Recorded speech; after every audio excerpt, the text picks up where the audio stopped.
Alright, so here we are starting off with Mercy Island, our very first island in our City of Villains content series. And the format that we're going to use for each of our villain zones here, our islands, is going to be pretty cut and dry, pretty simple. We're going to focus on the level range for that zone. We're going to do actually an in-game flyby, a bird's eye view of the zone, and just kind of cover the overview and a brief history of the zone itself.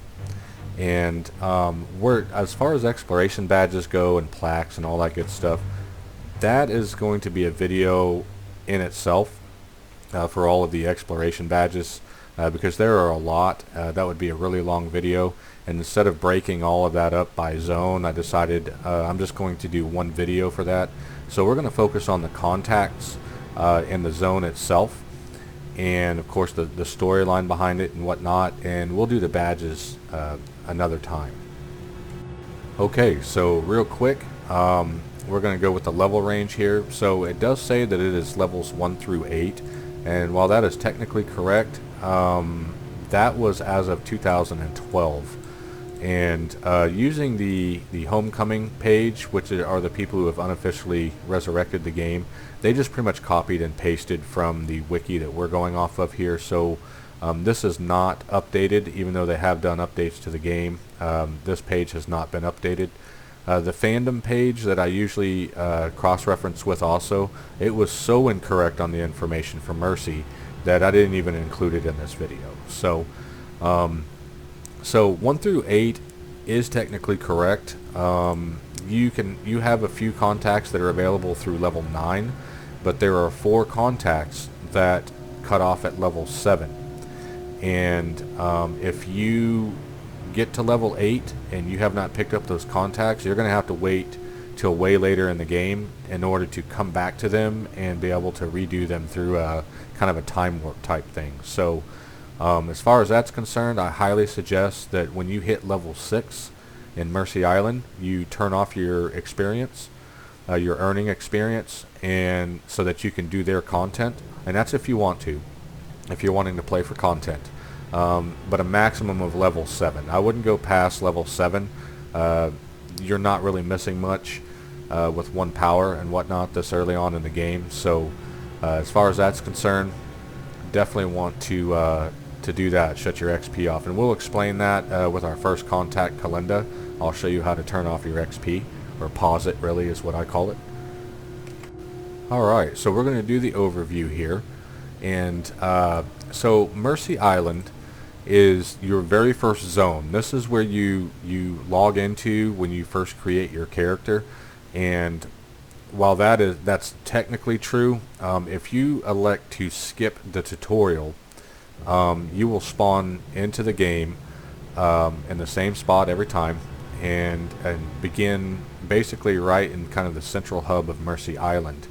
And as we saw in the previous video, and so if you do the tutorial will take you through kind of the basics of the game. As you know, it's not like your standard boring tutorial where you have to do like forward, back, left, and right and stuff. I mean, you do kind of do it, but you're actually going to be very busy. They made sure not to make it a boring tutorial, and you can finish it in about 10 to 20 minutes, and you're actually breaking out of a prison in that tutorial, and of course getting to the Arachnos flyer, and at that point you pick your first contact, and it could be Kalinda or it could be Matthew Burke.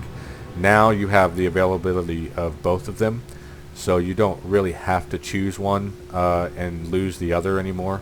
So again, that information has not been updated, but you can do all contacts except for the specialty contact, who is Alan Dresslock, in Mercy Island, whether you do the tutorial or not. So as far as the Galaxy City part of it, that does not apply to the villain side of the game. So to get off of that that's your first zone. The zone is basically a proving grounds, and this is where we get into the history here. And I'm going to go ahead and let you guys, if you want to pause to read this, I'm going to go ahead and let you pause, and then I'm going to give a kind of a brief overview of that history before we get on to the flyby.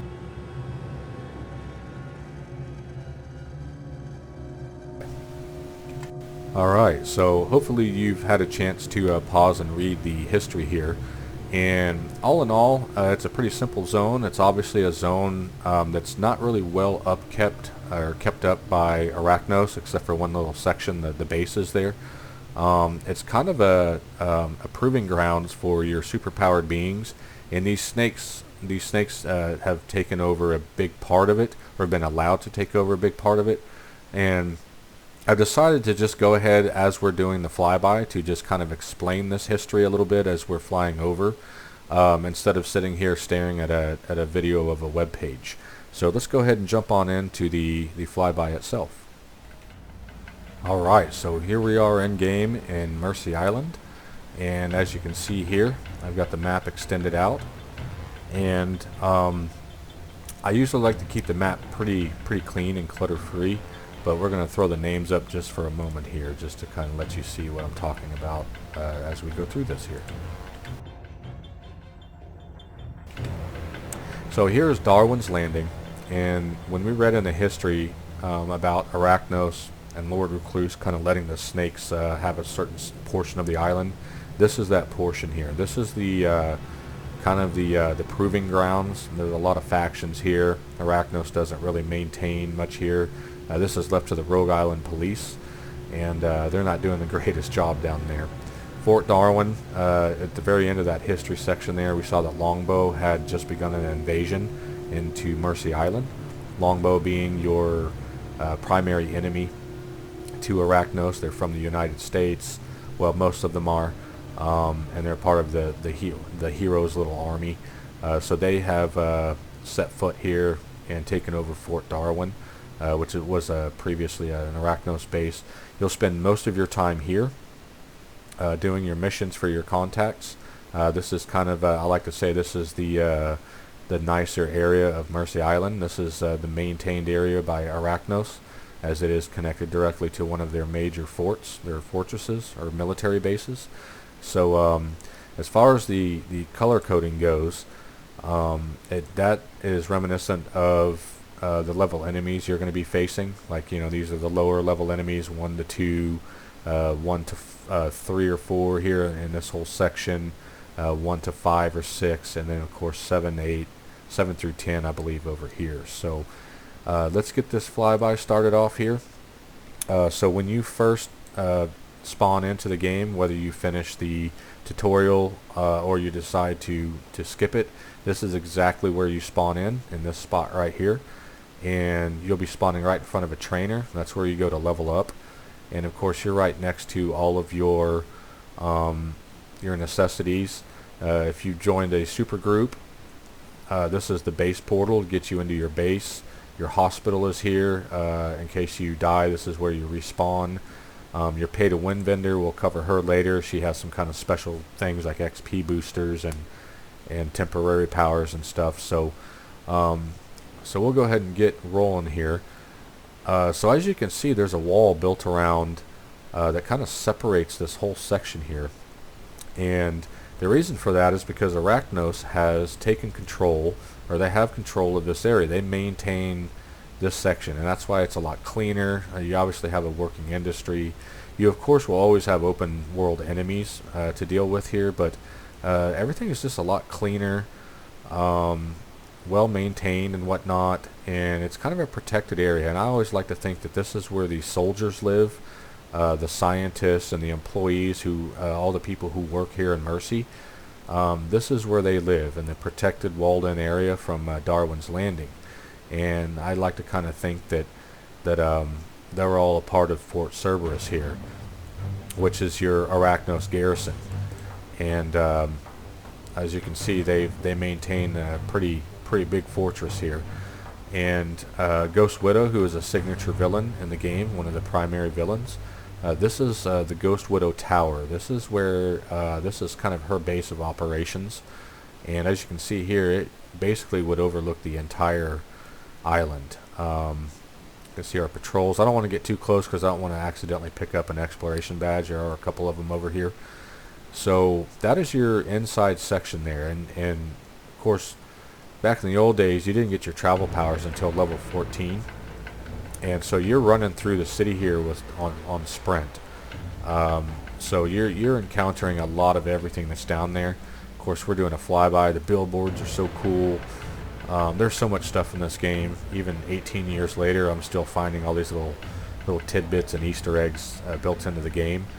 So once you kind of finish your main contacts up here, you get thrown down here into Darwin's Landing. And as you can see, there's a pretty big difference in the scenery here. It's not very well maintained. It's kind of in ruin. And this is that area that Lord Recluse has designated as your kind of your proving grounds for your superpowered beings and whatnot. This is where you are thrown to the wolves, and you have a lot of factions down here.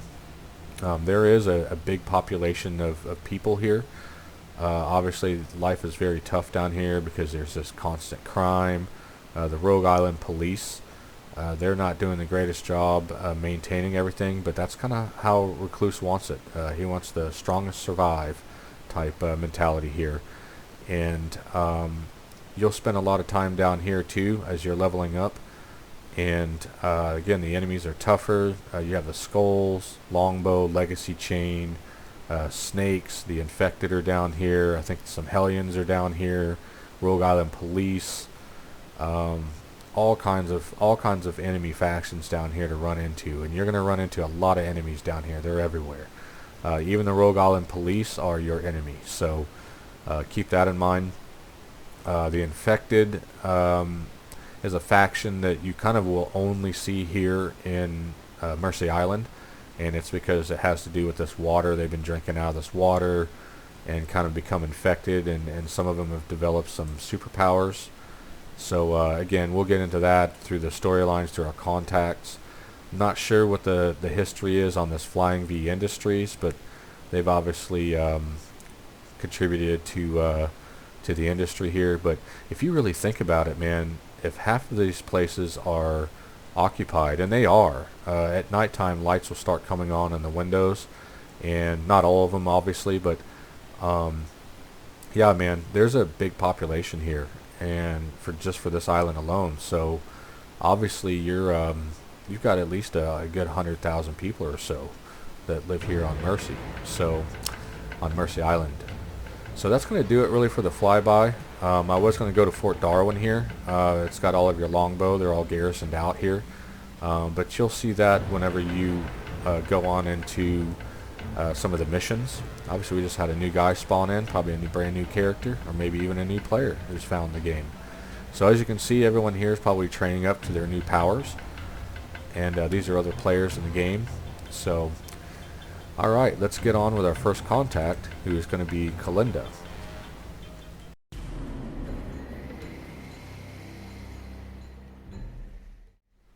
Alright, so we are starting off with the first contact here in City of Villains in Mercy Island.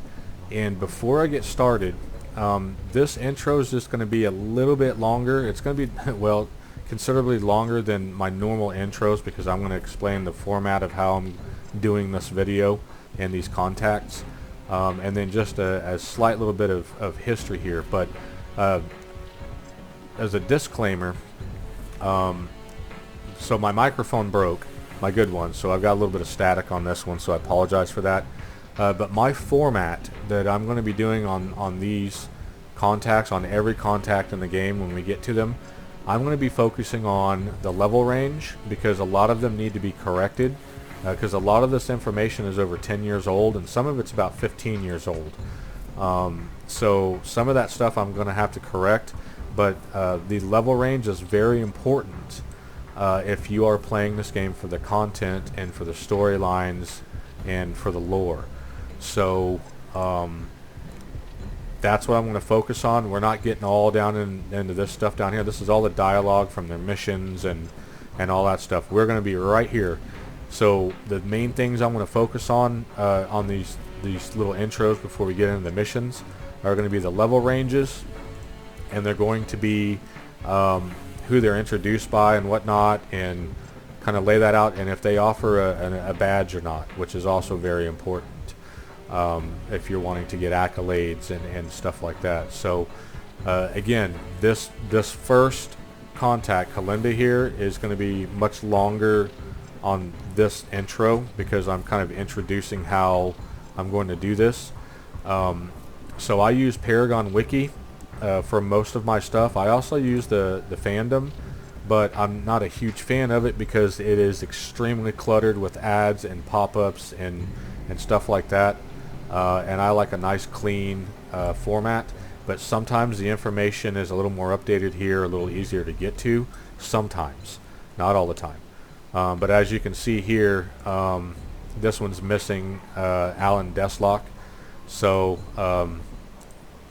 I'll put the link to both of these sites for each contact in this video, so you can decide which one you want to mess with and if you need any additional information. So again, we're focusing on this here, and right off the bat I'm going to tell you that even at the lowest level setting, difficulty and everything, you can out level most of your contacts in a single zone. So there's a feature that's under the options in the game on the very first little tab all the way at the bottom to disable your earning XP, your experience. You still get drops, money, all that stuff, you're just not getting XP and leveling up. And if you want to play for content, you're going to need to do that, or you're going to miss all your contacts and you're going to end up having to do flashback missions and all that stuff, which I ended up having to do on about 30% of the contacts here because I out leveled them from not paying attention. So real quick, we're gonna jump in here in just a second, but I want to point something out. This is incorrect. I've never known Kalinda to not offer missions to villains, so I'm not sure where they got this from, unless it has something to do with the Praetorians and the going rogue side of the game. It's a whole other video for another day. She's a critical contact, so she will always have missions. Pardon me. This is also incorrect. There's been a lot of changes since this was 1 through 4. We elected not to do the tutorial, so she is available at 1, but she's actually available all the way through level 9. So, but if you level up to level 10, you're going to lose her as a contact. So if you don't have all of her story stuff done, pre-level 20 and 30, she's got other stuff that you go back to her for. If you level up to level 10, she will stop talking to you as a contact. So you will lose any of the original stuff. So just keep that in mind, and that's with all contacts. But again, some of this information is incorrect, and it hasn't been updated in a very long time. If you do go here and you see this this level 20 plus, these used to be milestones in the old live way of doing things, and you actually had to earn your cape, unlock your cape for the tailor in the costume selection. Now it's permanently unlocked the minute you create a character. The missions, I think, are still there, but they don't have the significance they used to, which kind of sucks because those are big milestones. And same with the level 30 plus, you actually earn an aura that was around your body and whatnot, like fiery auras and stuff. So I think those missions are still there, and we will do them when we get to those higher levels, experience levels. But for now, that's the format we're going to be doing. And as far as all of the dialogue for the missions and all that stuff, we're going to be doing it as we go, and we're going to get our information on her as we go. One thing I will tell you, she is an arch villain, so she is a very high up elite enemy in the game, or not so much an enemy but a character, and she is in the comic books. And for those of you who don't know, the comic books, there were comic books made for this game, or vice versa, and from about 3 different companies or 4 different companies that made them, and I do have them all in PDF if anyone is ever interested in those. So again, Kalinda is levels 1 through 9 while you're in Mercy Island. If you hit level 10, you lose her. So Like I said, I suggest turning off your XP around level 6 or so if you want to catch all the contacts safely. Alright, man, so let's jump in and get this done. Like I said, from here on out, the contact intros are going to be about a minute or two long, not this long.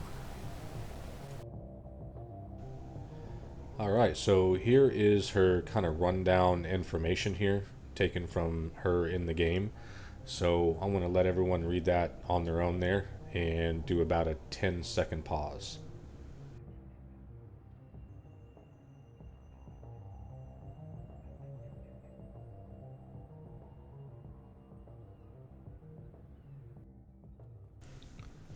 Alright, so before we get started on Kalinda here, here is an intro to the other three characters that I made, that I'm quad boxing here, to make my little bowling gang. We already kind of know about our headpin guy and his little story, so here's a gutter ball, and this is his bio here, and basically he lived in Port Oaks. His parents split up, all that good stuff, and father lived here in Mercy. The Mooks, who are some mafia type people, they ended up kind of killing his family off, um, trying to get to his dad, and he moved here and ended up meeting Headpin, our main guy. Now here's Baby Split. She had a very troubled childhood. She was abused by her entire family, and kind of made a deal with the Circle of Thorns, kind of stole their souls uh, in return for some special powers, and ended up meeting Headpin, our main guy here, fell for him and joined his gang. So that's kind of just the rundown there. And then you have Stone 10 over here. And Stone 10 actually grew up with our main character, Headpin, here. And they kind of split ways at one point in life and kind of ran into each other. They both happened to be robbing the same bank, and just kind of joined forces with each other. And he is kind of his right hand man now. So that's our little bio. That's our little rundown of our four-man gang here. That's we're going to be following through all of City of Villains for these videos. So enjoy.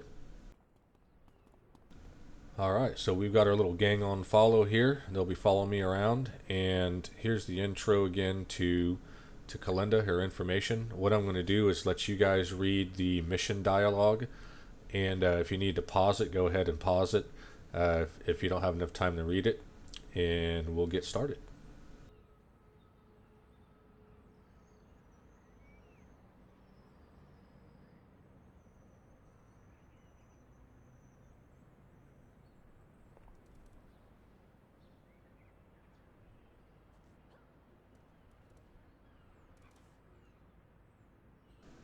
Okay, so just real quick, I'm going to kind of break down the format that I'm going to do with these missions.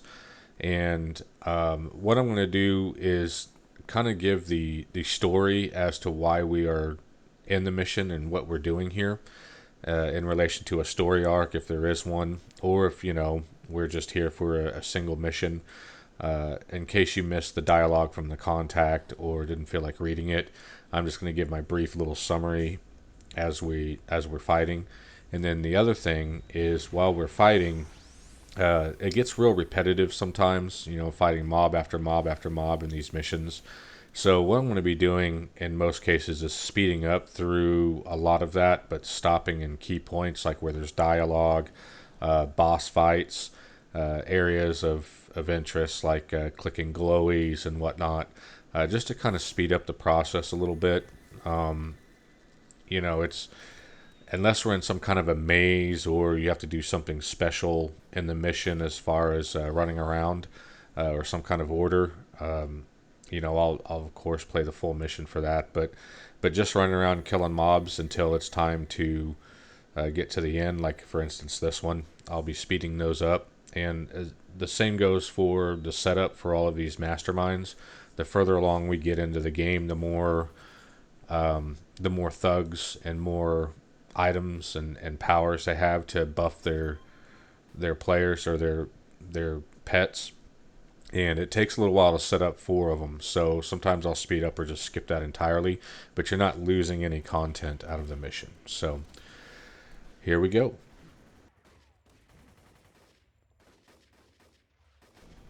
All right, so our mission here is to take out this guy named Operative Birch, and he is actually an Arachnos operative that works for Kalinda and Arachnos, and I guess he has decided to become a trader and sell some information to Longbow, who are the people we're fighting right now. So our very first mission with Kalinda is to go and take this guy out to stop him from selling this information.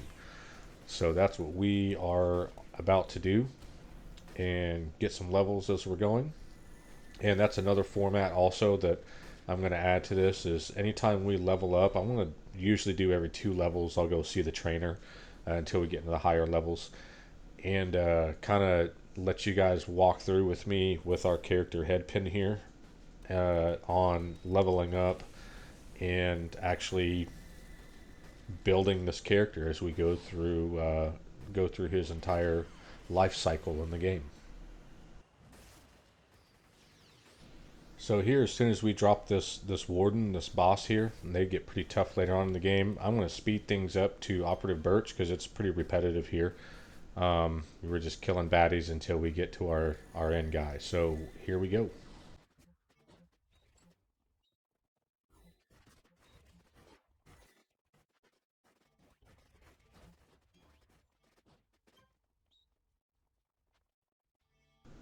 And now, through the magic of time warping, we have run the gauntlet in record time, and we are now taking on Operative Birch. Man, I tell you what, this first mission, I've been hanging on by a thread from dying.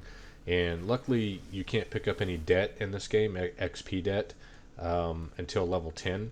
And XP debt is obviously, if you die, you don't gain any XP. You got to clear your debt by, of course, gaining XP, and then you'll start. Once you clear the debt, you start gaining again. So that's kind of how that works. But 1 through 9, you're free of debt. You're an infant. All right, so this is going to complete our first mission in taking out Operative Birch. And before we talk to Kalinda to see what she has to say about all this, we are going to stop at the trainer and train up to level 2 real quick. All right, so here we are at Arbiter Richard, the trainer right there next to Kalinda. And what we're doing is training up to level 2. And we're going to take the ice shield. Now, it's not an actual shield like you're thinking. It's actually like a protective barrier around your body. It's got an animation. And so the way levels are working is all the way up at least until your 30s, your level 30s.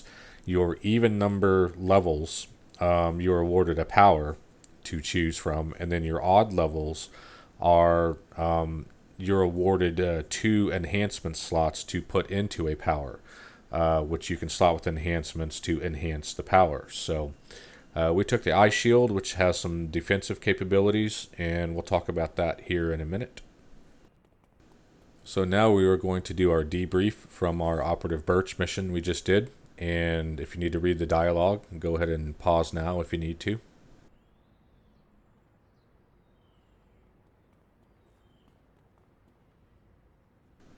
And now on to the second mission with Kalinda, and this is her dialogue. So if you need to pause, go ahead and do so now.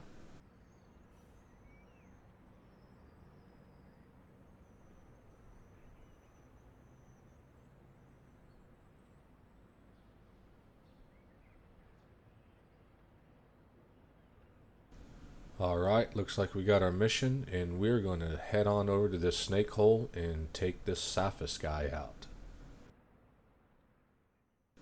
So before we jump into the mission, this is something that I set up on all of my characters, and it's basically monitoring some stats in real time.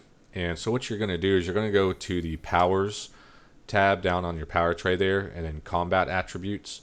And what it does is it brings up drop downs of all of your stats, your defense, regeneration. I mean, we're talking everything, your chance to hit. And what you can do is you can right click them and actually monitor specific stats that show up on the UI. So you can just at a quick glance look up and go, hey man, I'm being debuffed. No wonder it's taking so long for my powers to, recharge, or I'm getting hit a lot, so somebody's debuffed me there. And if you're in the positive on your buffs, you're in the green, and if you're being debuffed, it's in the red. So it's just a nice little tool to have, especially when you're doing PvP or you're running a tank or something, and you're really trying to take down a big boss or something, and you're just going, man, this guy's kicking my rear. So really nice thing to have.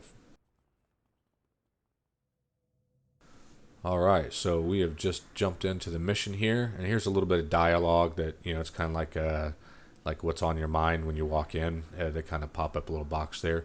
So normally I'd skip the setup, but we're going to go ahead and do the full setup here. And the reason why, so this new ice shield that I have, what it does is it buffs the defense of all of your allies. So if I target someone like this thug here, and I buff him, everyone in a radius around that target will also receive the buff. And it'll last for a minute or 2 minutes or something. And what it is this particular shield buffs against defense against melee and smash and lethal damage, which is what these snakes pretty much have. Basically allows you to have a better chance to avoid or deflect the attacks. And Stone 10, who is our one of our other characters, he has force fields, which also apply defense. And you may be going, well, what's the difference between force fields and ice shields if they apply the same defense? Well, for the primary stat, they apply the same defense, but there are secondary stats and perks that each power has. And in this case, it's going to have some energy resistances. It's better at defense against energy attacks, so that stacks onto your primary, and it gets a little complicated. But that's what he has, is pretty much all defensive force fields that he can apply to his allies. Gutterball uses, and you just heard him use his power. He has what's called sonics, sonic resonance, and his shields are resistance based. And in this game, defense is your ability to avoid or deflect attacks, whereas resistance is your basically your damage buffer to certain damage types or all. So what he has right now, what he's unlocked is the smash and lethal and energy resistance. So he's actually given us a little bit of resistance. And if you look up there at the top at the stats, you'll see that I've got a 44% defense. Now I have some inspirations, as you see, from leveling up that are buffing those stats a lot, but I have a 44% chance to dodge melee attacks. I've got over 30% resistance to damage, so I get a 30% discount to the damage. To their, if they're hitting 100 standard, basically they're hitting only 70 because of my resistance buffs. So he also does debuffs. Gutterball does. He debuffs resistances on some enemies, or not some enemies, but on targets. And then you get to Baby Split, and she is our healer. And you're going to see right now that she just like pulled in the essence of an enemy, and in a radius around her, she heals people. So with her following, it's a really good power to have. She's always healing and targeting whoever I'm targeting. She also has some really good debuff attributes to hit and to resistance. So it's a really good little four-man combo here. As we get along further in the game and the stats get better, my crew here is harder to hit, and when you hit them, they're discounting the damage, and they're also debuffing the enemy, debuffing their damage, their resistances, their defense, all kinds of little things, their chances to hit. So it's a really good combo that I've come up with, and people who have played the game are probably going, well, why didn't you take thermal, and which is a very, very good power set, and it has an AoE heal, really good resistances, damage buffs, I mean, you name it, melt armor, just some really good stuff. The reason why I didn't take it is because I already have a mastermind who has thermal radiation. And so in this case, I wanted to use something that I don't not commonly use. And this is kind of the team that I put together with those powers.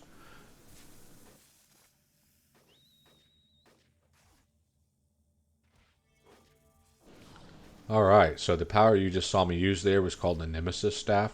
And here's the Ghost Slaying Axe. It has a bonus against the undead. And then I have a power that's not recharging right now. It's called the Sands of Mu right there.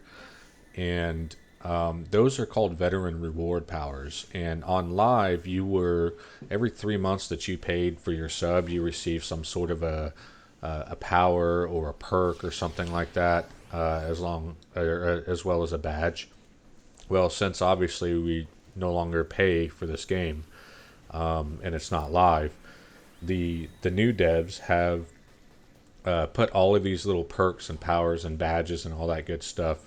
They have put it in a vendor called the Pay to Win vendor, and it's satire. The name, you're not really having to pay to win. It's just a joke. In Mercy Island, there, right behind where you spawn in for your first time, over by the base portal. If you jump up there where the hospital is and the flyer, actually right next to where your very first mission is from Kalinda, there's a little vendor there that you can go and get these powers, and these powers are free. The powers I have over in Tray 5 cost a little bit of money. Not real money, but in-game money. The infamy is what it's called. And those are mission teleporters and team teleporters. Just a lot of little perks. There's a ton of stuff in there. Travel powers, temporary powers, all kinds of fun stuff in there. So if you're a new player and you're interested in kind of seeing some of that stuff, I would say go for it. Some of it's really helpful when you're first starting out. And there are temporary jetpacks in there as well that cost a little bit of money. So other than that, this mission's kind of just been a kind of an overview of powers and what we're doing. And I'll be doing this as we gain more powers.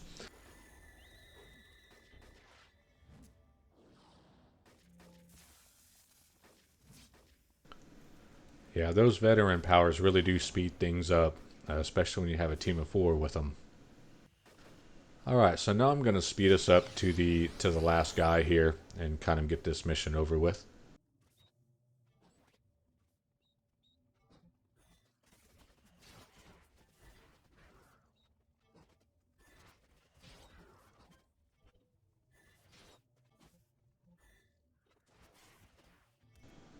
Okay, so here we have come to Saphis, the target that Kalinda has sent us to take out. And so this will be the final fight here to end the mission. And again, this wasn't a defeat all mission. We could have, run past all of the snakes and gone straight into this room. And as long as you cleared this particular room, you would have won the mission. But in this case, I'm going for some experience and whatnot. So I like to kill as I go. Plus, I had some dialogue to get out. So,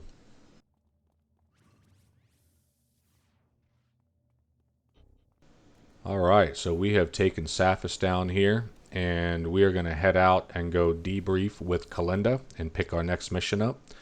And as you get further along with your contacts, that'll allow you to call them, so you don't have to run to them all the time. But before we do that, we are going to stop and level up to level 3. So I can show everybody the enhancement slots that you get. And I kind of level up really fast here in this segment by accident. Wasn't paying attention. But what I end up doing is I end up adding 2 slots to my thugs, which later on I can use to enhance the thugs' damage or accuracy. So you'll see here I add 2, and then later on I'll put damage enhancements in and make them even tougher. And now that that's done, we can debrief with Kalinda. So if you need to pause, go ahead.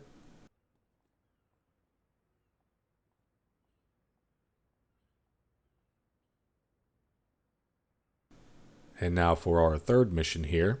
So if you need to pause, go ahead and do so now.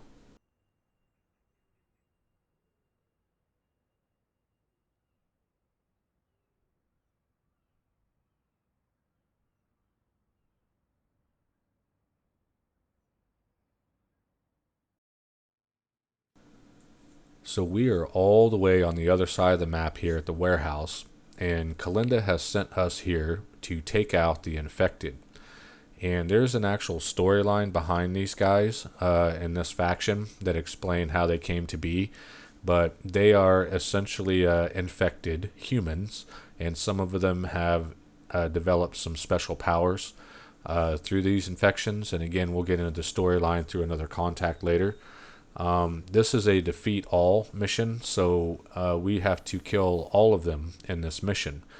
And basically, your defeat alls, they can be very time consuming if you have very large maps, and especially if you have a lot of enemies turned on. If you have the difficulty turned up to, the equivalent of an 8-man team, you're going to be spending some time here. So really, with that being said, there's no special boss or anything here. It's just taking them all out, all the mobs. So I'm going to speed up to about 10 times the normal speed here until we get to the last fight, and go ahead and complete this mission as well. So as you can see, there are quite a few mobs here. We're still on the first floor taking them out, and it's just your typical defeat all. We're getting ready to go up to the second floor and take out a whole other section of bad guys, but the infected you don't really see anywhere else in the game, and that's because their source of the infection is here in Mercy Island. You will see them in a particular PvP zone, kind of around some contaminated water there too, but they're not really a major player or a major faction in this game. They're kind of an entry-level enemy or an entry-level faction that kind of gets you through your first part of the game. So we're about done here. We're about to finish the last mob and move on to our first story arc that we're going to have in the game. So here we're going to see something called reward merit for the first time. And if you read here, basically reward merit is given after every arc or special event or something from a zone or from a contact, and it allows you to go to vendors and buy some very unique items, recipes, really hard to get stuff that you may not be able to afford on the market. So it's another store entirely, and really nice to have. And along with your reward merit, you usually get a nice little money and experience bonus from the contact when you do their debriefing. And speaking of which, if you'd like to pause now, go ahead and do so.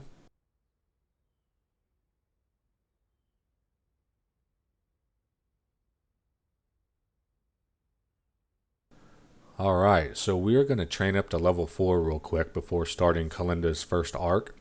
And at level 4, you unlock your travel powers. You can take flight, super speed, super jump, all that stuff. I decided to skip my travel power just because I have some other perks that allow me to get around the map okay right now. And I took teleport target, which allows me to teleport my allies or even enemies to my location, and it just makes it a lot easier when you're quad boxing. Saves time traveling. All right, so we are kicking off our first story arc here from Kalinda, from any contact, called Earning Arachnos' Favor.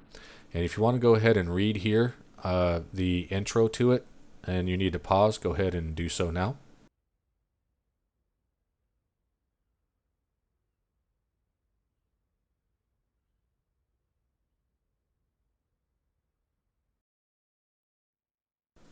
So here we have arrived in the lower section of Mercy, and Kalinda has sent us here on an official Arachnos operation. And this is part of her story arc called Earning Arachnos' Favor, and it's just a little 3-mission arc.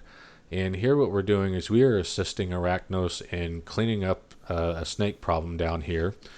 And our job is to assist in clearing out those snakes, but also mopping up the stragglers, which we have some Arachnos soldiers that have been kind of left behind or overwhelmed by these snakes. And we're here to kind of prove ourselves by helping to complete their overall mission and pretty much making sure that these stragglers survive. Now, they don't have to survive, but for the lore end of it, the story end of it, you kind of want them to. So this used to be my favorite mission as a new character. I don't know what's up with that flyer there. Because before I started playing a mastermind, you had these 4 pretty strong Arachnos soldiers that you could rescue, and I used to turn the difficulty up on this mission with larger mobs and more bosses because those soldiers really help to take out those mobs, and that's how you could gain experience rather quickly. This was a really good mission to have with a team as well. Something I wanted to touch on real quick here. I am gaining XP at a much faster rate than you would solo if you were playing by yourself, and that's because I am on a team of 4 people. So the game automatically spawns the equivalent of 4 players in every mission. So if you have 5 people on a team, you're fighting against a mob that would be the equivalent of 5 players. And so that kind of means that I'm getting 4 times the normal experience points because I'm fighting 4 times the normal enemies. Not only that, but I also have the difficulty turned up just a little bit as far as the strength of the enemies. And so Mercy Island was really not designed to be a team-based zone. Like this mission, for instance, where you rescue these 4 really strong Arachnos soldiers. They were really there to assist that single player. And the reason behind this is because when new players bought this game, it's just a lot easier to learn through that kind of solo mindset, learn the structure of the game and whatnot. And so a lot of the content wasn't team based. Another reason is because players that already have characters, they may be making a new character and they just kind of want to get through the content and get through Mercy Island as quick as possible. So a lot of these missions were pretty short and not really designed around a team with big maps and a whole bunch to do. So that kind of explains that in a sense. So when you are playing solo, if you're a new player, you won't be leveling up quite as quickly unless you have an XP booster from the vendor, the pay to win vendor. But you can still level up too quickly, and that's why I still suggest shutting your XP off at level 6 if you're wanting to play for content.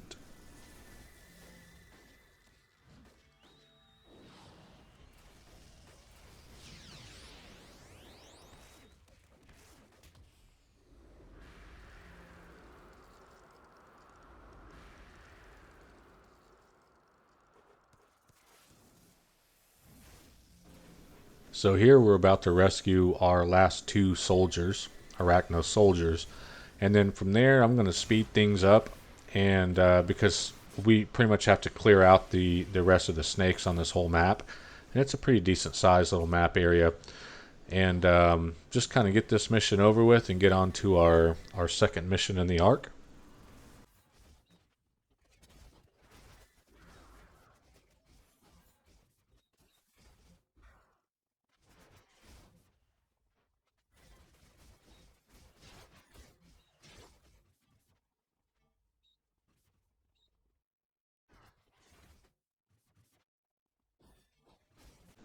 So as we wrap this mission up here, I just kind of wanted to get something out of the way for the next mission. I had forgotten to record, or I deleted it, the video for it, and I had to end up going back in time to play the mission through a feature in the game. And so you're going to see I have a lot of extra powers and things kind of grayed out there. Just disregard those powers. We'll get those as we go throughout the game. So that's what happened there at the next mission. Alright, so here is our debrief with Kalinda, and if you need to pause, go ahead and do so now.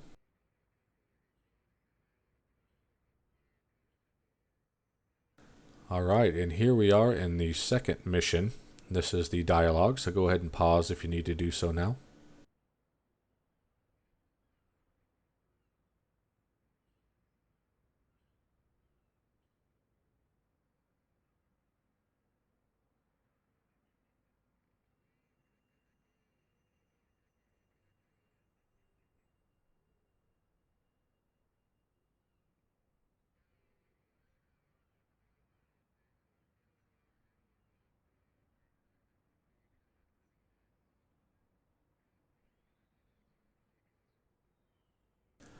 Alright, so we are heading into Kalinda's second mission in the arc, and she has sent us out here, obviously, to clear out a little snake problem here. The snakes have apparently taken over one of Arachnos's labs here in Mercy Island. And we are not going to get any help this time. We are going to have to do this on our own to prove ourselves. And this is again another defeat all, and a relatively small map. So not too bad. It's a nice little second mission. It's got a cool little base that we've never seen before. So should be a lot of fun. And again, we're dealing with more snakes. Not my most favorite faction, but it is part of the lore of Mercy Island, and especially with the Arachnos versus the snakes issue. Alright, so you may have noticed I have quite a few extra powers in my tray compared to the last mission. And this is because I've had to use the flashback feature in the game to come back and do this mission. And that's because I forgot to record it or I deleted it. So I kind of screwed up there. You have to be a higher level in the game in order to go back and redo these missions and contacts. And I will do it throughout the game where I've missed contacts. So you will see stuff like this often. At least for the first couple of zones until I got my stuff together. So either way, just kind of disregard these powers. We'll go over those powers as we actually level up through this series. And in the meantime, so this mission has quite a few enemies and mobs for as small as the map is. And it is a defeat all, so I'm going to speed through it and get us on to our last mission in the story arc.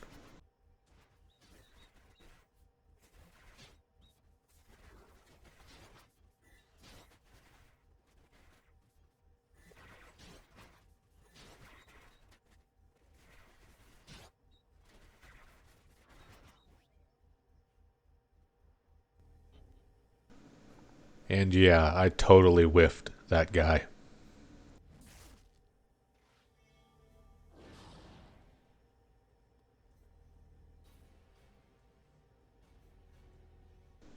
Alright, that wraps up our second mission in the arc, and here is our debrief. If you need to pause, go ahead and do so now.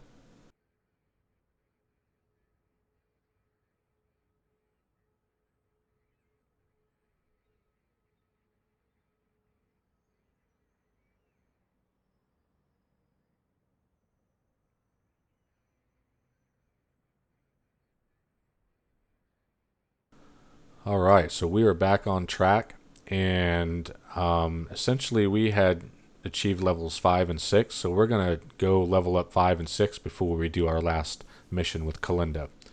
And as you can see here, picked up 2 slots for our thugs, and we've opened up a new contact. We've unlocked a contact at level 5, and we're going to do him at the end of this entire video because he is a huge contact with a lot of stuff through 3 level ranges. So here for level 6, I almost took Snowstorm, and I realized we have equipped thugs over here.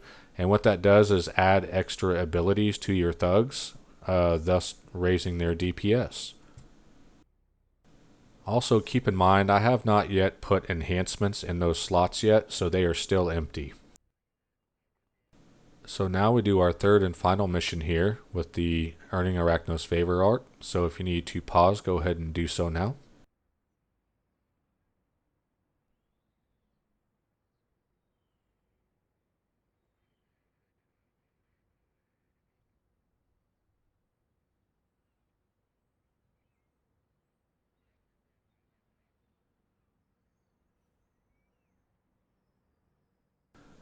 So here we are in our third and final mission with Kalinda, at least for now. And this is the end of the Earning Arachnos Favor story arc. And while we were clearing out that lab in the last mission, one of the snakes had mentioned one of their leaders. And so we've been tasked with going and taking down this guy named Cyrus. I won't say guy, the snake named Cyrus. And we don't have to clear out the whole snake nest, but I decided to, for the sake of experience points. And of course, by now I should have shut my experience off because I was level 6. But again, at the time I thought that level 8 was the cutoff and you wouldn't miss all the contacts, but level 7 is. So, and of course we will come back and do those contacts and their content as well. So before I speed things up, this is going to be your first cutscene as well that you're going to experience in the game, and they are here as part of some of the story arcs. So let's go ahead and get through the cutscene and get over there and take down this guy Cyrus.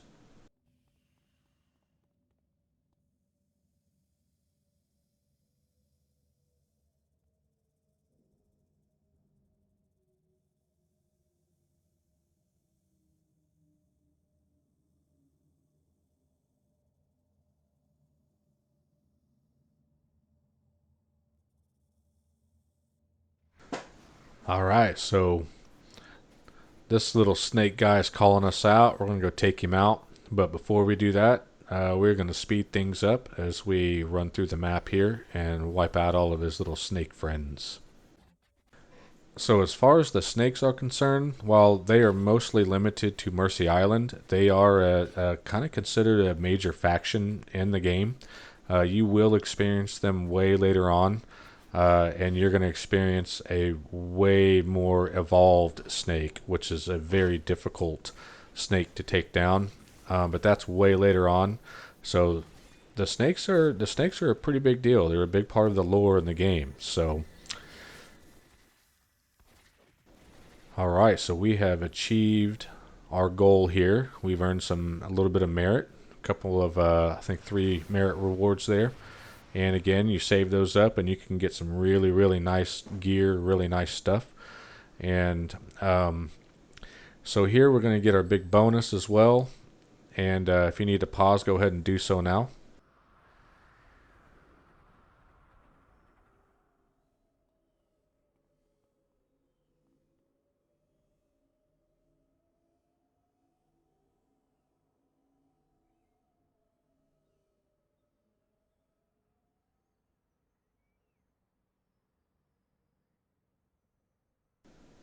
Alright, that wraps it up for Kalinda, and she is now going to introduce us to Mongoose, who is going to be our next contact here in the Mercy Island series.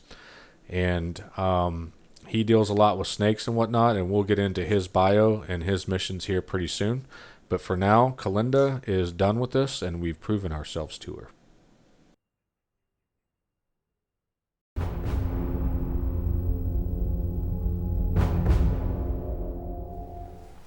Alright, so we are now moving in to our second contact here, who Kalinda just recently introduced us to, and this is Mongoose.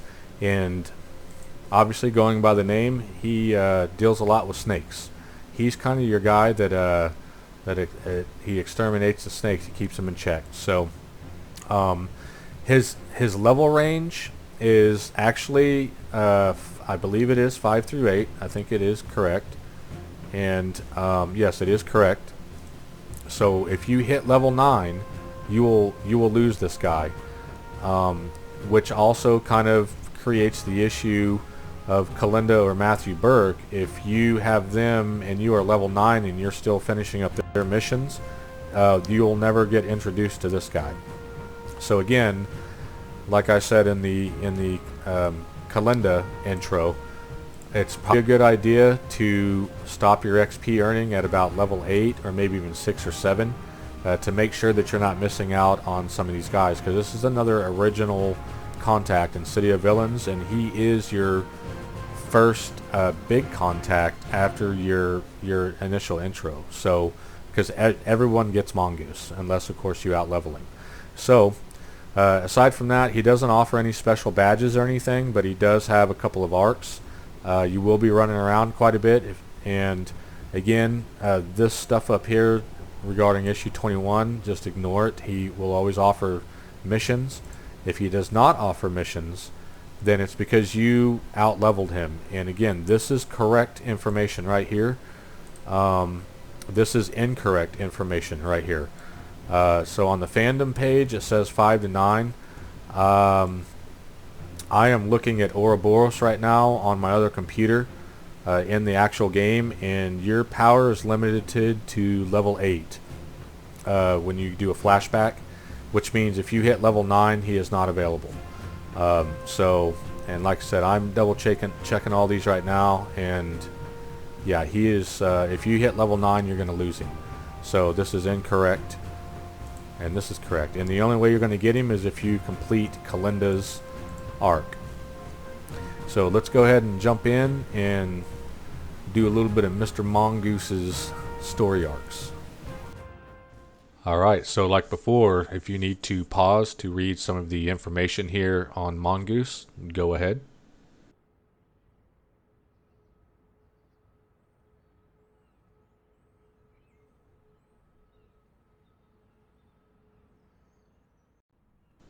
Alright, so now that we know a little bit about him, we're going to do the initial introduction here that he makes to you.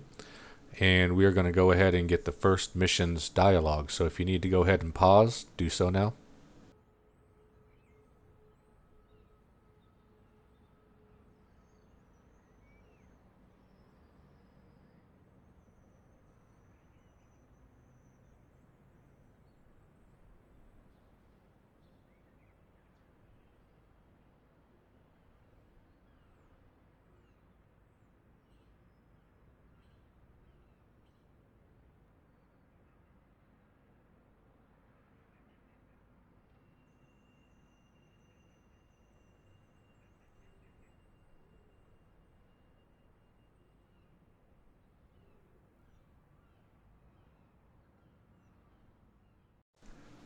Okay, so we have just arrived to the bank here in Mercy, and we're doing a mission here from Mongoose.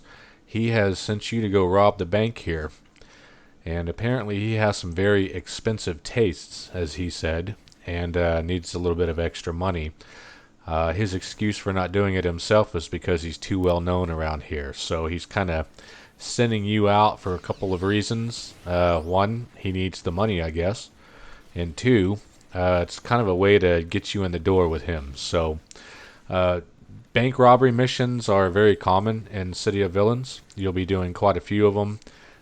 When you get introduced to paper missions and mayhem missions and other types of missions, you will be robbing a lot of banks, and they are kind of an essential mission in the entire City of Villains franchise. So get used to them. Get used to fighting the private security guards.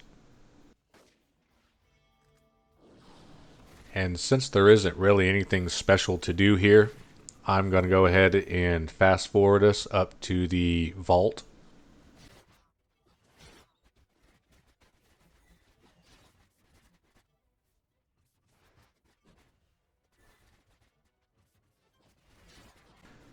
So not all banks have the same layout, but this is kind of the common typical layout of a bank. Some banks are much larger.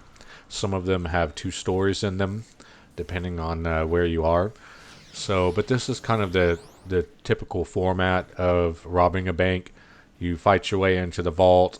You've got to bust the door, obviously, and then once you bust the door, you've got to fight off the security guards that respond to that, and you've got to go in and also take the money, and then also fight another round of guards after you take the money in order to escape. And in some instances, you have to fight actual heroes or even archvillains or hero class enemies to escape. So quite a bit to do with robbing banks. It's an essential part of being a villain.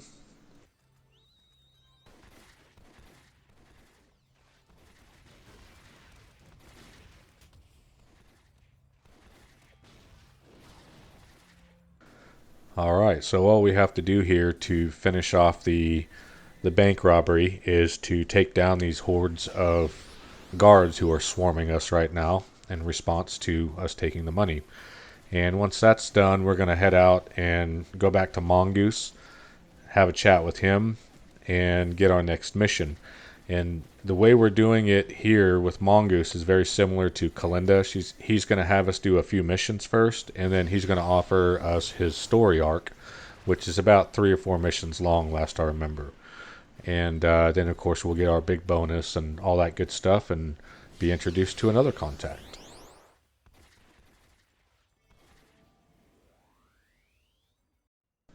Alright, so we have made it back to Mongoose for our little debriefing here. So if you need to pause to read it, go ahead and do so now.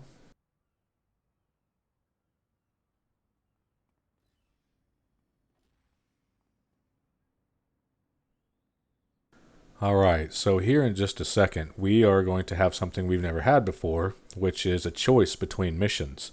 And as you can see, his Snake Uprising arc up top there, that is his story arc. And we have the option of starting that arc, or we can go ahead and do one of his other single missions that he has.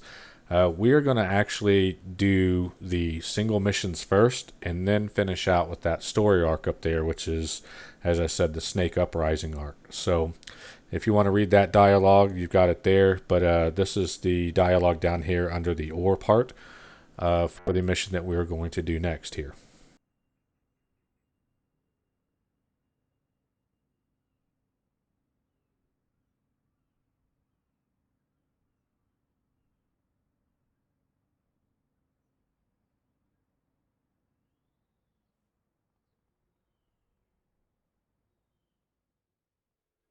All right, so we have just shown up here to the local casino owned by a guy named Larry the Eyes, and he has contracted Mongoose, who has in turn contracted us to clear out a little snake problem here. It looks like the snakes broke into the casino and tearing the place up. You got people freaking out, running all over the place. And again, this is just a single mission, not really a part of an arc or anything. And this casino map you're going to see quite often in City of Villains and the City of Heroes. They are relatively very, very small maps that are typically used for quick missions or just to kind of advance a storyline without a whole bunch of content. Some casino maps they're pretty much identical, but they may have them extended to be just a little bit larger, just depending on what the mission and whatnot is and where it is. But aside from that, it is another defeat all, like just about all the casino maps. You got to kill all the snakes and all that good stuff, and you're done with it. These maps can get pretty hectic because a lot of the times the enemies are very close to the front door, and when you have large teams, or like in this case, a whole bunch of masterminds with pets, they tend to aggro the the enemies, and next thing you know it, you may not be ready for a big onslaught of enemies. You may not be set up yet, or other people may not be in the door yet if you're on a team with other players. So it can get pretty hectic because once you aggro those groups, it's on.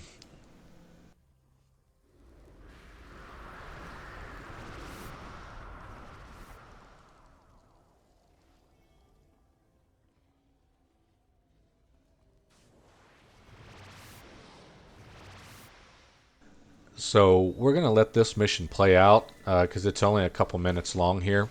And I just wanted to take a second to kind of give credit to the old school way that this game was done. I know a lot of younger players. I'm not going to say they don't appreciate some of the detail in this game, but there's a lot of stuff in this game and games back in the early 2000s and the 90s.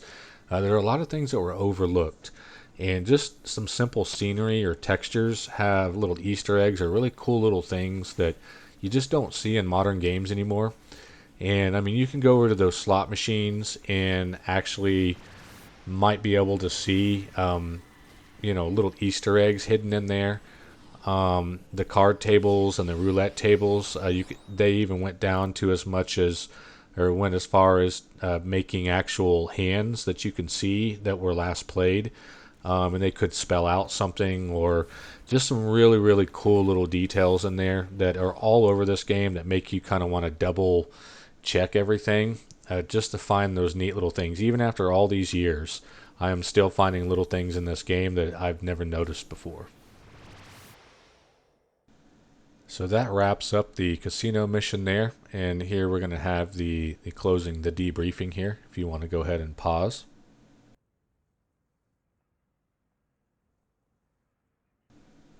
Again, we are going to have a choice between starting his story arc up here or doing his last mission, which is to defeat all the Hellions. So if you want to pause for that dialogue, go ahead and do so now.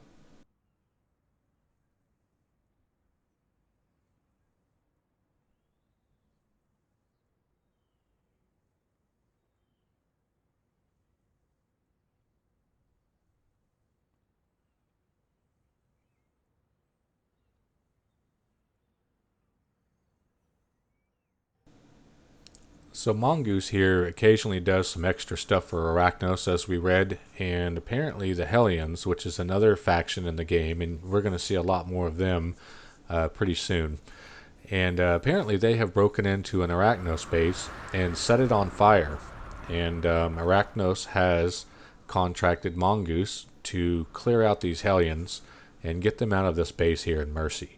So that's what we're here to do. This is yet another defeat all, and this one actually has a time limit to it. And you will see some missions throughout the game that have time limits to them. Some of them are rescues, some of them are kidnaps, some of them are trying to catch somebody, or to clear off a whole map and whatnot in a certain amount of time. There are some old missions in higher levels that gave you a very, very short amount of time to get something done, but you earned a very prestigious badge that's required for an accolade. So aside from that, we are just going to clear this base out, and I am going to speed things up as we go through and get to the end here. So the Hellions actually have a couple of bosses that you'll be fighting, and one of the common bosses and one of the original bosses are named the Damned, and they're kind of your first super-powered common boss that you'll be fighting. And bosses are a little bit tougher than your standard enemy. They have a lot more hit points. They do more damage. They have more powers, more DPS, all that stuff. So the Damned use the power of fire. They can throw fireballs and whatnot. And luckily we have a pretty good protection against that with ice shields and whatnot. And the other boss is one we're not going to see until we get a few more levels up and get into a different zone. And that one will be the girlfriend from hell, and she's a mastermind who summons demons. So we'll see her when we get into Port Oaks.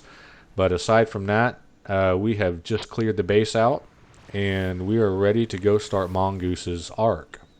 His story arc, that is. Alright, so here's the debrief, and if you need to pause, go ahead and do so now.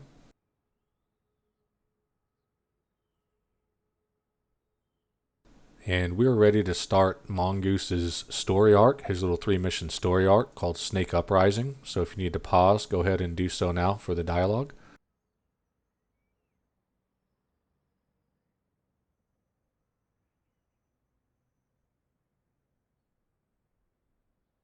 Before we start our story arc here, we have leveled up to levels 7 and 8. So we are going to swing by the trainer and get ourselves leveled up and kind of geared up for going into our story arc here.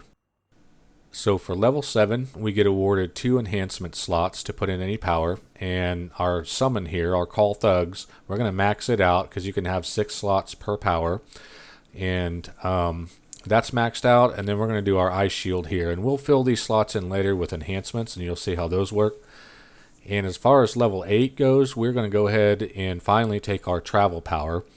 And I typically like to use flight or fly for my masterminds. It's just easier to avoid enemies, and you can get around a little bit easier. So now what you're about to see here is me disabling my experience, so I'm not earning any more and leveling up.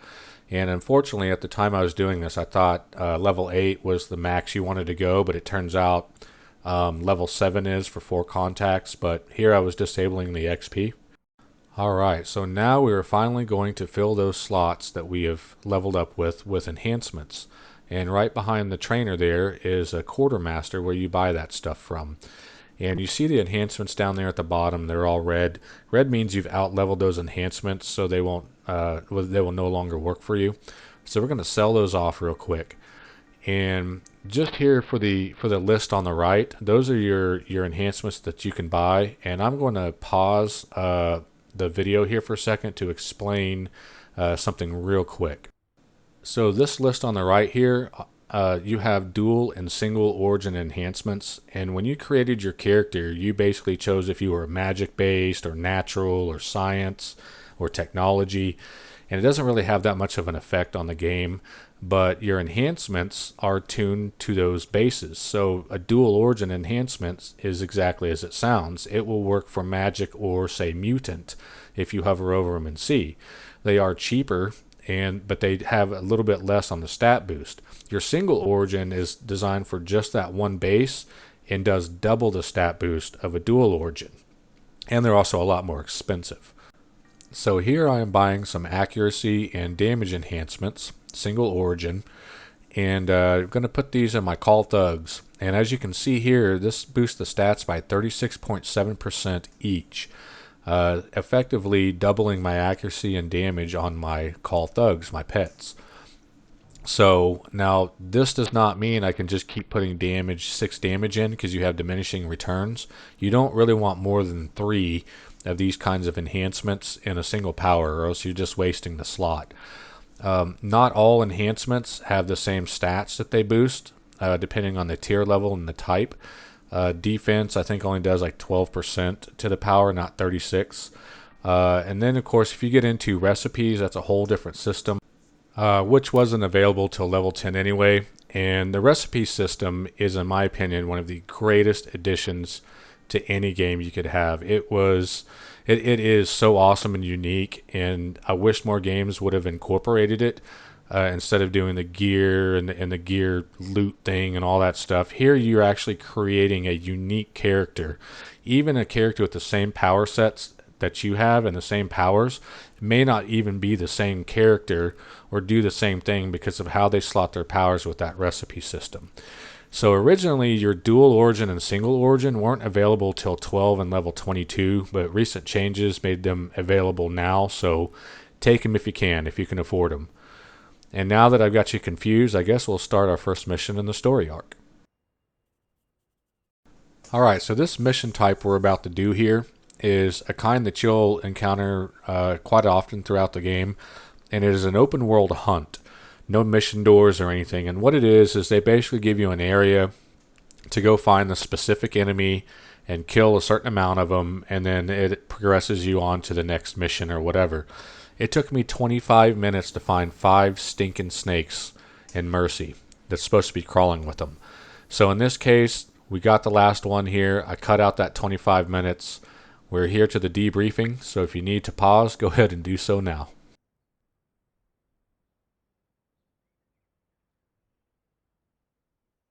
Alright, so now we have culled the population, and we are on to the dialogue for the next mission. So if you need to pause, go ahead and do so now.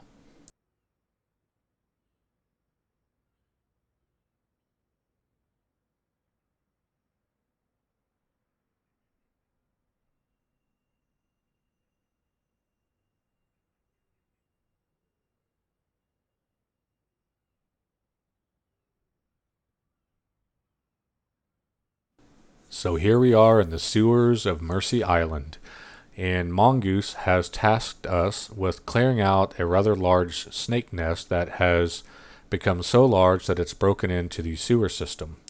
So sewer maps are a very common map in the game, and there are a ton of different varieties and combinations of sewer maps. I personally really like them because they aren't too complicated. They're kind of wide open. You can really get yourself into trouble in some of them because you can aggro an entire room. But I think there are more variations and combinations of sewer maps than there are any other map in the game. So really fun maps. I like them. If you notice in my chat box in the bottom left over here, you can see the yellow text on the bottom section there.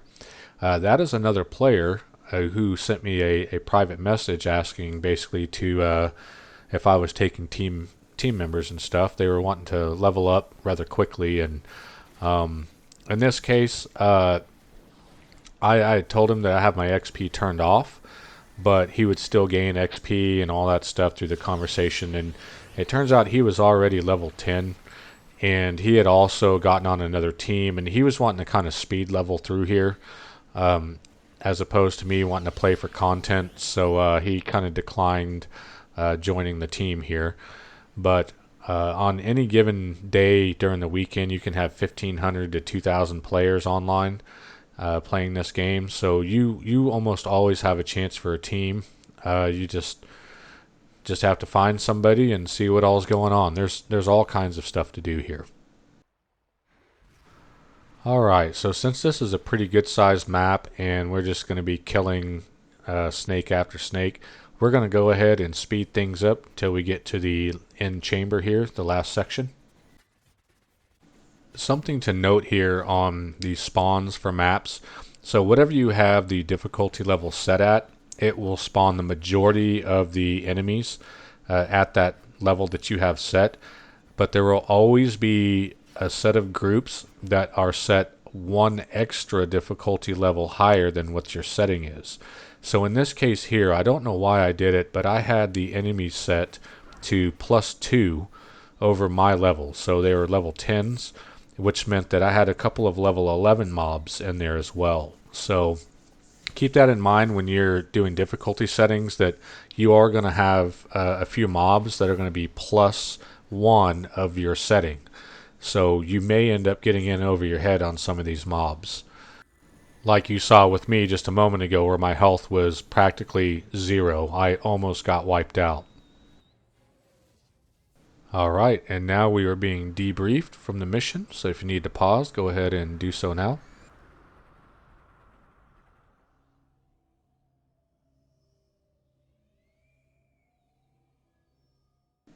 And now for the briefing for the final mission in the arc. If you need to pause, go ahead and do so now.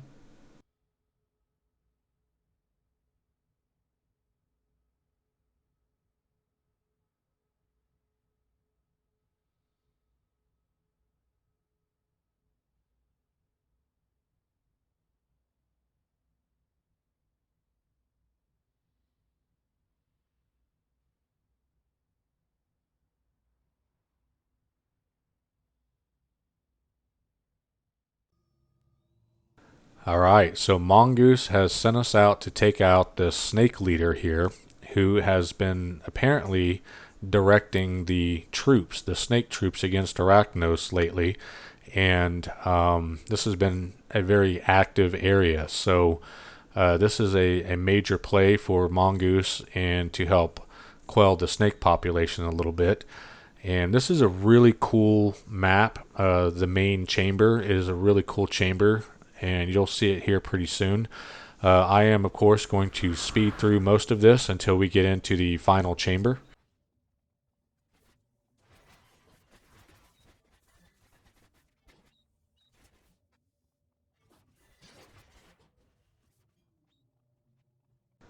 So I'm not gonna lie, I'm kind of glad we're gonna be done with hordes of snakes over and over and over, as far as missions are concerned. I know they're a major faction in Mercy, but man, I get so tired of fighting those things.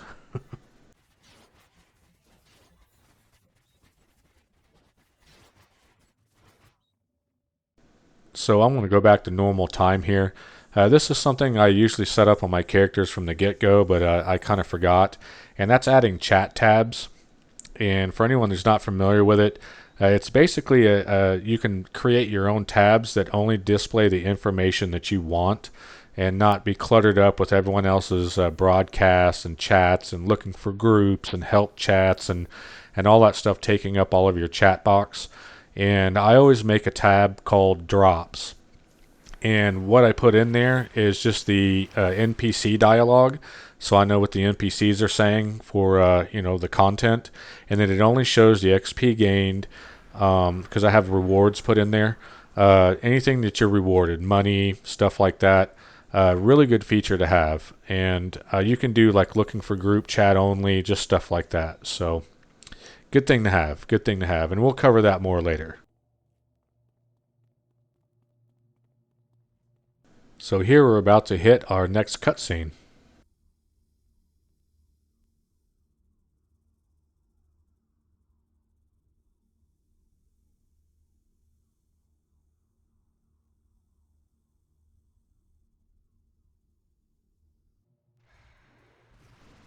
Alright, so that was a High Priest Sathako, I think was the name. If you look over at the chat box, you can see where my tab is highlighted at drops and where I had chosen to have the dialogue for NPCs display in there with rewards. And so that's the reason why I have that, is so I don't miss any dialogue that comes from NPCs, because you don't always get cutscenes.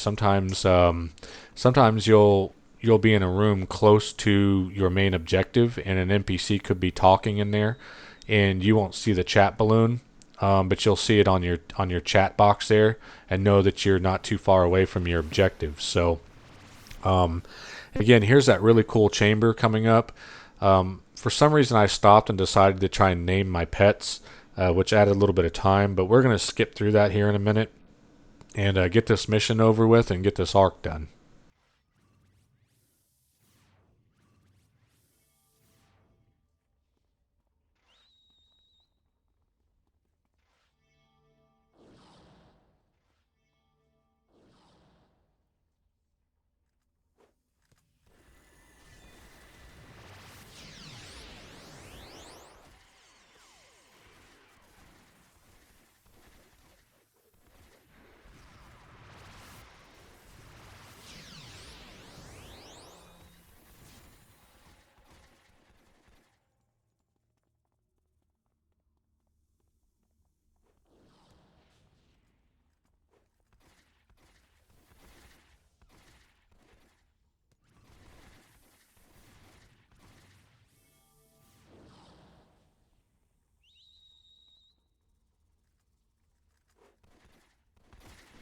So just putting those enhancements in, all 4 of my characters here, it has really brought the damage up quite a bit. So we are taking down even the +2 and +3 enemies with almost no problems at all. And we just took down the snake leader there. And there's kind of the info. Any signature or special boss, elite boss, hero, or arch villain, I'll usually display their personal information up there on the screen while we're fighting them, if I remember to do it, so you can kind of get their background and history. Just another really cool feature in the game is all of your enemies do have information on them, and signature ones usually have a little story behind them in their info as well. So now that we've kind of seen this chamber, I'm going to go ahead and speed through this, because this takes quite a minute to go around this whole chamber and wipe out everything in it. It takes quite a bit of time, so we're going to speed through that and get this one done.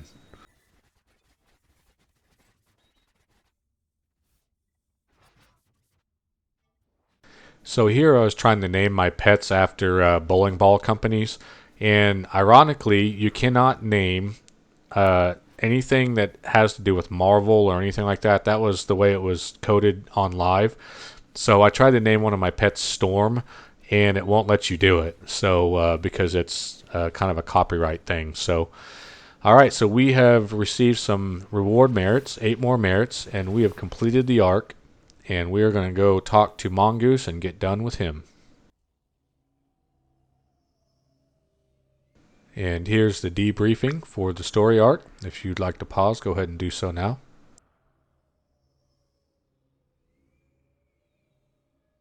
So that's going to do it for Mongoose, and we're going to move on to our next contact on our list here. And he doesn't have any contacts to offer you. He does introduce you to brokers, which we'll get into later in the next zone. We don't need them here in Mercy.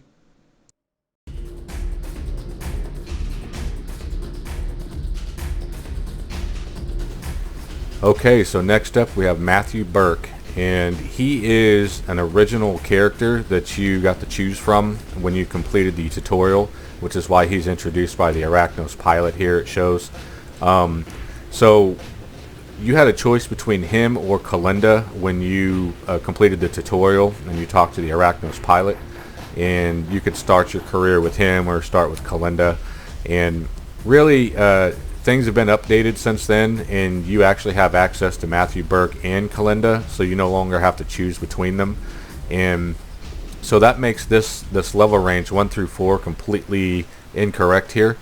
And even checking on fandom, it's incorrect. The homecoming page, the wiki page, is incorrect. It's just a copy and paste of Paragon wiki here. But he is actually levels 1 through 9, so he's available through your whole time on Mercy Island. He has a few missions, and then he's got his own little story arc. about 6 total missions. He is somebody that you go and talk to for your capes and your auras, like I explained with Kalinda, and we'll get to that later on when we get to that point in the game. So yeah, he's kind of an anti-Arachnos guy. He's a mercenary. He's been there on Mercy Island for a really long time, or in the Rogue Isles. So he's kind of a veteran of the place, and we'll get his info in game like we've done with the other contacts. And he introduces you to Dr. Creed as well, who is another contact that originally you could only get through Matthew Burke if you chose him. But now, since you can have Kalinda and Matthew Burke, you can grab Dr. Creed. And this is incorrect as well. Dr. Creed is available levels 5 through 8, not 9. If you level up to level 9, then you will not get Dr. Creed introduced to you. So again, I've got to emphasize you should shut your XP off around level 6 or 7 if you're wanting to get all the content from these contacts on Mercy Island. So let's go ahead and jump on in and get started with Matthew Burke. Alright, so here we are standing in front of Matthew Burke, and I'm going to go ahead and open up his personal info and kind of let you read through that. So if you need to pause, go ahead and do so now.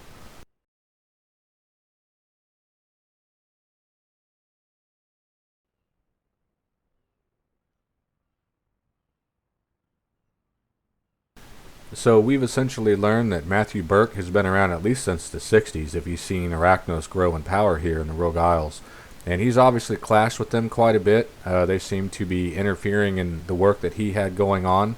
So he's not a big fan of Arachnos, and Arachnos is not a big fan of him either. So now we're going to get into his first mission, and if you want to pause, go ahead and do so now.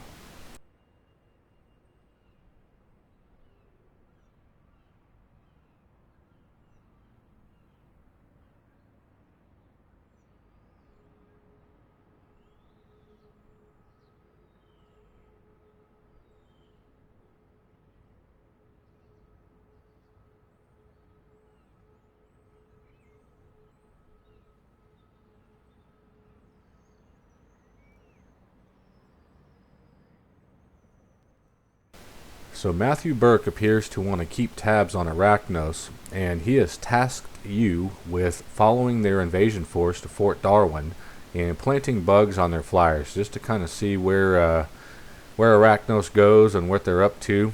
And kind of a cool thing, because when we did our flyby and we mentioned a little bit of the history there with Fort Darwin, so Longbow has invaded and taken Fort Darwin, so we're actually here. And Arachnos is obviously making an attempt to retake the base. But of course, Matthew Burke doesn't care if Arachnos takes it or not. He just wants information on Arachnos. I think that's part of how he keeps tabs on these assassination hits against him and whatnot. So that's your first mission here. And we're kind of doing that same format. We're knocking out his little solo missions. He's got a few of those. And then we'll jump right into his actual story arc that he has.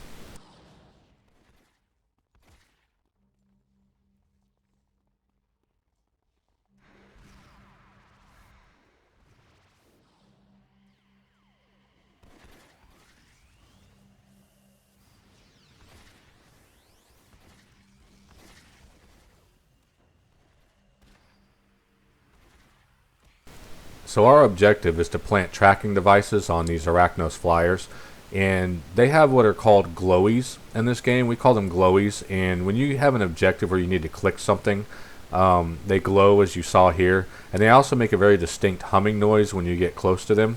So here on this next flyer, you'll actually hear it. I'll crank up the volume a little bit in game so you can actually hear the humming noise that it makes, and that's universal across all missions with objectives that you need to click or to identify.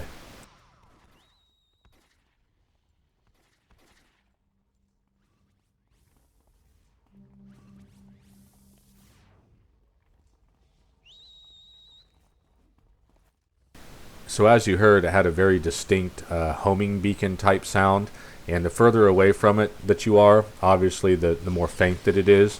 And it's good to kind of know that sound, because that sound is common through all missions in the game. So if you hear that noise, you're not necessarily in the same room or the same area as the beacon or the glowy. It could be in another room next to you or on the other side of a wall, and you may have to go all the way around the map to get on that other side of the wall. But when you hear that distinct sound, that does tell you that you have an objective close by somewhere.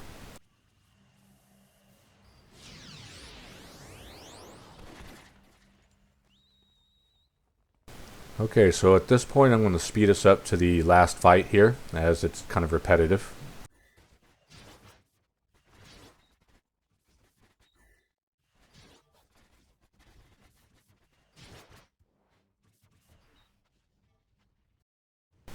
So what I'm doing here is I'm kind of turning the graphics back up a little bit. There are two items here that you see me messing with that really affect modern cards in this game, at least for my 2080 Ti, and that's the particle count and then suppressing FX while close. When those are turned up, they really ramp my heat up on my card. And again, it's not the card, it's just the game hasn't been updated for graphics and drivers and stuff in the last 10 years, obviously, because it's no longer live. So modern cards, they're just not optimized for them. And although it looks a little bit better, cards are so hard to get nowadays that I like to keep it around 50, 60 degrees Celsius when I'm playing a game, and not 70 and 80. So either way, so we finished the mission, and we're going to go talk to Matthew Burke for our debriefing. Alright, so we are about to debrief with Matthew Burke after our first mission. So if you need to pause, go ahead and do so now.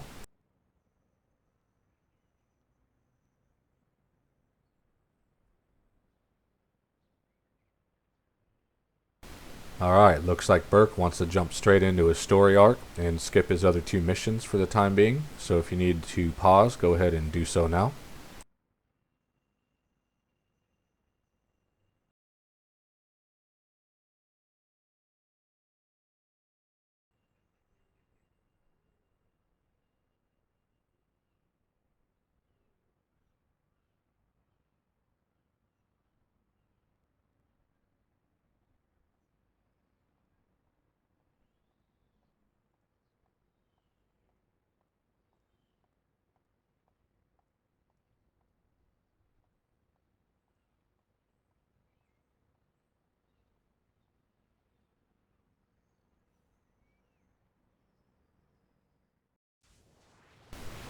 Here we are, the first mission in Matthew Burke's story arc. It's a 3-mission arc, and I don't know if you read it or not, but he's pretty salty over Arachnos. He doesn't like the fact that Arachnos thinks that they own everyone and everything on the Rogue Isles, and especially the information on the snakes, they kind of keep hush-hush. So Matthew Burke has decided to send you out behind Arachnos' back and gather his own information on these snakes. And it's kind of funny because Matthew Burke even said he believes that information, you deserve to have information if you're tough enough to get it yourself. And that's kind of the theory that Lord Recluse has, is your ambition. If you're tough enough to get it yourself, and the strong survive, then you know you've earned his respect, and you've earned the respect of Arachnos. And maybe that is why Matthew Burke has survived as long as he has, is because maybe Arachnos has kind of allowed him to survive. So either way, pretty cool intro. You kind of see how salty Matthew Burke is, and he's definitely a rival to Arachnos. We're pretty familiar with this map and with snakes because of our other contacts. You have to remember, again, this is an optional first contact, so his content's going to be very similar to Kalinda's. So we're going to speed through this to the end here, because honestly, it's the same stuff that we've already done.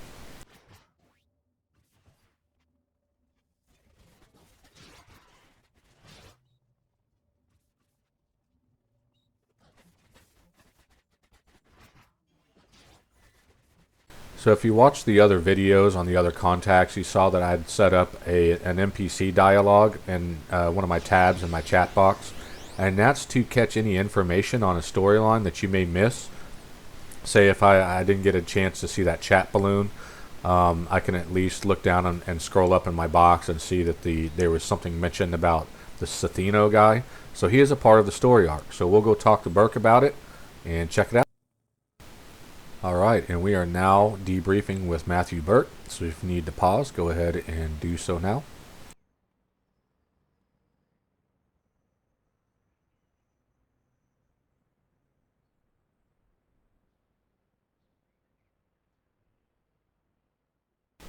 So before we get into our next briefing, it looks like another character popped in here to talk to Matthew Burke, and it looks like he actually did a backstory like I do my characters. So if you want to pause and read this other player's backstory, go ahead. Alright, this is pretty funny. So apparently this guy hid in the corpse of Winnie the Pooh during an attack, which happened to be laying in the Well of Fury's water, and made him invincible, fused him together, and now he's coming back with a vengeance. Winnie the Pooh is coming back with a vengeance. So pretty funny, man. Some people have some pretty funny backstories. And now for the briefing for our next mission in the story arc. If you need to pause, go ahead and do so now.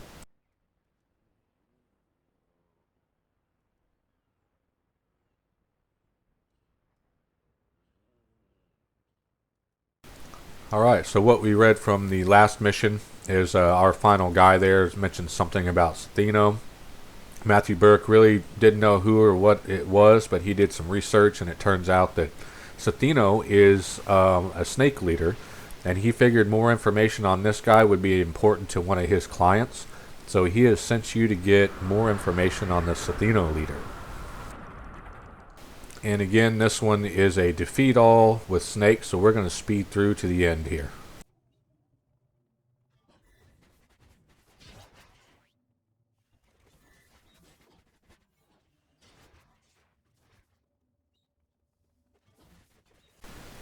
And again, we're going to have some more NPC dialogue here, especially for the last mob. And as you can see, we've got a glowy over here. And you can hear the glowy, you can see the glowy. That one's pretty easy, but obviously it is an objective.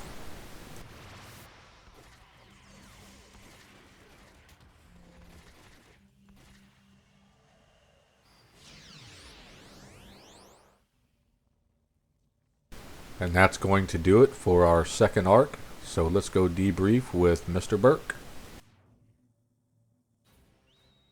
And now we're able to call Matthew Burke. So here's the debriefing. If you need to pause, go ahead and do so now.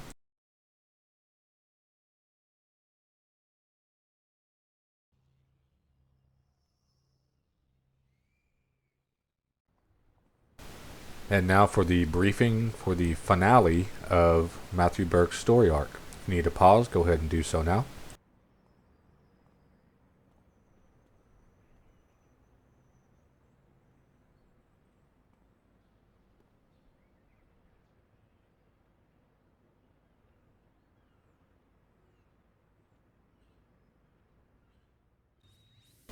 So we learned through interrogating that boss in that last mission that there's a snake hatchery nearby, and the Stheno snake leader, who is a she by the way, may possibly be here, as well as Medusa, the mythical Medusa. So Matthew Burke and his clients have tasked us with coming and basically investigating the snake hatchery and taking it out and finding any useful information possibly. So it's all about making that money. So it's pretty cool. We used to farm this mission on live. Kind of a cool little snake chamber at the end. So the rest of it I'm just going to speed through because it's the obvious repetitive snake killing.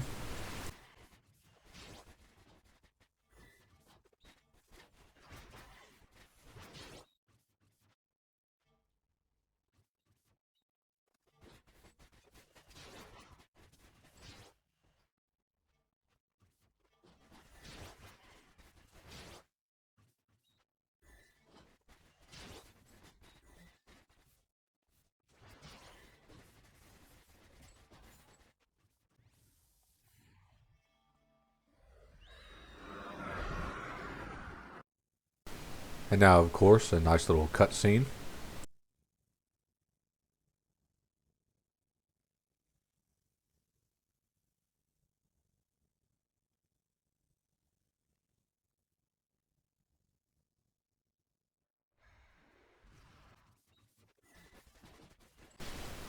Alright, so here we are arriving into the hatchery here, the snake chamber. And as you can see, we've got ourselves a boss over here, a big cobra, and we have some eggs. First time we've seen these. And the way these eggs work, man, is when you get close to them or they detect you, they start trying to hatch. And if you don't destroy them in time, then a cobra will hatch out of them.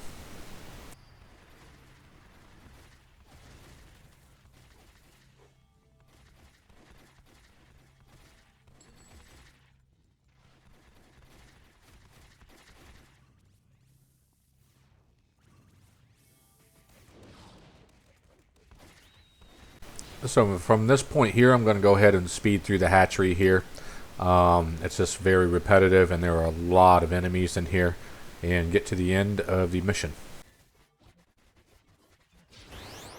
Now, these hatchlings, when they come out, I swear I remember they used to be bosses and not lieutenants, but I could be wrong there. I do know there's a mission way later on in the game where there's a bunch of eggs full of elite bosses that are snakes, and that is a tough mission, but an awesome, awesome experience farmer.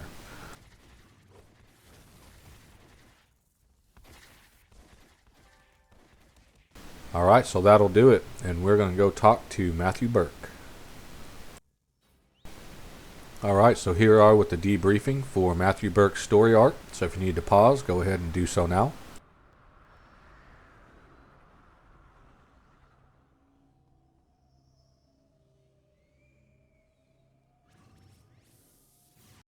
Alright, we're going to pause for a second here. I have kind of a little theory. So, in the debriefing here, we obviously did not run into the snake leader, Sathino, and all we were able to recover were some snake eggs, right? And so, that obviously is going back to the client that Matthew Burke is working for. In the old days of Live, the original days of Live on the game release, as I said before, you had a choice between Matthew Burke or Kalinda. You couldn't have them both. So you ran two separate story arcs. So you didn't really get a chance to blend them together unless you really thought about it. And what I think is Matthew Burke's client is actually Mongoose. And of course Mongoose contracts for Arachnos. So I think all in all, Matthew Burke's kind of being played by the very people that he doesn't want to have this information. And I think that's kind of cool because there's a little circle going on here that you normally wouldn't know about unless you did all of the contacts. Now, of course, that's just my theory. That's what's awesome about this game is you can kind of create your own little controversial storyline with the information that you have, even though there's no proof of it. And I think that's just kind of cool that they leave open ends like that to actually give people the chance to use their imagination in this game. Alright, so now that the story arc is over, we now move on to the last of his single missions. So if you need to pause, go ahead and do so now.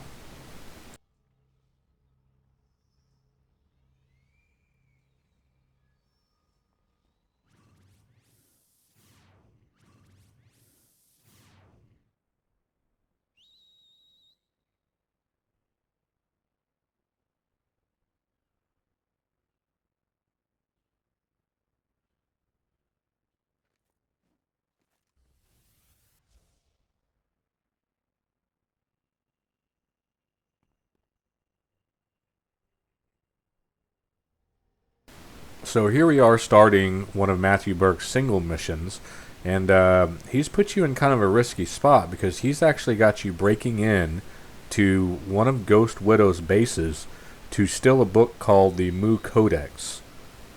And what makes it even crazier is that the client for Matthew Burke is Captain Mako, who is the other, or one of the other signature villains, and the equivalent to Ghost Widow in the City of Villains. So obviously there's a lot of infighting, and one's always trying to get an advantage over the other. And Matthew Burke, that's why he kind of gave you that little warning, like, hey, if you decide to get in with these Arachnos guys, be ready, because there's always going to be someone within that faction who wants to have an edge over you. So here we are, fighting against Arachnos troops. He's got you fighting those guys again, and wants you to clear out the base and steal this book. So obviously when we go into the defeat all factor here, I'm going to go ahead and just speed through to the end. So.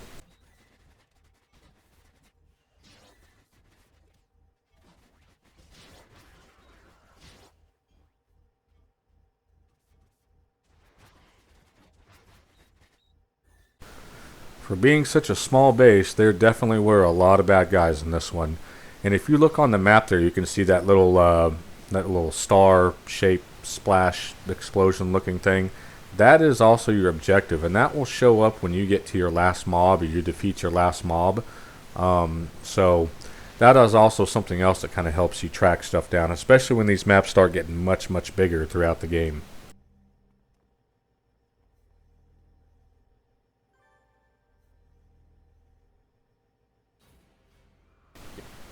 And here we are on the debriefing for this last mission here to steal the book from Ghost Widow. So if you need to pause, go ahead and do so now.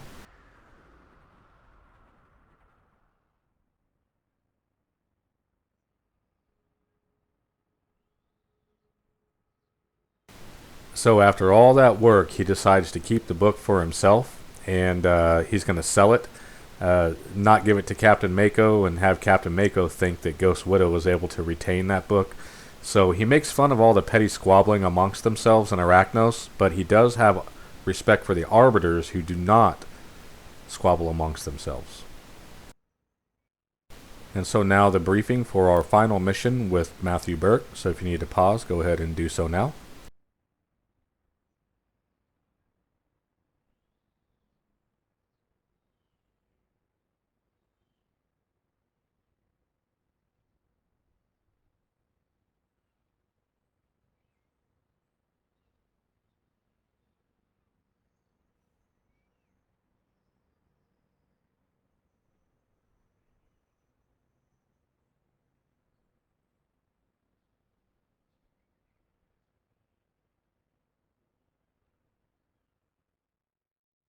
Alright, so Matthew Burke has you taking out this Agent Cursed guy and stealing his files. And Agent Cursed works for Longbow, and he is apparently one of their top cryptographers. So Matthew Burke wants those files so he can make a good chunk of change off of them. He kind of likes Longbow because they're a thorn in the side of Arachnos. And of course Matthew Burke does not like Arachnos. So somehow Longbow has established a rather fancy, expensive looking base here, right here in Mercy Island, and we haven't really encountered Longbow a whole lot except for an open world and maybe just our first mission with Kalinda. But as far as their base and their operations and whatnot, we haven't really messed with them much. And you will be dealing a lot with Longbow throughout the City of Villains because they are a critical enemy, a primary enemy of Arachnos, and they are constantly trying to shut down Lord Recluse and Arachnos as a whole. So they are kind of your anti-villain. They are the heroes' army, basically. So get used to fighting them because they do get pretty tough later on in the game.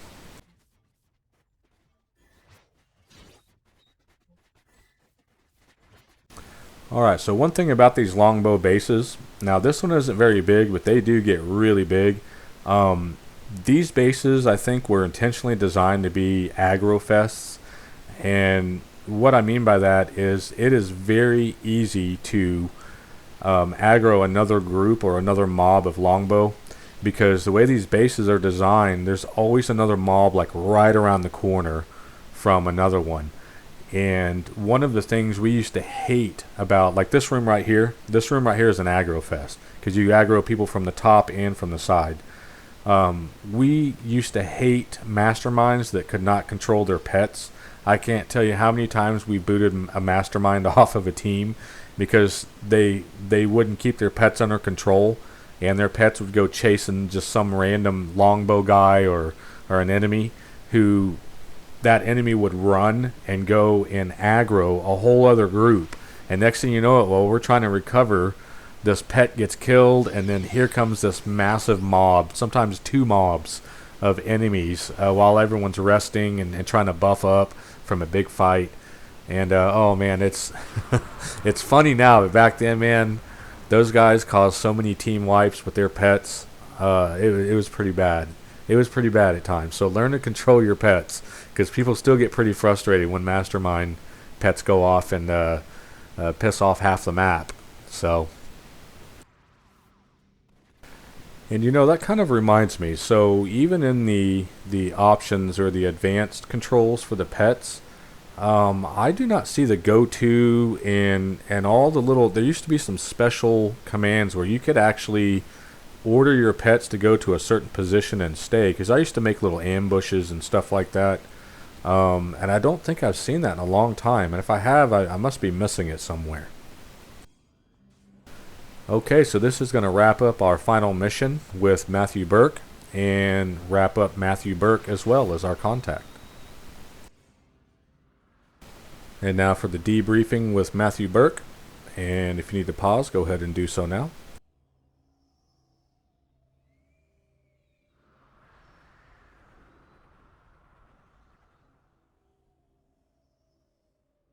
Alright, so once again, Matthew Burke is going to keep these files and use them to eavesdrop on Arachnos. Obviously, Matthew Burke is pretty paranoid over Arachnos. He's keeping constant tabs on them, and that's his way of surviving.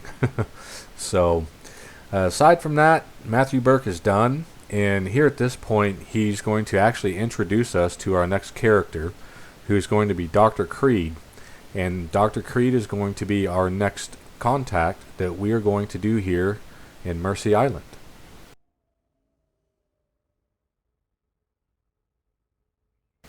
So, as Matthew Burke mentioned here, Dr. Creed works a lot with these infected people. This will be our first time really messing with them on a larger scale and part of their storyline. So let's move on to our new contact.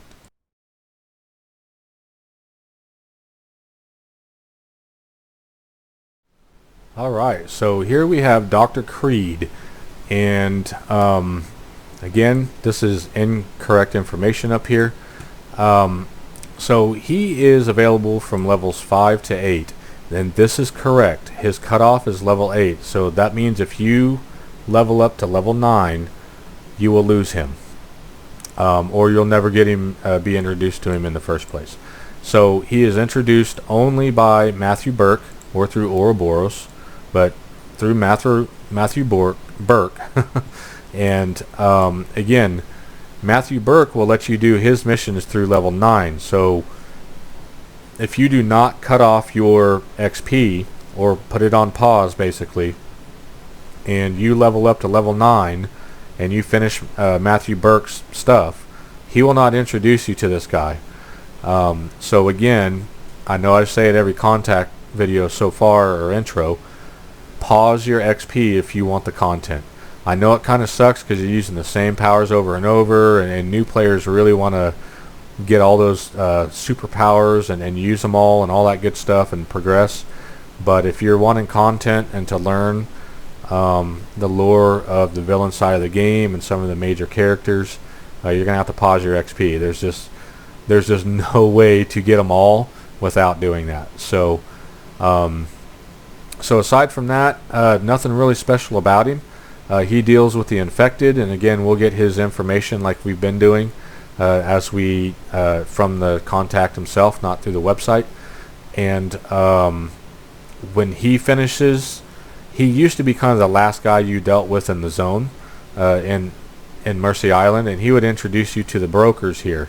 And we'll talk about brokers in another video for Port Oaks, because that opens up a whole other page of content that is available to you. So he doesn't offer any badges or anything like that, but you can get reward merits from him, and which can be used to purchase recipes and all kinds of neat little things.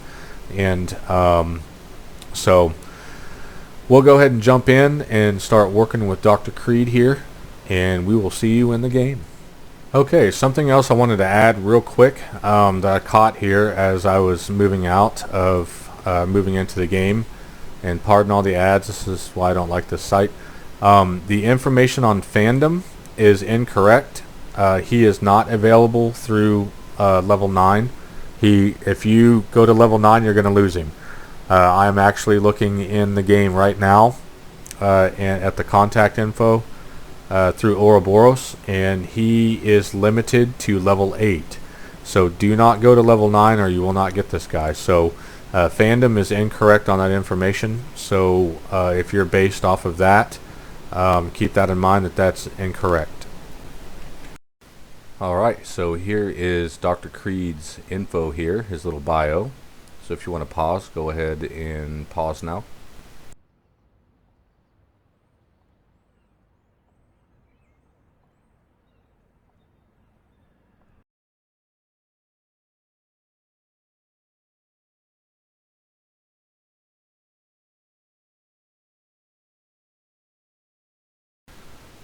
So you'll notice I am level 15 up there in the corner. I had forgotten to shoot a video of his information, and so I had to come back later to do it. So that's all that is. We will actually be level 8 while we are doing Dr. Creed's storyline. And now Dr. Creed's little intro here, so if you need to pause real quick, go ahead and do so now.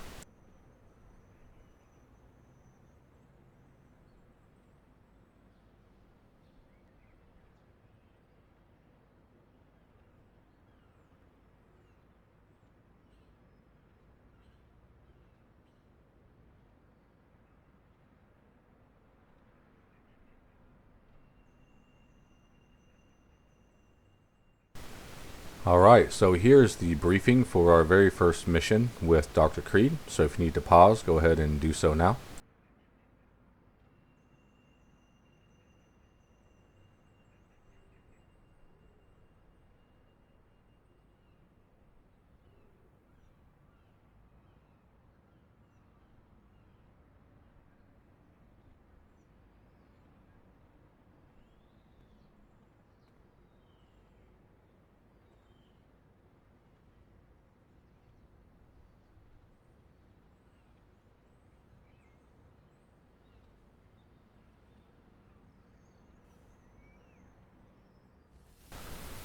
Alright, so from what we've learned about Dr. Creed here is that he used to work for a project there in Paragon City back in the States for a project called Seraph, and it stood for Scientific Experimentation, Research, and Application to Paranormal Humans.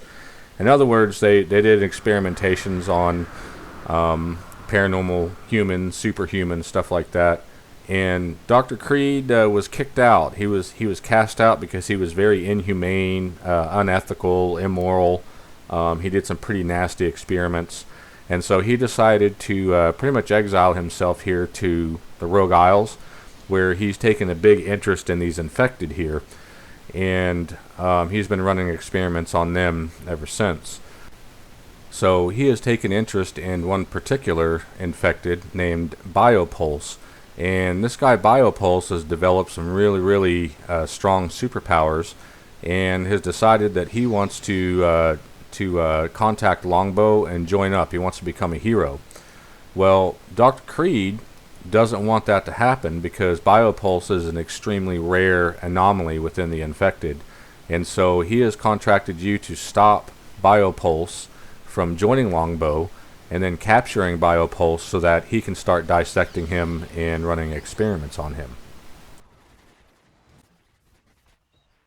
Alright, so I'm of course going to speed some things up here, kind of get through the repetitive mobs, and this is a typical sewer layout, pieces of a very large sewer puzzle that you'll be using quite a bit in this game. So we get towards the end here, and we will have a little bit of dialogue that you can read over there on the left side in the chat box if you need to pause it and whatnot.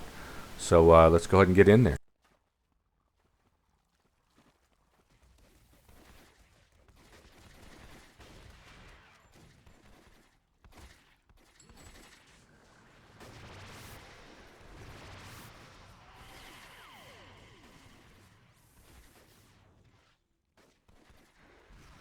So here I'm going to open up the info on Biopulse. Just sometimes you kind of get a little backstory on signature named heroes and whatnot.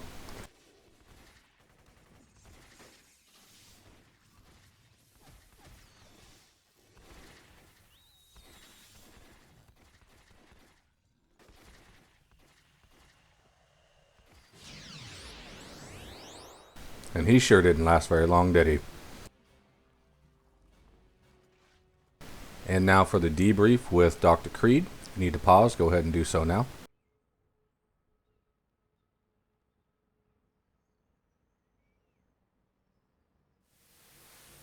Okay, so it looks like Dr. Creed has decided to offer his story arc called Weird Science. And this is actually a really cool storyline. So if you need to pause for the intro, go ahead and do so now.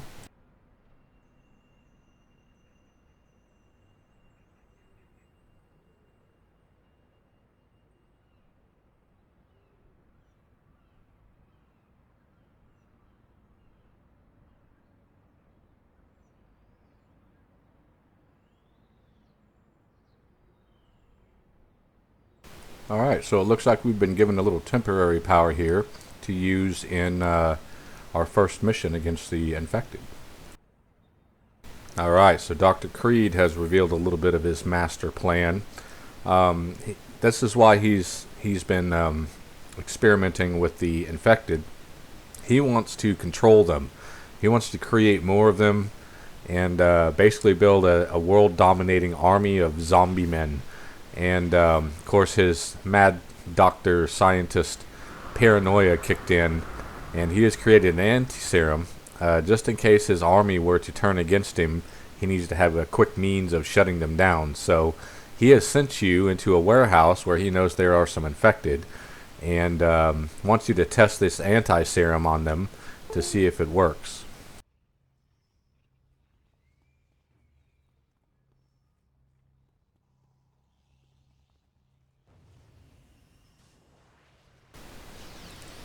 And as you can see here, this stuff doesn't play, man. It one-shot kills the minions here. But it doesn't work at all on the lieutenants and above. And since this is a defeat all and a really big map for a defeat all too, it doesn't look very big, but there's a lot of real estate in here. I'm going to go ahead and speed up to the end, to the last mob fight.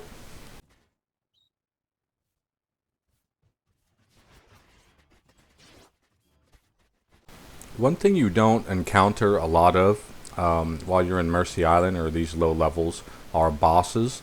You will get them sometimes, but not very often. As you get higher in levels, bosses will spawn more commonly in the enemy mobs, but at lower levels they kind of keep them to a minimum just because they're pretty tough for low level players.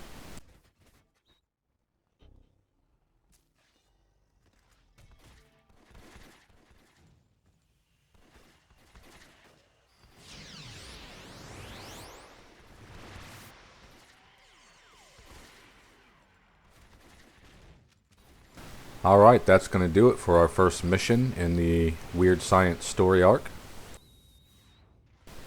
And now for the debriefing from Dr. Creed. If you need to pause, go ahead and do so now.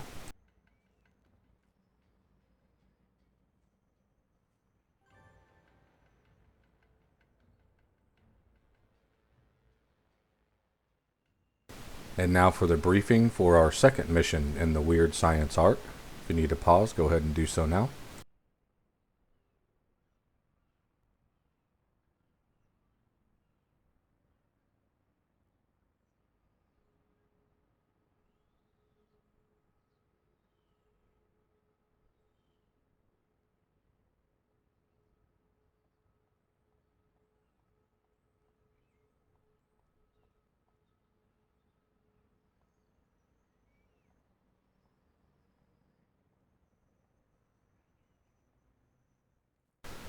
Alright, so apparently while we were off testing that anti-serum, Arachnos contacted Dr. Creed with some information on the contaminant that is being used to create the infected, or that's causing the epidemic or pandemic, whatever you want to call it, epidemic.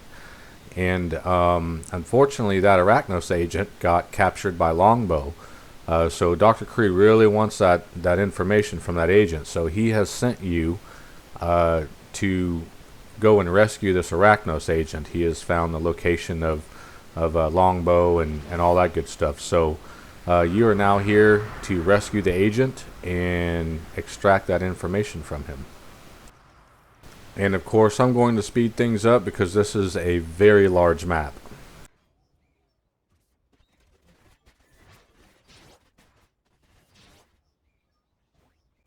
So as you've probably noticed, there are quite a few mobs. There's even bosses showing up. You can level up very quickly in a mission like this. Luckily, our XP is turned off, but Longbow's already kind of giving us some trouble here. And this mission is very unique because it's the first of its kind that we've encountered so far. And I'll explain that here as soon as we slow into real time. So some missions have the rescue option in it, and when you rescue that NPC, sometimes those NPCs will fight. They are killable NPCs, whereas other ones are basically invulnerable, and you just have to escort them out. This one here needs to be escorted out, but the problem is that he is an active NPC, and the worst part of it is that he just died. He went off and tried to take on a whole mob by himself before we were ready, and I had not realized that he was one of those kinds of NPCs. So what ended up happening here is I failed the mission, which isn't necessarily a bad thing for this particular arc, but you will run into those. See how it ended the mission for me? You will run into missions where there are dual outcomes in the mission. Luckily, in this case here, the arc can continue on. They just had a different dialogue for him. So speaking of which, here's the debriefing for the failed mission. If you want to pause, go ahead and do so now.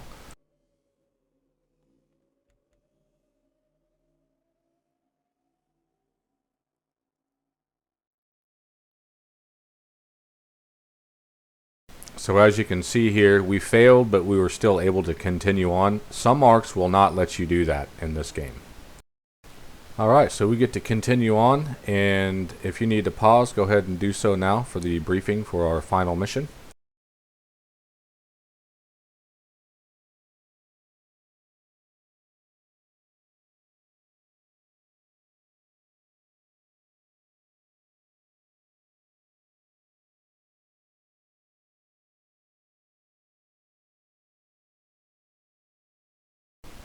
Okay, so our idiot Arachnos agent who got himself captured and then we rescued and then jumped into a mob of enemy longbow and got himself killed apparently muttered some words through his last dying breath about a Dr. Geist in an Arachnos lab.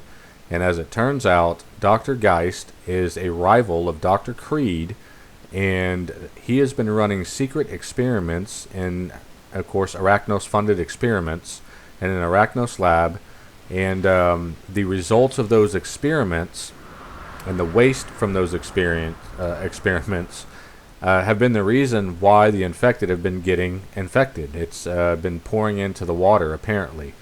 So Dr. Creed has sent you to go find this Dr. Geist and interrogate him and get all of the information on this experiment for Dr. Creed. So before I speed things up, here I wanted to upgrade my enhancements, and as you can see here, you can click the upgrade button, and what it does is it always keeps you 3 levels ahead on your enhancements from your current level. That is the maximum that you can upgrade yourself. Always stay 3 levels ahead, because I felt like things were acting a little wonky there, and it was time to upgrade. So anyway, we are going to speed through to the end here, and we'll have a little bit of dialogue. I believe we have a cutscene coming up too, so let's check it out.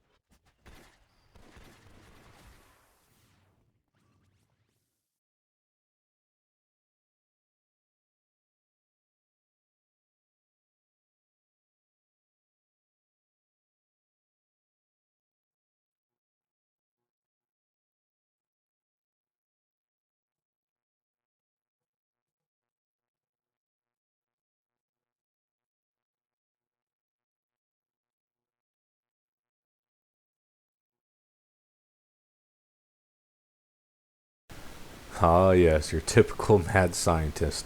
You see the creature hanging in the middle there? That is apparently an arachnoid, and that's what Dr. Geist has been working on. And apparently the byproduct, or I guess the waste from this experiment that he's been running for Arachnos, has created the infected. And those arachnoids, that is a whole other storyline. That arachnoids are a pretty big deal, but you don't get to mess with them until you get up into your 40s, level 40s. There's a whole storyline with those too, and they are some pretty nasty enemies to fight, as well as being kind of a dirty secret of Arachnos.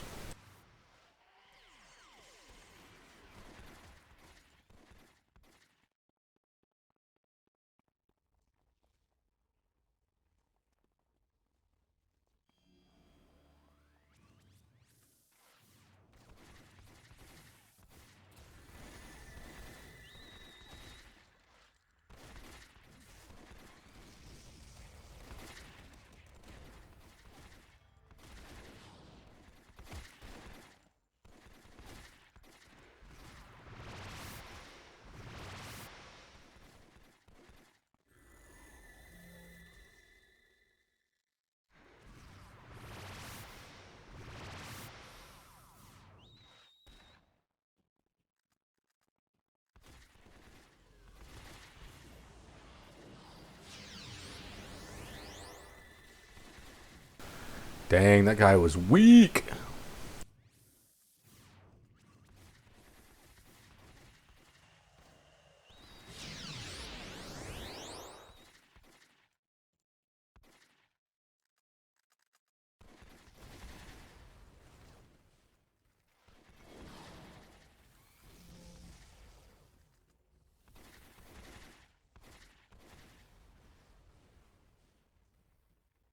Alright, so that's going to do it for this story arc. Kind of a cool little storyline. It kind of breaks us into something we'll find out way later, but nonetheless, a pretty cool story. Alright, and now the debriefing for our story arc here. If you need to pause, go ahead and do so now.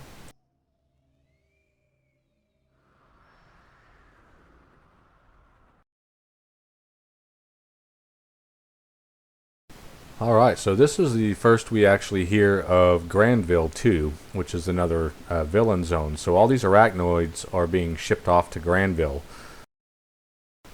Alright, so now we kick off one of his regular missions, so if you need to pause, go ahead and do so now.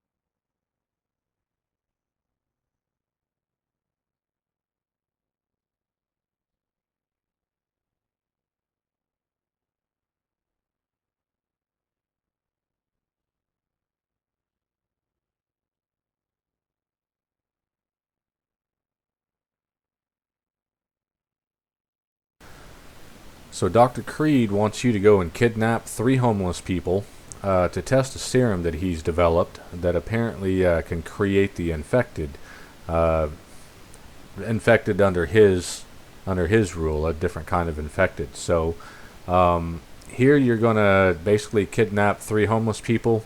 You're going to have to fight the infected and fight the Hellions, because these homeless people apparently are hanging out with the Hellions right now. So kind of a cool map here. You don't see this map very often at all. In fact, I can't think of any other time that this map shows up in the game. So we'll go ahead and get started with it. So you can see my stats up top that are in the red. That means that I've been debuffed, and the Devolve that we were just fighting, he has a minus defense, a defense debuff. So basically when it hit me, it took away all my defense and then put me in the negative as well, just from that one hit. That's one of the reasons why I like to monitor defense and stats like that, so I can see if I'm being debuffed and whatnot, if I need to kind of back off and let the debuff wear off.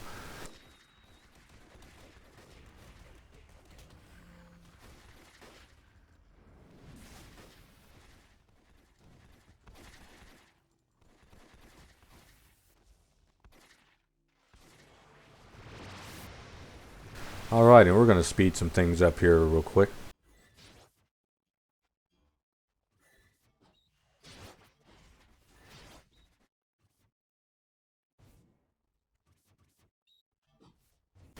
Okay, so we've obviously gone inside a little warehouse here, and we're having to fight off some Hellions. All three of the homeless guys are in here. I think they're all guys. And this is kind of the frustrating part. I hate escorting like 3 kidnap victims because sometimes they're not always following you. They may be following someone else on the team. And there's times where people on your team aren't paying attention, and you have to wait for them to come back from AFK or something. But in this case here, kidnaps and rescues like this, you can actually outrun them, and you have to turn around and go back to them because they don't follow so well. As you can see here, I had to run all the way back because this guy got stuck at the door, or stuck in the halfway point of the map. So these can get pretty annoying if you have stealth turned on or anything with stealth in it. It also makes it to where they can't see you too well either. Alright, and now for the debriefing with Dr. Creed. If you need to pause, just go ahead and do so now, and we'll have one more mission left for him.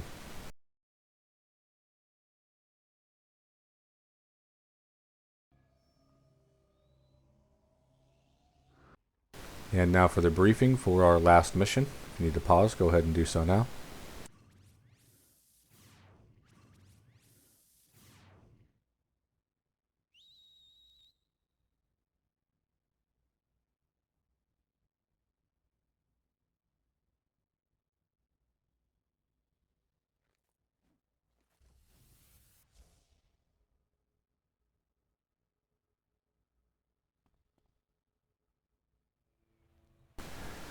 Ah, yes, the infamous barge.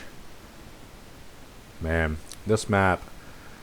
Luckily, this one is not going to be too bad, but we're going to do a lot of fast forwarding because you can be in this one for 45 minutes to an hour. Usually, there's mobs of enemies all up here on the top, and then mobs of enemies, of course, inside. And you'll be familiar with this layout here. This is the typical barge or big ship map here, and of course I don't think this is yeah, it is a defeat all. So and we're going up against the Wyvern. I think this is our first time dealing with them. They're basically a bunch of bow and arrow guys. Just imagine fighting hordes of Hawkeyes. That's basically what these guys are. So we are going to kick this thing into fast forward mode and get all the way to the back side of the ship here. Man, this mission took so long that even in fast forward, it takes like 3 or 4 minutes to get through. So the mission here is basically you're just going to steal a whole bunch of really rare, hard to get medical supplies off the ship for Dr. Creed so he can continue his experiments. And of course, it's a defeat all because we can't have any witnesses. And of course, it's also a huge, huge map. So we're going to speed through here, get all the killing done. There's all kinds of little things here, bodies and stuff laying around, all kinds of crazy stuff in here. So we'll get to the end of it here, and then I had to go back outside. Apparently there was a mob swimming around out in the ocean out there that I missed, but should be done pretty quick here, and that'll be the end of Dr. Creed, or at least as a contact, that is. And I believe you will go back to Dr. Creed as part of a storyline way later in the game as well. So.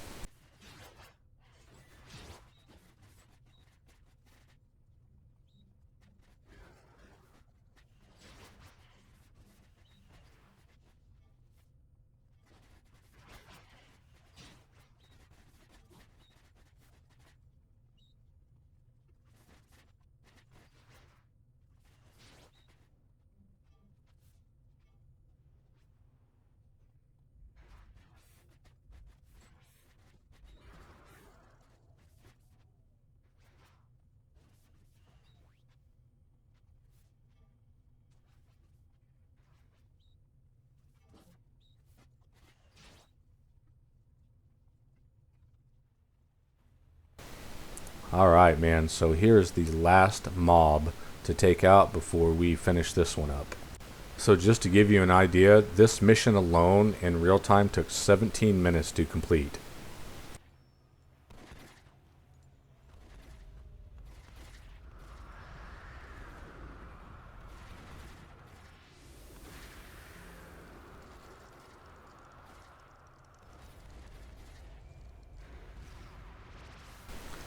Alright, so here's the debrief with Dr. Creed. Not much to him. And that's it for Dr. Creed. So our next contact that we're going to do is we're going to do Operative Kuzmin. He's an Arachnos operative that's right up there in the front by our spawn.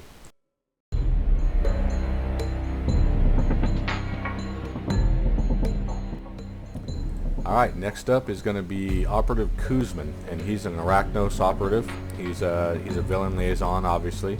And he's actually right behind the trainer. If you ran straight through the trainer right into that building, it's got the big Arachnos emblem up on it. He's standing right there underneath it, and you can pick him up right off the bat. His level range is correct here. He is levels 1 through 7. So if you hit level 8, you don't get him. You lose him. You lose any progress with him. Unfortunately, that's when I thought level 8 was the maximum level that I could be. Before I started losing contacts, and it turned out that level 7, there are 4 contacts that level 7 is their maximum. So when you hit 8, you lose them. And 2 of them are right here, and then he's a 3rd, and then there's a 4th one. So what I ended up having to do is I had to go back and use the Ouroboros flashback system.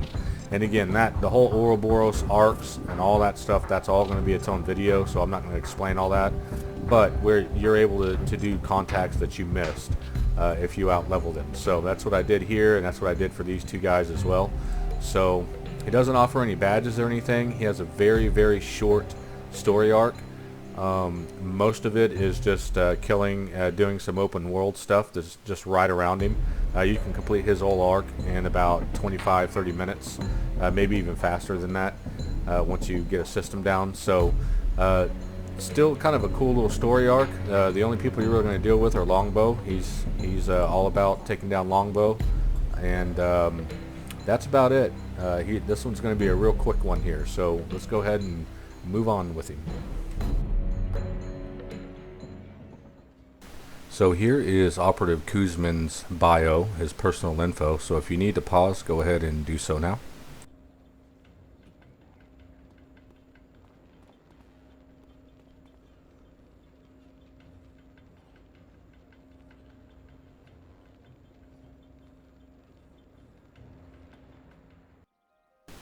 And here is the dialogue for the very first mission, so if you need to pause, go ahead and do so now.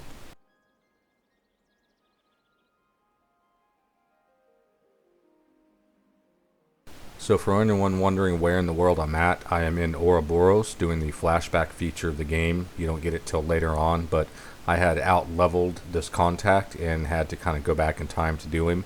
And as you can see, it put me down to level 7, which is his maximum level.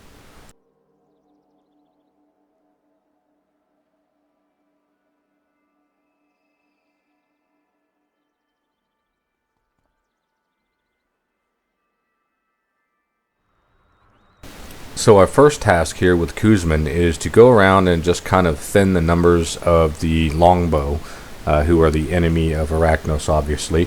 And Longbow are obviously trying to recapture some of these villains who have escaped prison, basically, and or keep them from joining Arachnos. Arachnos is really busy with Fort Darwin right now with the invasion from Longbow, so he kind of makes use of the villains here to thin these numbers. And obviously a very quick and easy open world mission where you just have to defeat 5 enemies. And here is the debrief. If you need to pause, go ahead and do so now.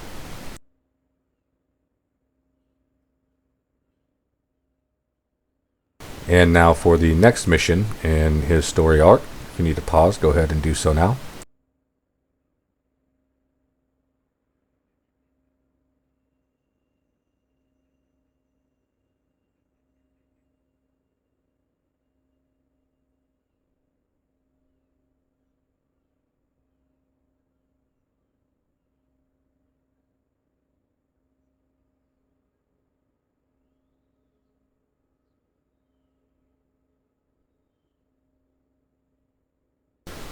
Alright, so that last mission revealed the name of a hero named Golden Palm.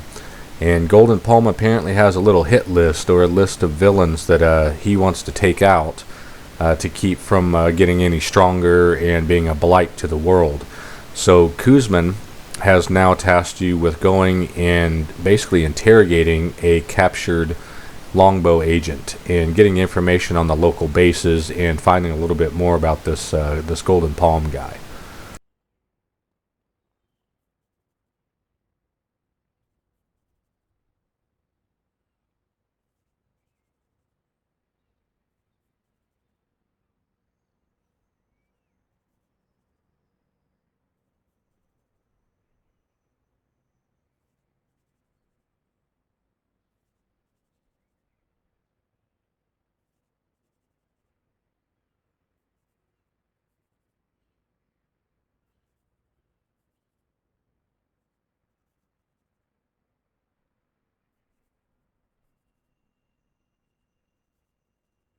Alright, so this grunt has told us that there are 2 bases nearby that the longbow are using, and that you need to have some special codes to get access into one of them.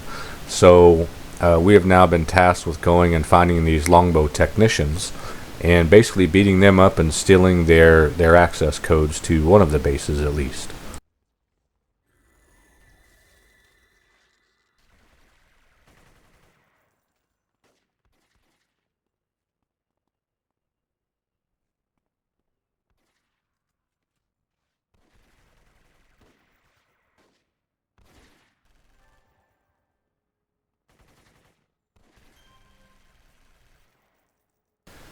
Alright, so you have taken the access codes and have basically created a fake distress call to get all of the longbow stirred up. So all you have to do now is basically go and plant a few bombs and blow up the buildings that they are in. And yes, fire hurts you, as it should, when you stand in it. So now here is kind of a debriefing here. It's kind of a continuing mission, so if you need to pause for the dialogue, go ahead and do so now.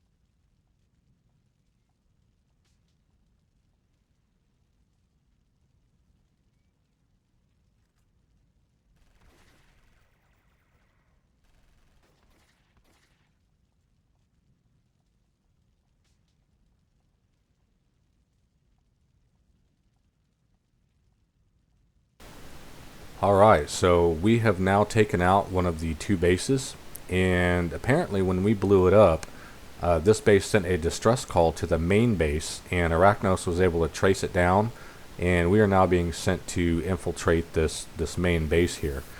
And what Kuzmin has in mind is for us to basically take out the front guard and steal their uniforms so that we can pose as longbow operatives or grunts and get us deeper inside of the base so we have a shot at taking down this Golden Palm guy, who's kind of the one organizing all the longbow in this local area here.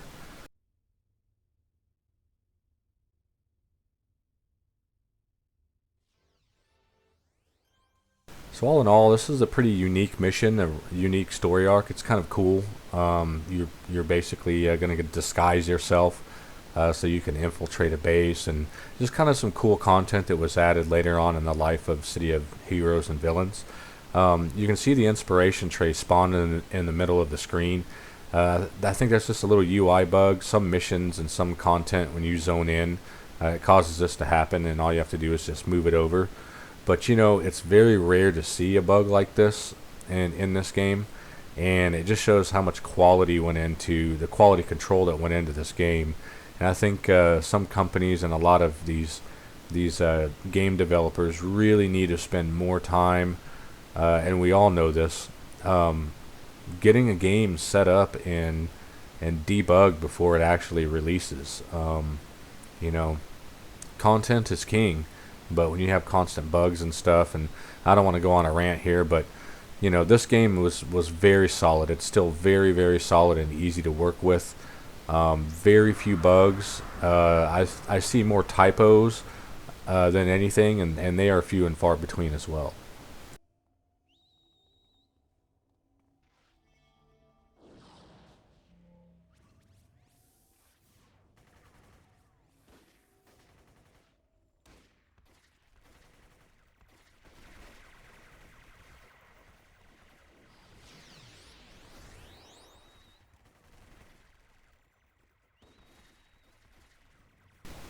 So now we have stolen the uniforms of our longbow enemies here, and now we're going to be like one of them for a minute. And even Baby Split is a female grunt, all except for our thugs. Our thugs didn't get any uniforms, so maybe you can use your imagination and just imagine that Longbow thinks you're bringing in some bad guys into the base for interrogation or something. But it's kind of cool. Like I said, it's very unique. You're getting in to get the jump on Golden Palm. By disguising yourself as a grunt, and little does he know that you're actually a supervillain, and you got an advantage over him here.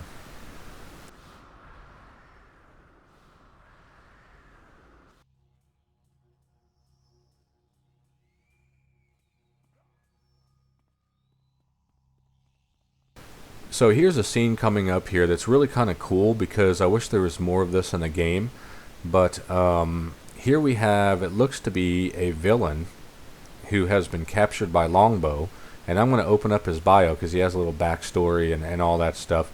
And of course he is an NPC, he's not another player. And if you want to pause, go ahead and read his bio there. Go ahead and do so now.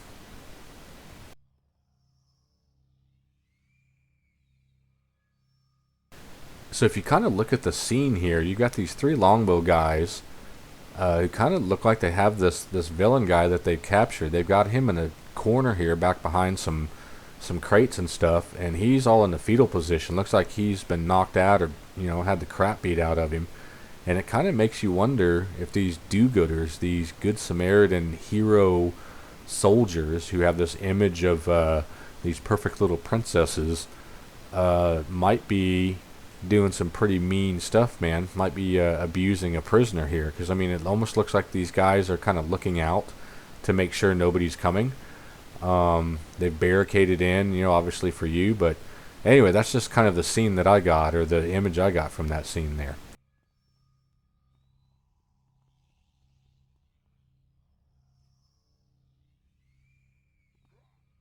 So you can read this dialogue there to the left, the NPC dialogue, if you're wanting to know what they're stating and they're talking about. But that's our main objective. That's our target there. So, and he has quite a bit to say, at least about you anyway.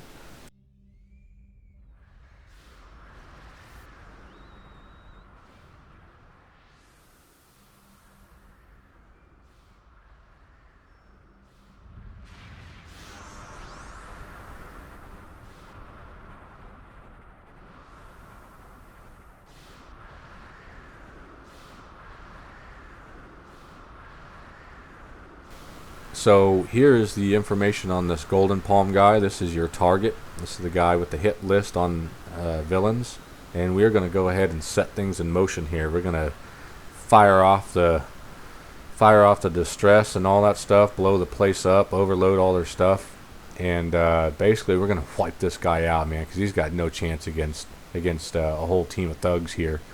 So there goes Golden Palm. Here goes his little buddy Sergeant Kenny. And now it's all about escaping and getting out of here before the Longbow can basically react and ambush you and all that good stuff. Cool mission.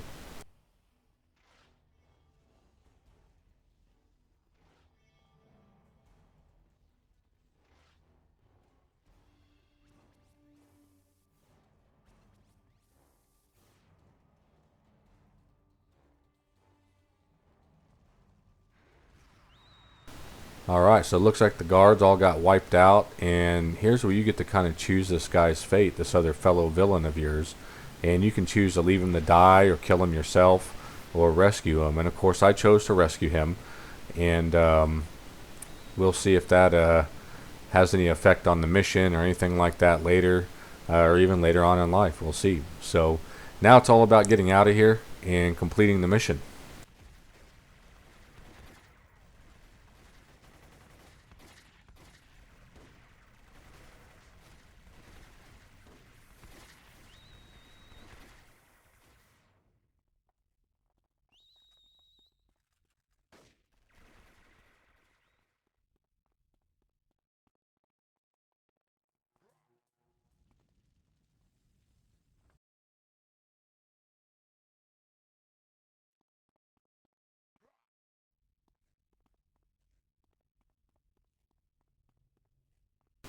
And obviously I didn't encounter any more issues or patrols, so we get on out of here. And that pretty much does it for the entire story arc and Operative Kuzmin as a contact. And this box here that you see, that's part of Ouroboros.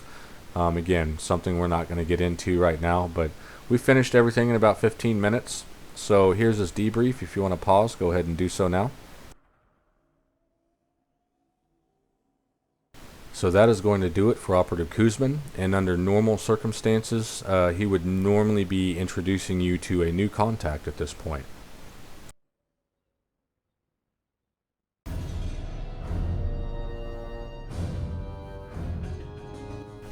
Okay, so next up we've got Firewire here, and he has quite a lot of content, a lot of running around too.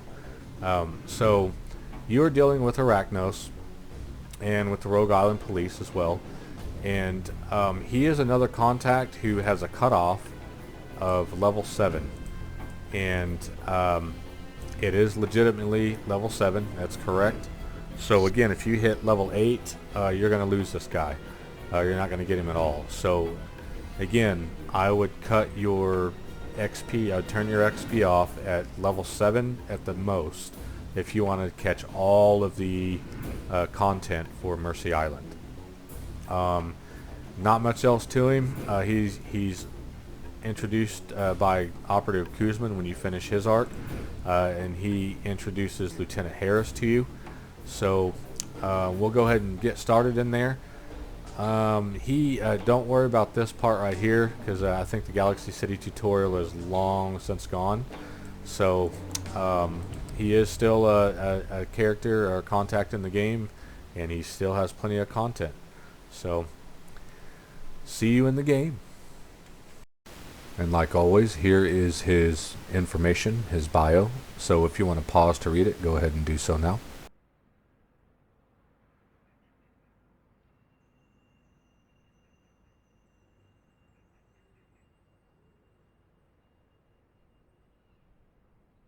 Alright, so apparently this guy likes to talk himself up a lot, so I guess we'll put him to the test here. And here is a little bit more to his intro here when he introduces himself, so if you want to pause, go ahead and do so now. And this is another one of our contacts here that we had to use the flashback system in order to get his content because we leveled too quickly and passed him up. So here's the intro to his story arc. If you want to pause, go ahead and do so now.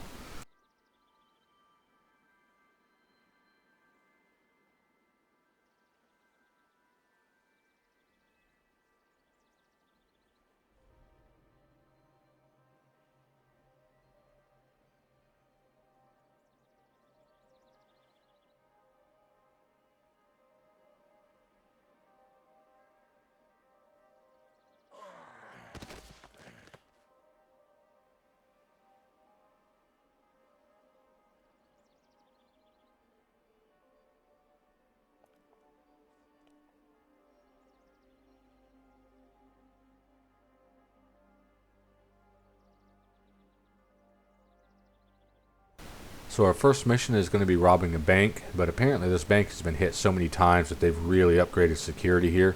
So Firewire has an inside man who's kind of planted a little note to kind of give us the layout of the land, and we're going to read it real quick while Firewire does some surveillance on the bank itself.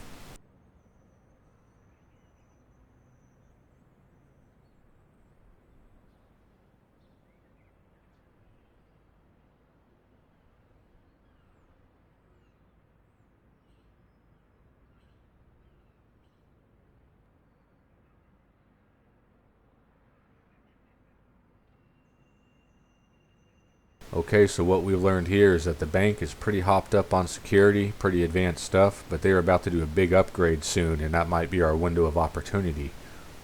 So our task now is to take out some of these Rogue Island police officials and get some documents to get a little bit more information on when and how this upgrade is going to be done. So we've got to drop some thugs out here and take out a couple of these cops, these kappas.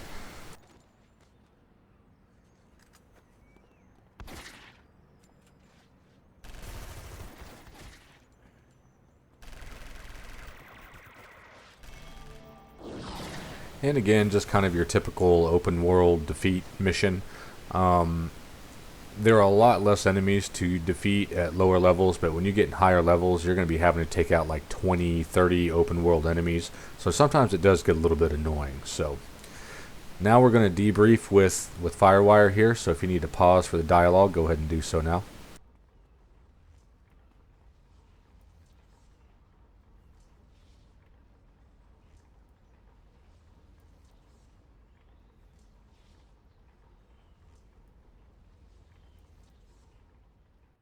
Alright, now for the next part of our little heist here. So if you need to pause for the dialogue, go ahead and do so now.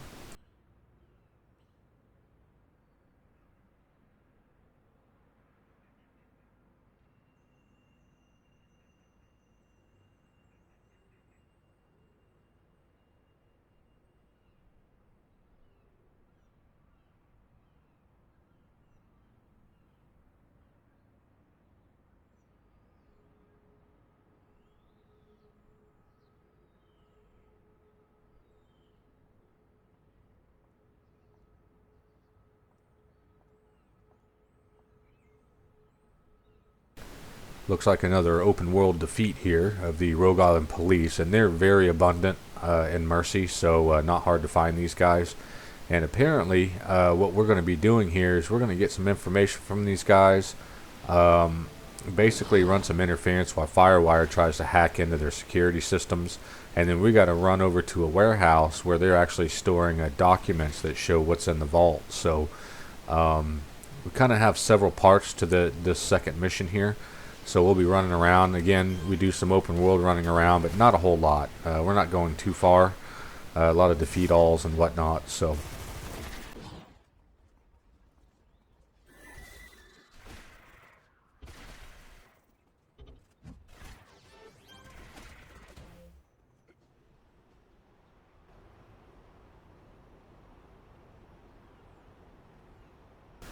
okay, so now that we've run this interference for Firewire, we're supposed to be going into this office building here to get some information on what's in the vault. But it changes right when you get here, and it wants you to talk to this strange man in front of the office building. Well, we know who that guy is because we've already done him as a contact, and it's Matthew Burke. And this is kind of the plot hole. Normally you wouldn't have already talked to Matthew Burke, I don't believe, before you got his missions. So you wouldn't really know who he is. So that's kind of why it's he's acting like he's never seen you before. So again, here's some dialogue. If you haven't paused, go ahead and do so now.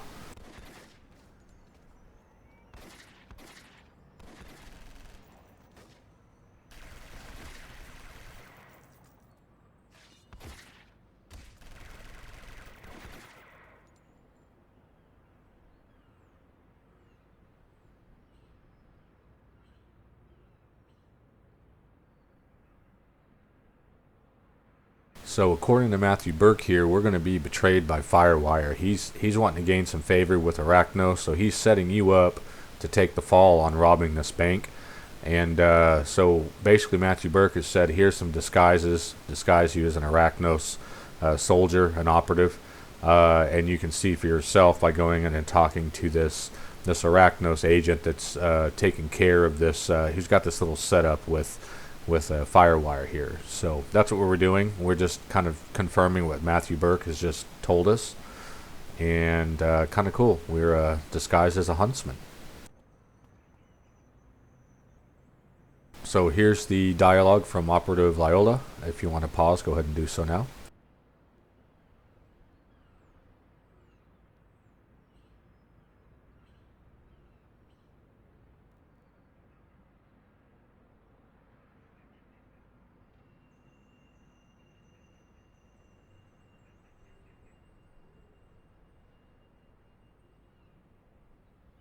Alright, so now we know that little Firewire weasel is planning to betray us. So we are going to see what to do next here about that. And now we're going to talk to Burke about this, see if he's got a plan and whatnot. So here's some dialogue. If you need to pause, go ahead and do so now.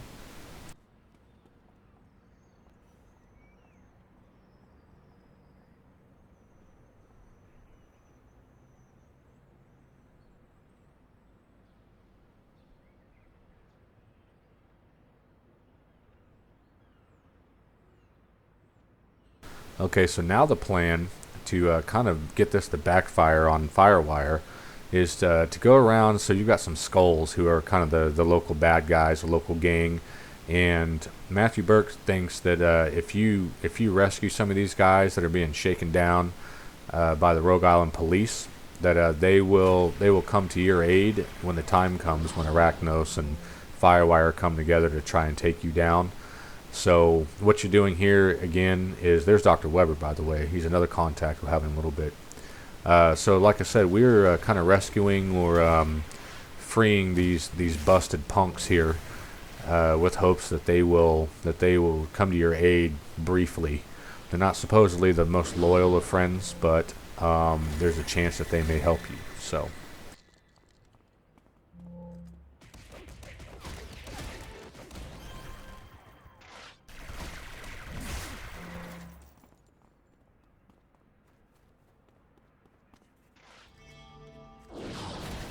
Alright, now that we've got ourselves kind of set up on our end, we're going to call Firewire here, hoping that he doesn't know that we're on to him, and get a debrief here. So if you need to pause, go ahead and do so now.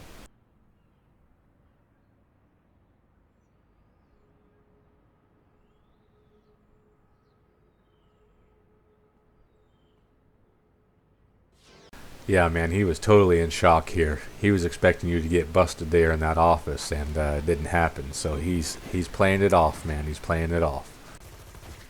Alright, and now here's the briefing for our next mission and the grand finale. If you need to pause, go ahead and do so now.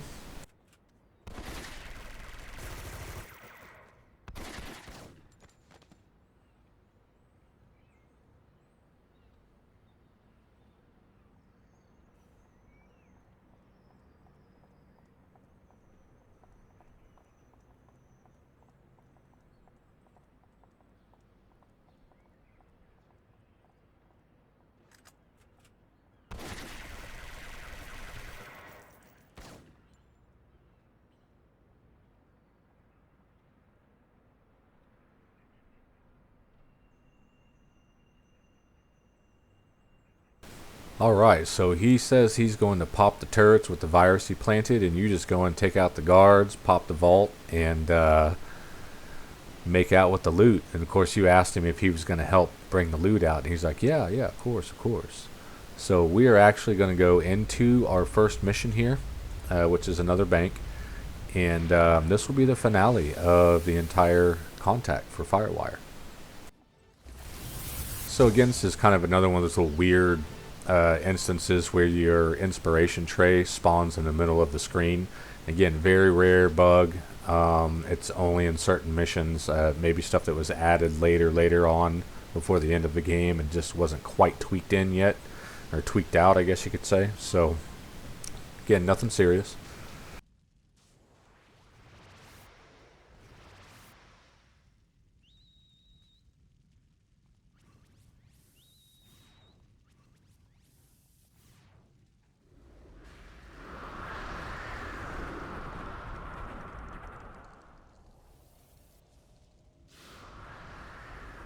So at least it looks like Firewire did do his job up to this point. He obviously caused these turrets to explode, and looks like it's done quite a bit of collateral damage. Took out a lot of guards. So we're basically just going to mop up the stragglers and take a shot at this vault.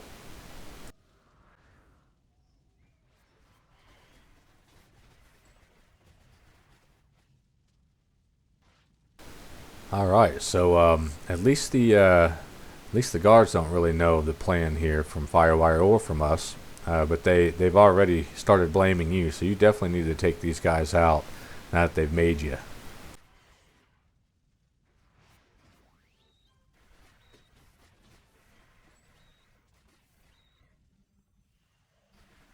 Okay, so we've made it to the vault, and here's where everything comes together. Let's see what happens.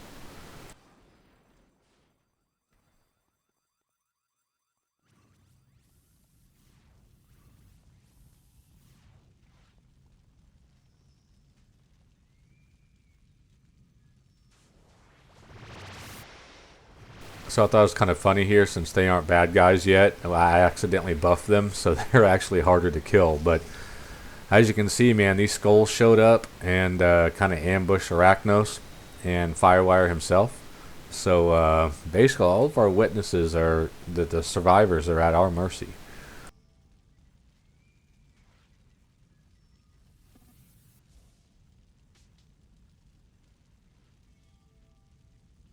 So now we're going to have some kind of cool dialogue here. So if you need to pause, go ahead and do so now. This is kind of you can choose a different outcome for this guy, for this mission.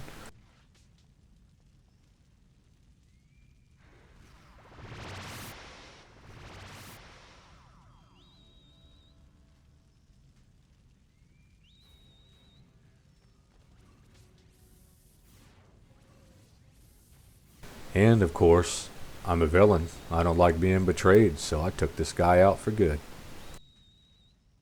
Alright, so this is kind of a unique way to finish out an arc. It's part of the arc, and that is meeting another contact who is Lieutenant Harris. And so we're on our way there to talk to this guy, but it actually ends this story arc when we talk to him. So this is kind of going to be his intro, and of course he's going to be our next contact, because it's kind of the order of things. And the way this was done, it was done before Ouroboros, when you could go back in time.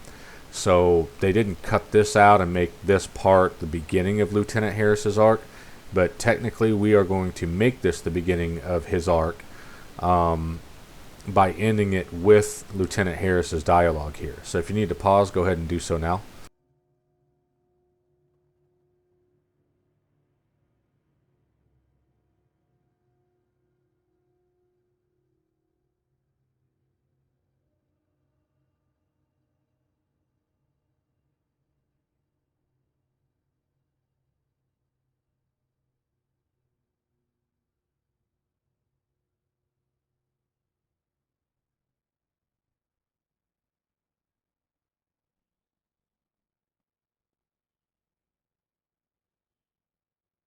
So now we've gotten a little bit of information on him, but what we are going to do is start him off fresh like we do with every other contact, and he will be our next contact.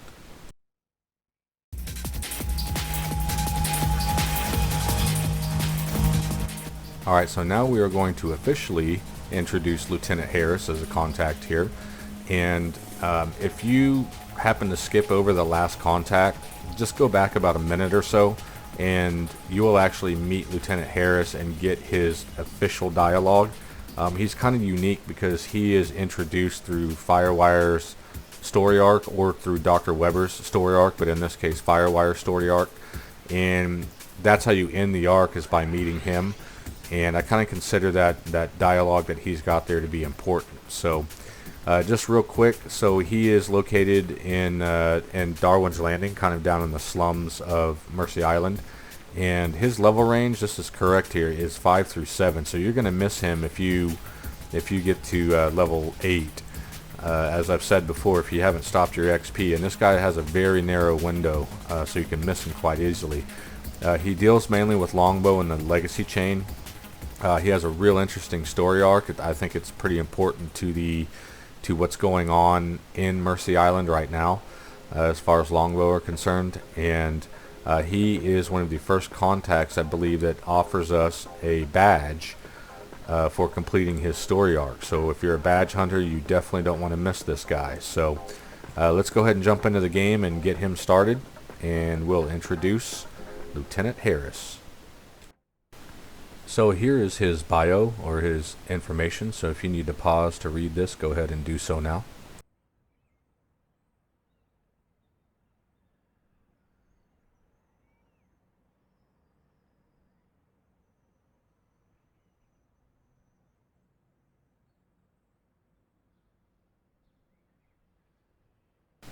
So what we've learned about this Lieutenant Harris guy is that he is a highly decorated longbow soldier. a lieutenant, and for the Richte War and Independence Port. And apparently something has happened here in Fort Darwin during the invasion that has caused him to become humiliated by a fellow lieutenant, Linda Page. And he wants revenge. He is obviously snapped. He's gone over the deep end here. So he has included you in his plot for revenge, and we're about to get started. And of course, we accidentally leveled beyond Lieutenant Harris here, so we're having to use the flashback system to do his story arc. So here is the briefing we would have normally gotten. So if you need to pause, go ahead and do so now.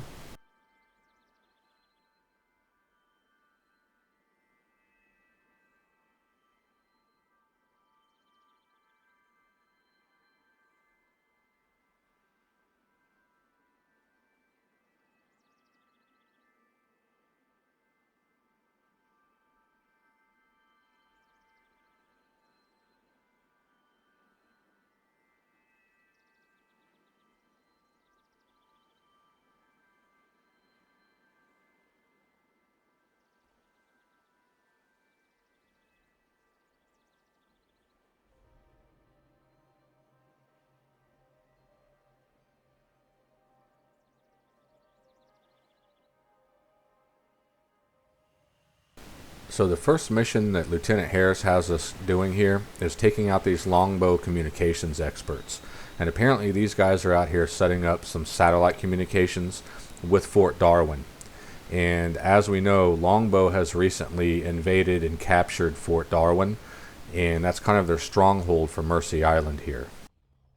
So Lieutenant Harris had apparently gone to Linda Page there in Fort Darwin about the presence of Longbow on the rest of the island outside of Fort Darwin, and had made some proposals on what to do about the weak presence, and basically he was laughed right out of the room. And so as part of his revenge, he is going to exploit these weaknesses to show them all that he was right and they were wrong.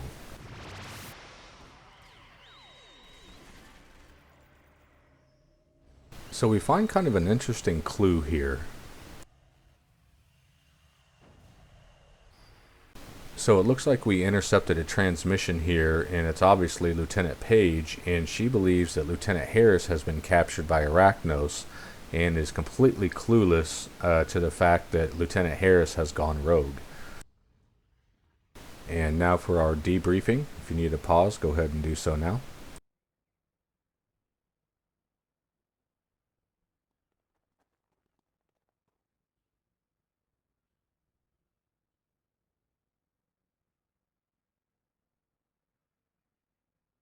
Alright, so basically we've cut off their communications with the rest of the island, so they won't know what's coming to hit them.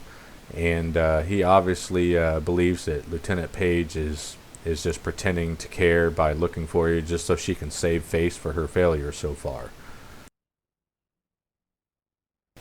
And now for the briefing for our second mission in the arc. If you need to pause, go ahead and do so now.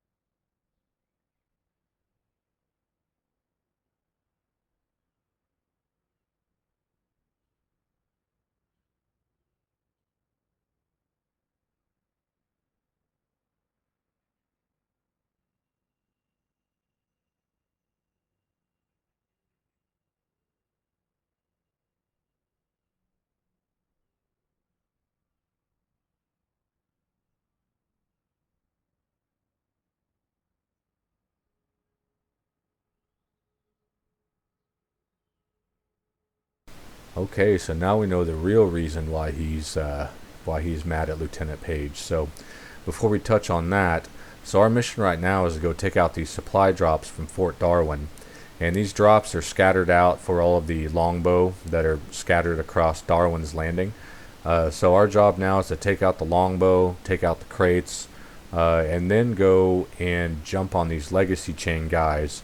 Apparently they got some magic runes down to kind of help protect the do-gooders and whatnot that are scattered around. So Our mission now is to kind of just basically jumble up their whole supply chain and kind of cut off these soldiers from the main fort. And I'm going to go ahead and speed things up here since it's kind of repetitive at this point. So it looks like the main reason why Lieutenant Harris is doing all of this is because he got rejected. He got shot down by Linda Page, or Lieutenant Page. And I guess that's the source of his humiliation. He got heartbroken, and he's kind of being a poor sport about it. And looks like a lot of his fellow soldiers and fellow colleagues are going to suffer for it.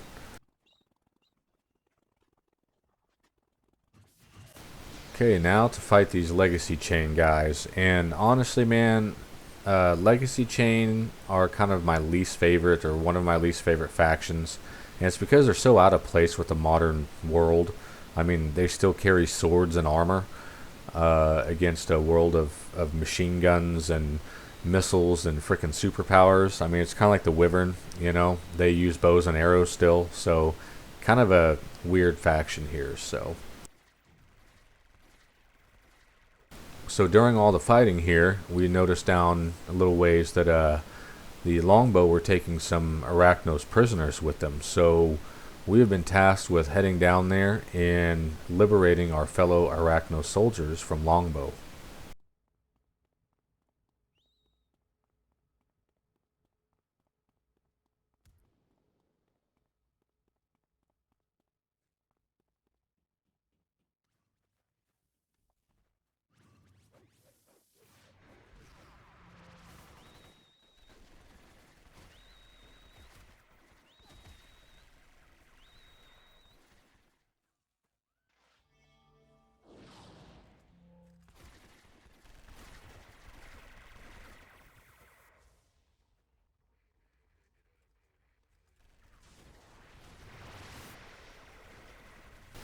Alright, and now that that's done, we are going to debrief with Lieutenant Harris here. So if you need to pause, go ahead and do so now.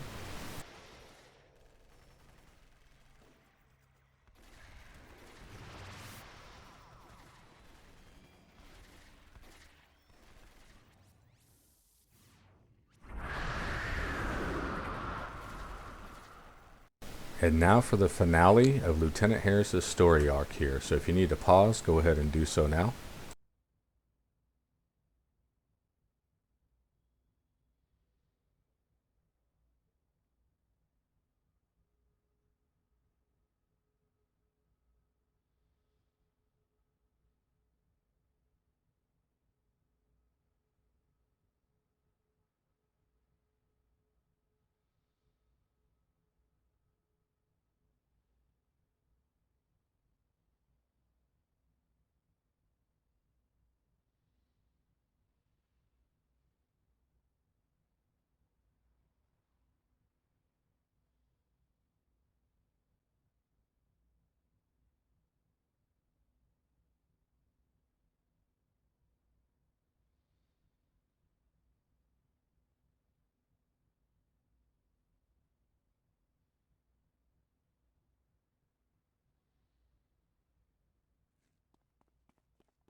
Okay, so you've really got longbow jumbled up here. They're mentioning your name all over communications, and Lieutenant Harris is ready to move in for the kill, I guess you could say. So what he's wanting to do first here is have you kind of take out some of these reinforcements, the Legacy Chain that are kind of stationed around Fort Darwin, before we actually go in and invade Fort Darwin itself.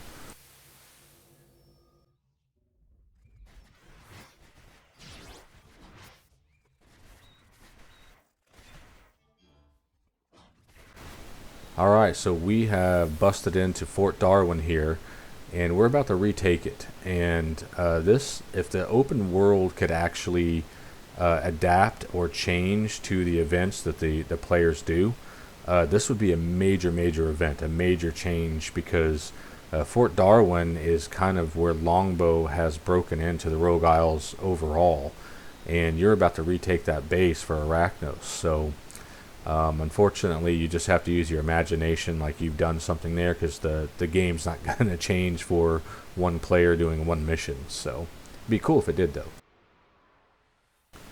Alright, so you may recognize the guy in the red and blue hat and jacket. This is the guy that we actually encountered in another story arc for Operative Kuzmin when we took down Golden Palm and pretty much set fire to the longbow base. And we had the option of rescuing this guy, or killing him, or just leaving him there. Well, we chose to rescue him, and here we are 3 or 4 contacts later, and he's shown up to assist you in this mission. Now, if you choose to kill him or do anything else with him, he probably, obviously, if you kill him, he's not going to be here for this mission.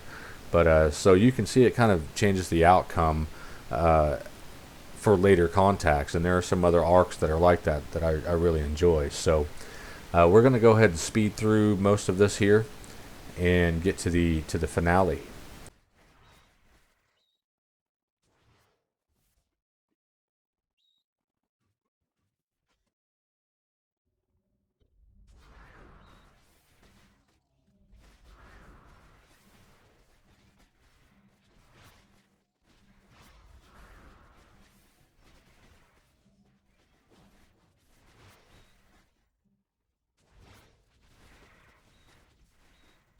Alright, so we have cleared most of the base of Longbow, and we are about to have our cutscene with Lieutenant Page and Lieutenant Harris.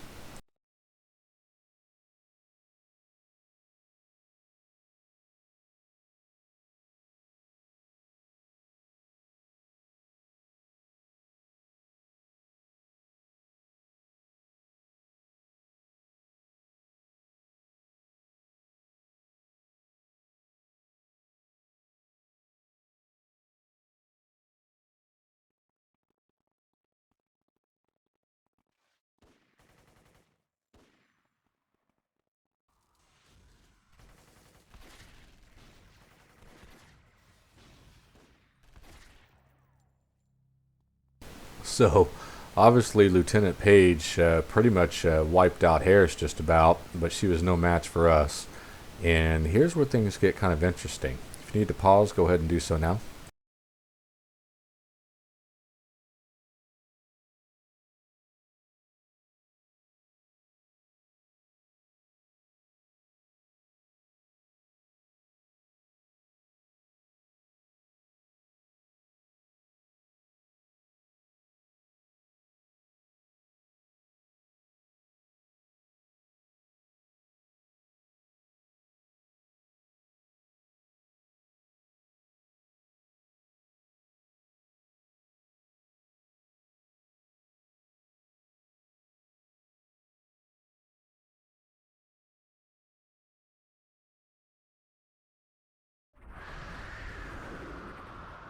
So now all of a sudden he's having remorse, and really, in the end, he is a longbow agent. He is the enemy, so I chose to fight him so we can take him out, because he could probably be a problem later on in life.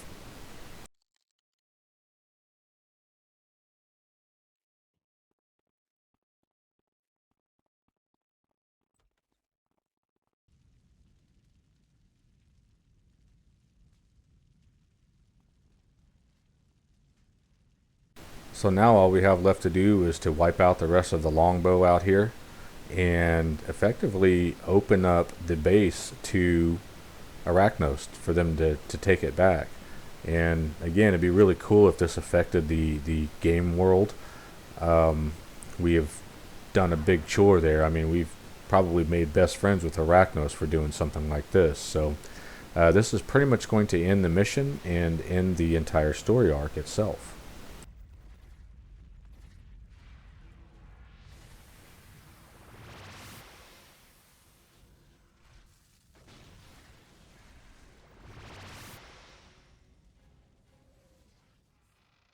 So technically, Fort Darwin now belongs to Arachnos again, and it looks like Operative Kuzmin wants to talk to us.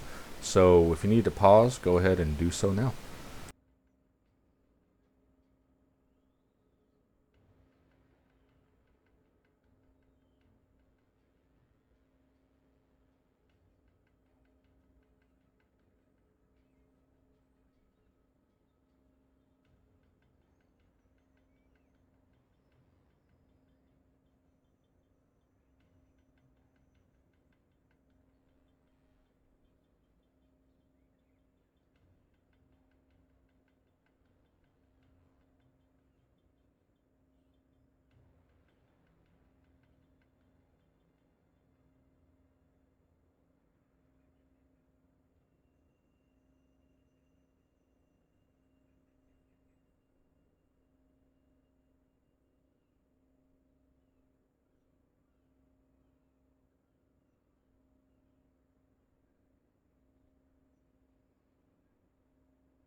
So from this point, he has congratulated you for the Fort Darwin deal, and basically telling you that you've really moved up and become recognized in Mercy, and that Port Oaks is a whole nother world. And technically, this would be the end of your time in Mercy, and you would then move on to Port Oaks to continue the game.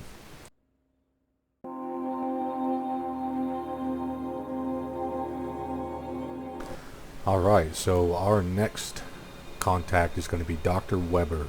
And again, he is ranged out to level 7, like the other contacts. And of course, we're going to have to do him through Ouroboros or the flashback because we out-leveled him. He is introduced by Operative Kuzmin. Now, we did take Firewire instead, and in this case here, we would have normally missed Dr. Weber. It was kind of an either-or type thing. But in this case, with the flashbacks, we're able to also pick up Dr. Weber. So he does introduce you to Lieutenant Harris, just like Firewire did in the end there. But what we're going to do is Lieutenant Harris is kind of your end game for Mercy Island. He's kind of your last guy. And it actually helps with the storyline a little bit for the Rogue Isles, I guess you could say.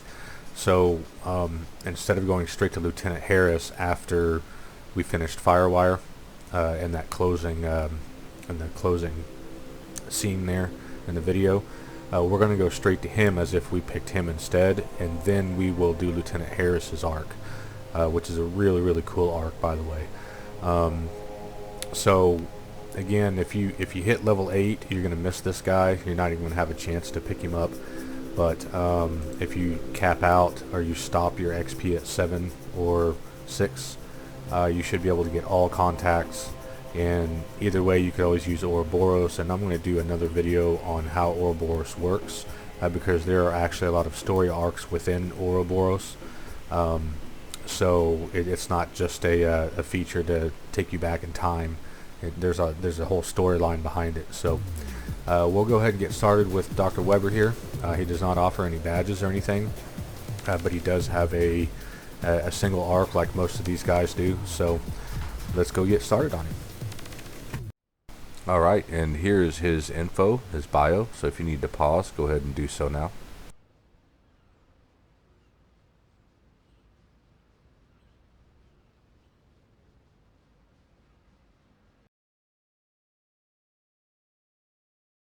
So this guy is very similar to Dr. Creed, who is basically a mad doctor, only this guy works for Arachnos. And like before, we out-leveled him because we went beyond level 7, so we're having to use the flashback system. So here is his intro, his briefing to his first mission. So if you need to pause, go ahead and do so now.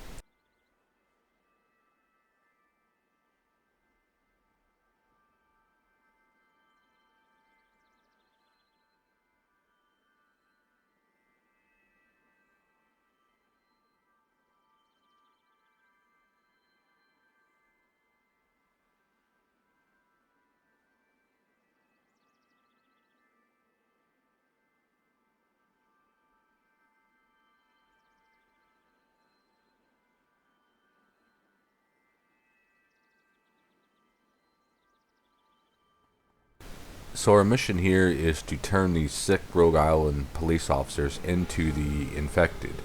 And it's kind of the opposite of what Dr. Creed had us do with his serum, which cured people of the infected. Dr. Weber actually mentions how the infected were created. It was through Dr. Geist's arachnoid experiments. And he would know because he's an Arachnos doctor, but obviously we would not get Dr. Weber until we'd done Dr. Creed first, because the whole story arc with Dr. Creed was discovering how the infected were created. So pretty cool stuff. And now for the debriefing. So if you need to pause for the dialogue, go ahead and do so now.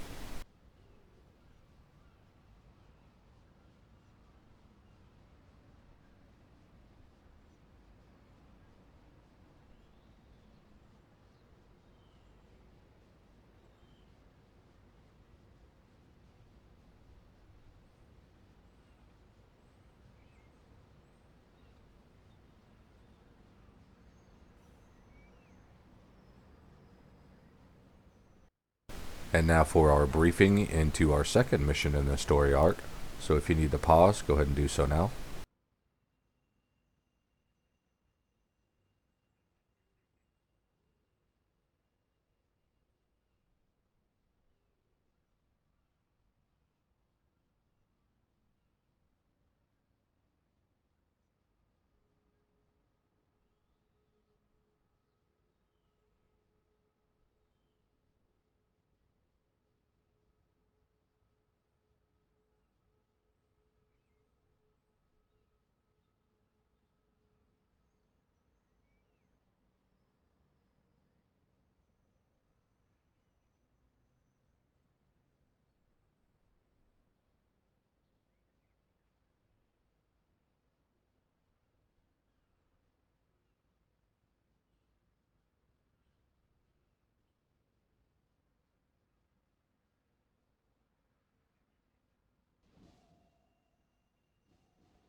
So again, very similar to Dr. Creed's outlook on the infected.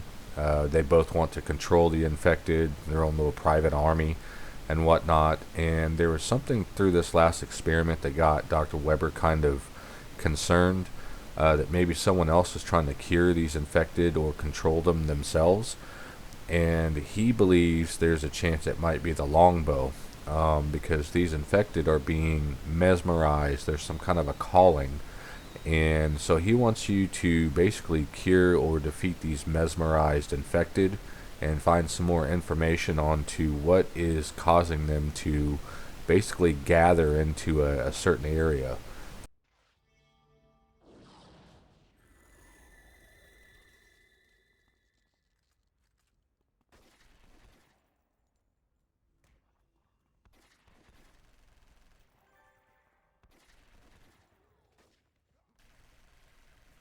Alright, so Dr. Weber has now pinpointed the exact location where these mesmerized infected are gathering. So he wants you to go and check it out and try and remedy the situation without using violence in this case, because he doesn't want the infected to turn against him or see you or him as a threat. Again, a lot of open world stuff going on here. Most of these contacts, or our recent contacts, have kind of had most of our stuff done in Mercy Island and not through mission doors. And this is because I think they want you to kind of open the map up. So we're still in the open world here.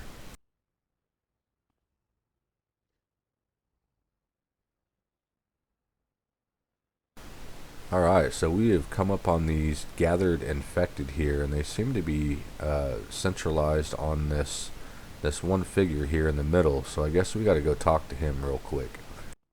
He's going to have a little bit of dialogue, so if you need to pause for it, you can go ahead and do so now.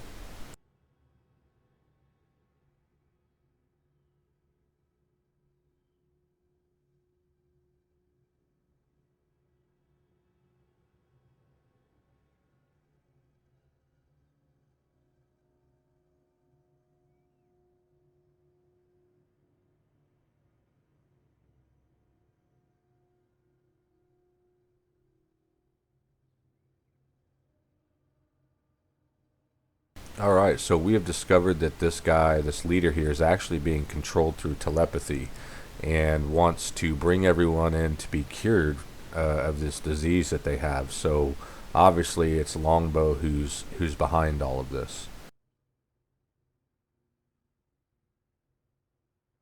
And now for the debriefing. If you need to pause, go ahead and do so now.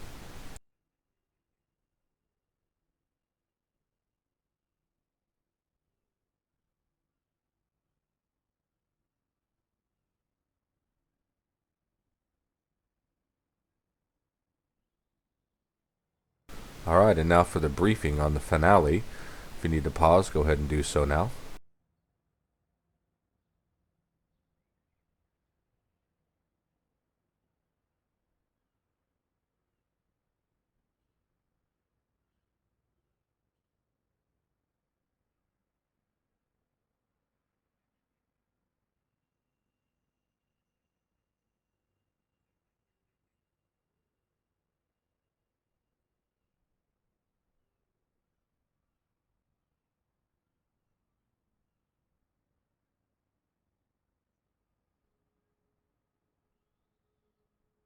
Alright, so he believes that the longbow telepath that's doing all this controlling of the infected here isn't at Fort Darwin. And I know we just basically liberated Fort Darwin on our last contact.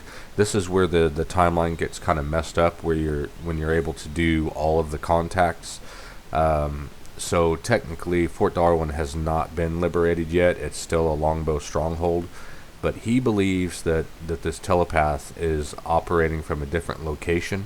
So he's going to have you beat up or take out about 15 longbow just around the area and get this location, this secret location of this telepath. And of course, I'm going to go ahead and speed things up until we get to the point of finding this contact.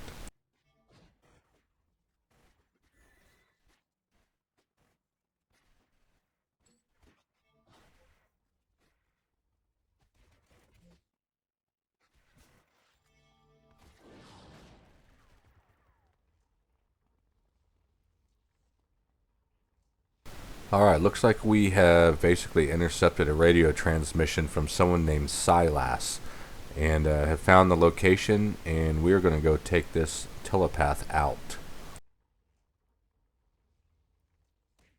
And once again, this is another map that spawns your inspiration tray in the middle of the screen. I believe that is the later content added just before the game went off of live and maybe didn't have a chance to be quality controlled because of the rush to get the last of the content out. So anyway, so here we are in this underground cave, an old snake cave, or a nest or a den or whatever you want to call it. And Longbow has basically cleared it out of snakes and turned it into a secret lab. And we are in here to pretty much clear that out and get rid of this telepath for Dr. Weber. So here, of course, I'm going to speed things up just a little bit till we get to our first fight.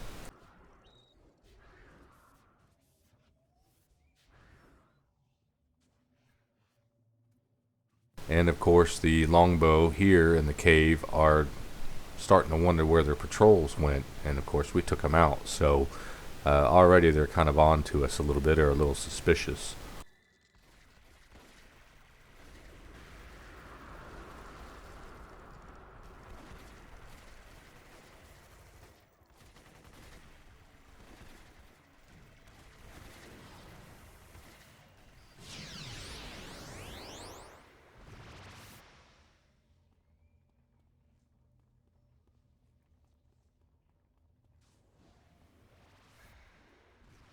And so basically now our job is to take out the security terminal, or to hack it, so that we can gain access to the actual lab.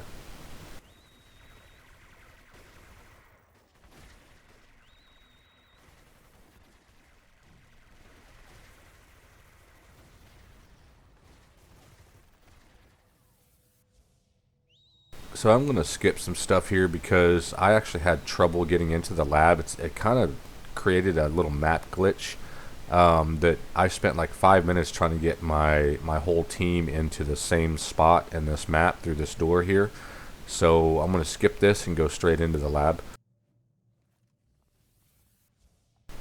Yeah, it took a few minutes, but I finally got all 4 of my teammates into the same section of this map. Kind of a really weird deal, and I don't understand how it happened, but they would go through the door but not be in the same place as the other team member that went through the door. So if you encounter this, you're just going to have to go in and out of that door there until everybody has obviously arrived in the same spot on this map. Alright, so we have reached Silas, and there isn't a cutscene for her, so she has dialogue only. If you look in the left side in the chat box there, you'll see what she's saying for the purpose of her dialogue. So,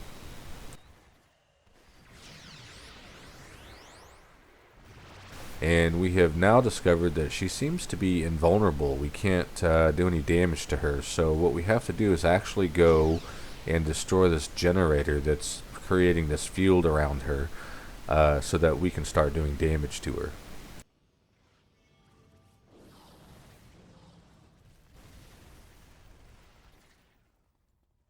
And I think this is kind of a cool component that you have to destroy this item, this object, in order to make a boss vulnerable. So either way, we have completed the arc and destroyed Silas, and now to do our debriefing with Dr. Weber.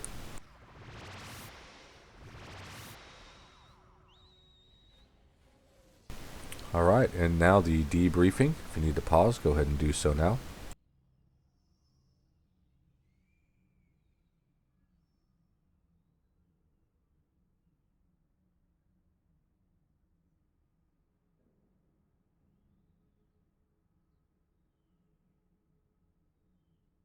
Alright, so under normal circumstances, he would have introduced you to Lieutenant Harris, the contact we just did before him.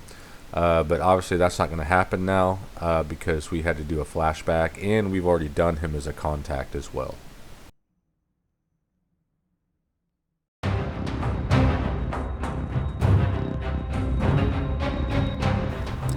Okay, so now that our standard contacts are finished for Mercy Island, we're going to move on to a specialty contact here.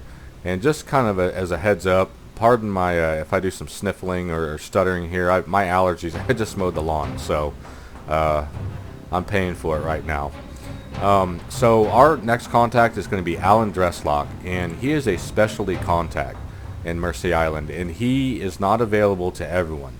He is only available to the villain epic archetypes, which are your Arachnos Soldiers or your Arachnos Widows, and you can create those from ground up. You don't have to complete anything first. Back in the old days, you had to, I believe, complete the Destined One arc in order to unlock the epic archetype or get to level 50 to unlock it. I can't quite remember, but I do know it came out in issue 7. That was a major issue for City of Villains. Not like an issue, but like a issue 7. And I remember it very well because the electric melee and armor had released, and I was the first to get one to 50 and get it slotted. Everyone wanted to fight me, and that thing just dominated in PvP. It drained everyone's endurance, and this was the old school, the old way of fighting. You got Granville as a new villain zone, a level 50 villain zone. They raised the villain level cap from 40 to 50 to match the heroes. So along with all of that came your contacts, and so this guy is available levels 1 through 50. You're going to have him all through your career as an Arachnos Soldier or Widow. And what I'm going to do here is basically everything we can do with him in Mercy Island that pertains to around that level range. So as you can see, he's available all the way through 50. I mean, you can go and talk back to him. You can go back and talk to him as you're leveling all the way through your career. What we're going to do for this video is keep it in the Mercy Island range, and we're going to do his two of his arcs, levels 1+ and 5+. And I already have a bunch of Widows and Arachnos Soldiers, but the one I do not have is one that isn't upgraded. And that's something we'll explain as we go. What I'm going to do here is actually add another character to the game. I'm not going to do any dual boxing or create any extras. He's just going to be a solo Arachnos Soldier, and I'm going to keep him with the original weapons and power sets instead of doing the upgrade to the crab pack and whatnot. And I'm going to make a huntsman out of him. And so we're going to kind of follow his career as an Arachnos Soldier so that we can do all of these special contacts and all these zones and all these different missions because it is part of the content in the game. And honestly, I never stuck with the epic archetype storyline. So this is going to be new to me too. So I'm totally excited because after 18, almost 20 years of playing this game, basically, I'm doing something I've never done before. So we're going to actually jump into a character creation, and we're going to create a brand new Arachnos Soldier. That's who I want to use, and start off with Alan Dresslock and do his content. Alright, and as always, I am on the Excelsior server. It has a higher population. It's a US server. Everlasting is another popular server as well, but all my characters are here on Excelsior. So I'm going to go ahead and pick the natural ability, or the natural origin, I mean. And if I can learn how to type, I was trying to come up with a name here. And I just off the top of my head, I knew I wanted operative, and I decided, you know what, let's do operative dredge. I almost did dread, but that'd be kind of, kind of lame. So yeah, we're going to get operative dredge. So we're going to use that. And of course I'm going to do range damage. Most of it doesn't really matter. You don't have to pick range damage every time, but Arachnos Soldier is what we're going for. That's how we're going to get Alan Dresslock and the rest of the special contacts for the archetypes, the villain archetypes. And you only really have one choice. You've got a machine gun, and you've got your training. So we're going to go with that.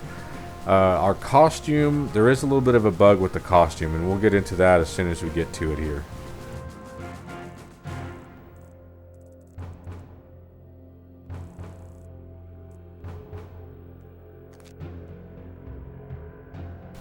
So as you can see, he spawned with a crab backpack, which is what the 4 arms are, and you're supposed to not have that until you unlock it at level 20. But there's a bug that for some reason has it while you're doing your costume only in the costume creator. So just disregard it. I'm actually not going to take the crab powers or the bane powers. I'm going to have a regular Arachnos Soldier, make him look like a huntsman basically, and use that all the way through level 50. I'm not going to upgrade him at all.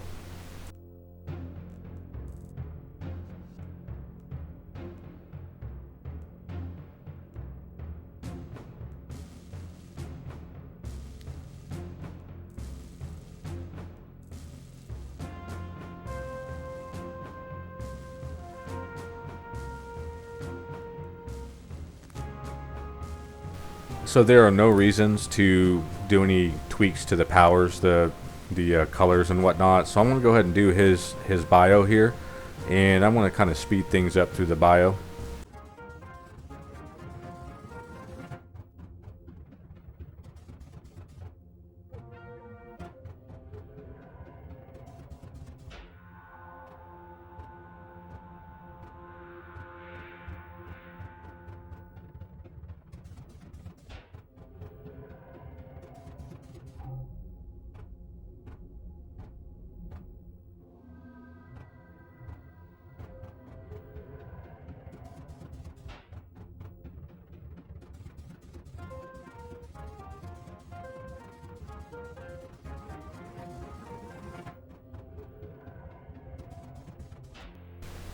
Alright, and we are now ready to enter the game. You don't get to do the tutorial as a villain archetype, because you aren't a Destined One breaking out of prison. You are actually starting off as a level 1 Arachnos Soldier or Widow.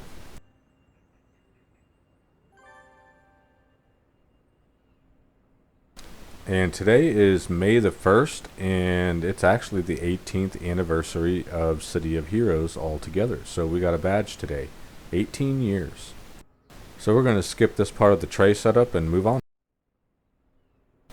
So as always, I bring in another level 50 plus from my other account to kind of pass some money over to my new character and to put him into the super group and promote him so he can make use of the base and all of the recipes and salvages and all that stuff that may be in there for him.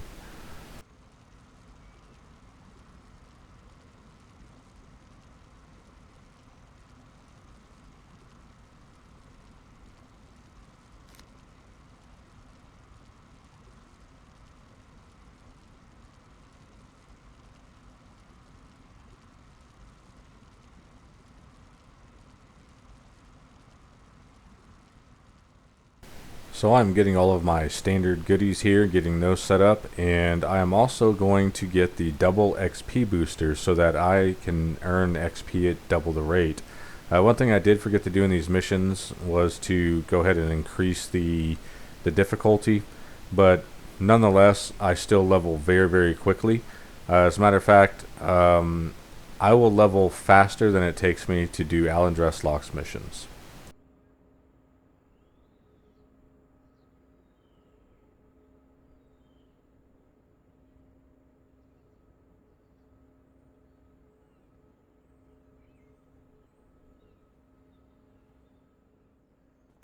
And now let's go ahead and meet Alan Dresslock.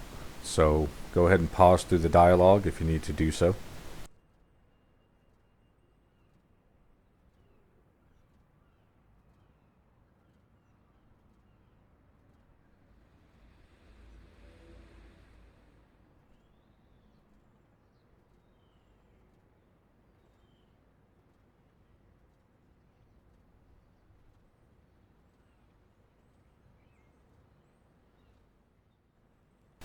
Alright, and now for his mission briefing. So if you need to pause, go ahead and do so now.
Alright, and here we are on the one and only mission that Alan Dresslock will offer, at least until level 5. And our job is to actually come in, wipe out all the witnesses in this Arachnos base, and go ahead and add our name to the Destined One list, so that we are included as one of these Destined Ones, and even though we're not on the list. So, I know he's a very loyal guy, but his ambitions are obviously taking over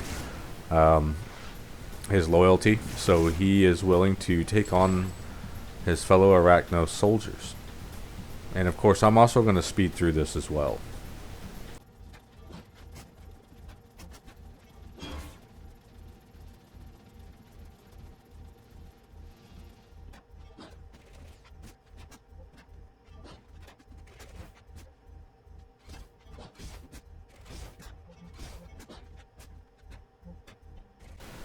Okay, so now at this point we are going to go in and basically upload this virus into the computer and add your name to the list of Destined Ones, so you can be special like everyone else.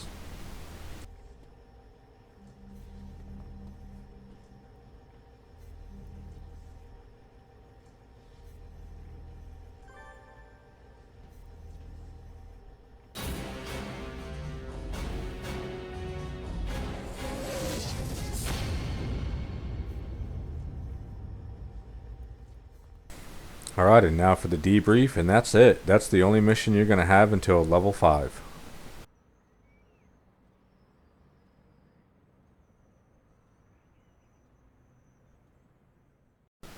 Alright, so now what we're going to do is level up to level 2, but we're going to check these players real quick and see if they have any bios in their profiles.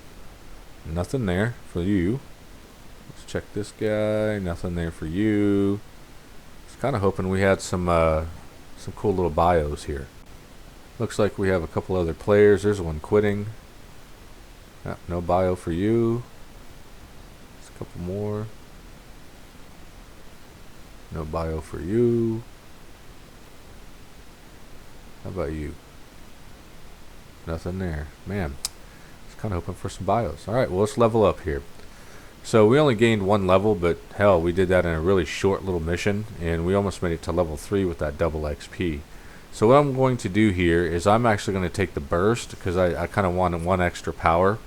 So we're going to take it. Basically, that's instead of a single shot, that's just a burst shot. Here are the power sets for your Bane and your Crab soldiers, but we're not going to take those with this particular character, because I already have characters like that. So because if you take the Crab Spider Training or the Crab Spider Soldier, it automatically places a backpack on you and you can never get rid of it. And I'm wanting to kind of keep the Huntsman look to me, so I'm going to use them for PvP, I think. So I went and did Operative Kuzmin's story arc and actually leveled up from 3 to 7. So we're going to do 4 levels here, our next 4 levels. And for level 3, I'm going to go ahead and juice up my wolf spider armor here. I always like to at least get 3 of each there, so I can put some resistance in for smash and lethal and whatnot. And so our next one is going to be, I was going to take a travel power, but I'm going to go ahead and add some defense. And this is passive. Both of these powers are passive. They are not toggle, so they don't use any endurance. And obviously I'm going to add a couple of slots here. There's Dr. Graves popping up, level 5. And this time I'm going to take my travel power. And I thought about getting the web grenade, but it's not really, I would prefer to have an attack. The pummel is a melee attack, and I don't feel like messing with that right now. So what I decided to do is go with combat jumping and super jump instead of fly or super speed. And you'll see it here in just a little bit how that works out. And then now for my next 2 slots, I'm going to add or finish out my defensive. You can put 6 in defense, but I always like to have a minimum of 3. And we're basically set up now. I'm going to go ahead and sell off all these enhancements that I've earned so far, and then slot my powers, and then I'll be doing the upgrades as I go along and adding more. So here we go.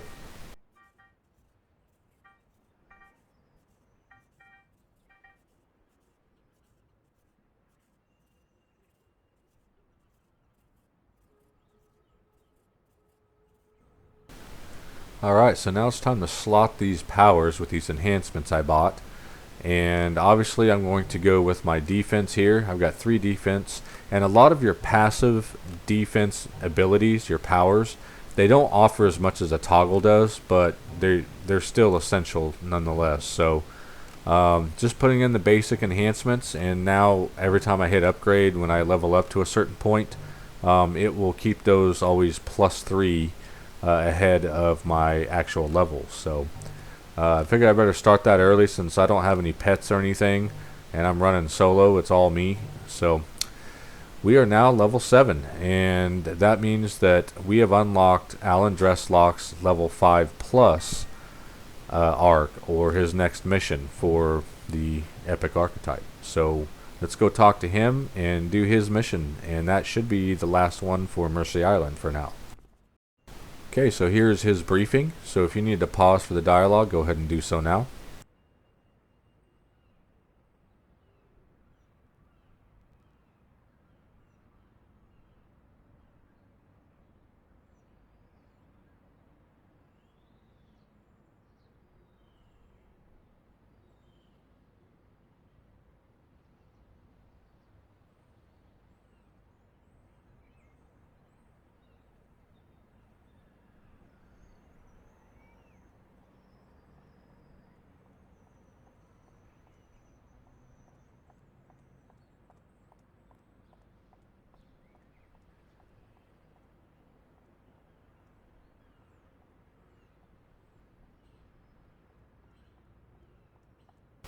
And we are just going to jump to the mission here so you can kind of see how super jump works. It's just basically a very long jump.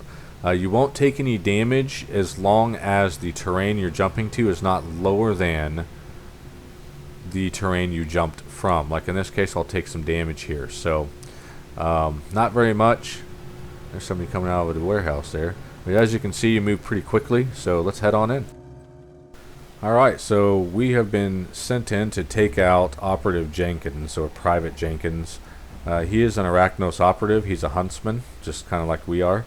He's got a little bit better powers though, and the reason why we're taking him out is because he has a hard copy of the original list, and your name is not on that list. And as you remember, our first mission, we went in and hacked a computer and added our name to the Destined One's list. So we need to eliminate any evidence that we are not on this list, and Jenkins has that only evidence. Obviously there are some snakes here we got to take out, so I'm going to speed through this and get us to the Jenkins fight.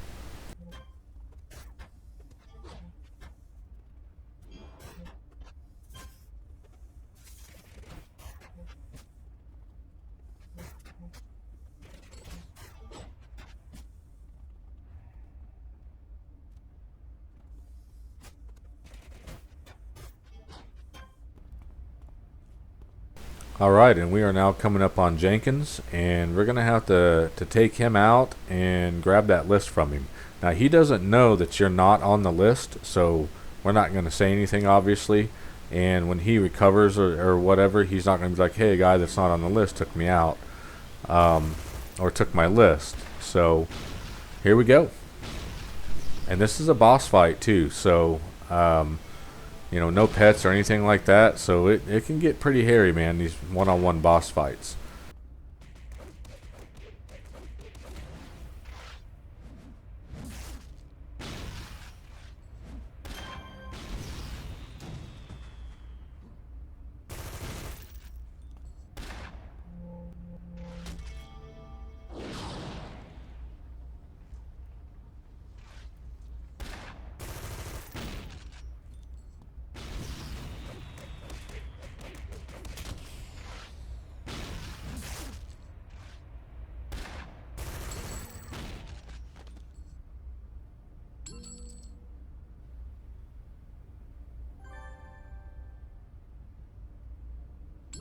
Okay, we've eliminated any evidence that we are not on the list, so mission accomplished, and we're going to go talk to Alan Dresslock. Okay, and now for the briefing with Alan Dresslock, or I'm sorry, the debriefing. And that's basically it until level 35. We won't talk to him anymore. So he is going to introduce us to a new contact. So this will be our epic archetype contact in Port Oaks when we get there, and we're very close to getting there. He is not available until level 10, and we'll of course do a bio and an intro on him as well. So we are finished with Alan Dresslock, at least for quite a while.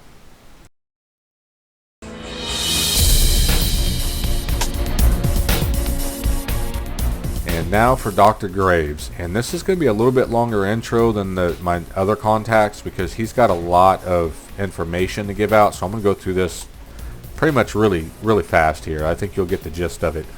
I saved him for last because he is a 3-part contact. He is introduced at level 5, but he's only available through level 9 for his first segment. Okay, he's a 3-part contact. So what that means is his 3 segments for his entire story arc, this massive story arc, are separated by 3 level ranges as you progress, obviously up till level 19. So his first segment is levels 5 through 9. His second segment becomes available at level 10, and it's all the way through 14.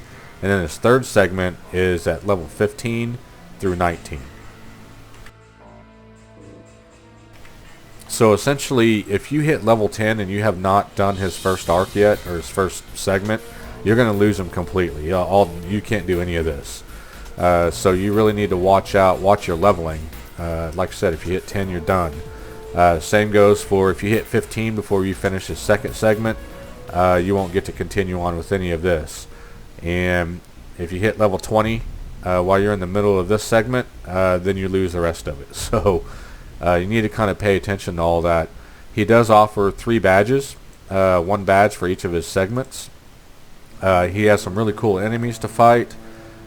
He is a little bit annoying because his first segment pretty much has you running all over Mercy Island, and I mean everywhere.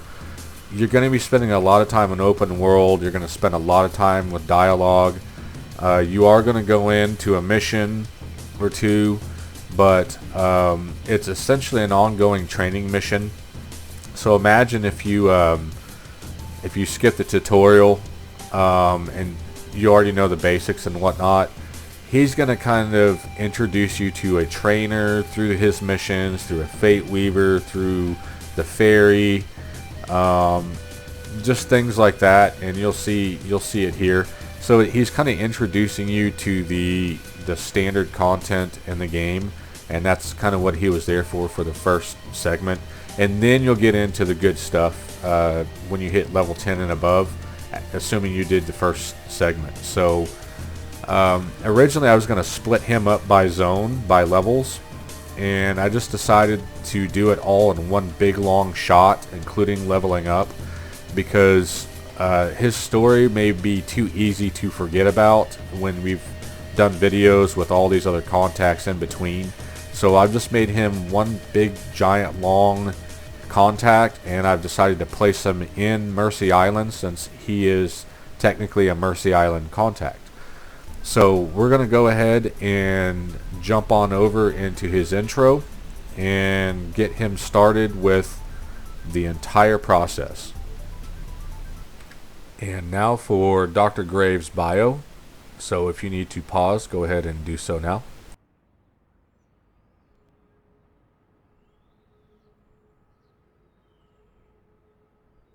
So this guy is kind of a strange character. He's you don't know if he's a monster. You don't know what he is. You don't know if he's made up from parts of dead people or what's going on here. Alright, so now for our initial meeting and picking up our first briefing here. So if you need to pause, go ahead and do so now. There's quite a bit of dialogue.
Alright, so Dr. Graves here has apparently put together a little competition, and basically the winner of this competition is going to be apprenticed by a very, very powerful unnamed entity.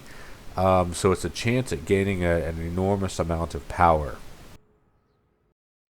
The first task that he is going to have you do is to go and register for this competition. And apparently we're going to be registering in an abandoned warehouse of some type. So here we are loading up the team, and we're going to go register for this so-called competition. And of course I'm going to speed us up to that point.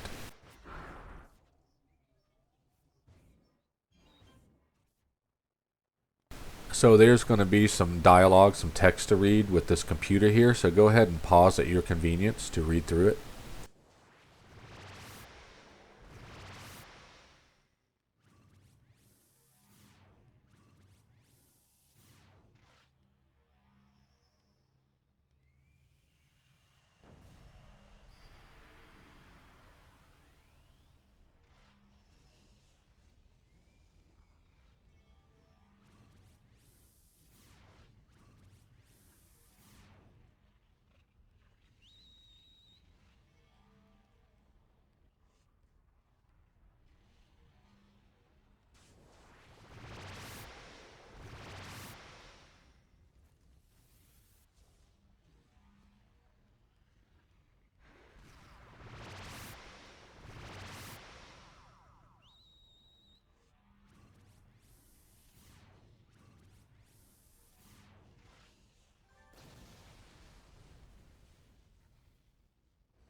So a little bit of humor with the computer there.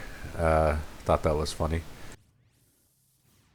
So now Dr. Graves has shown up after registering, and we're going to talk to him to see what he wants us to do further.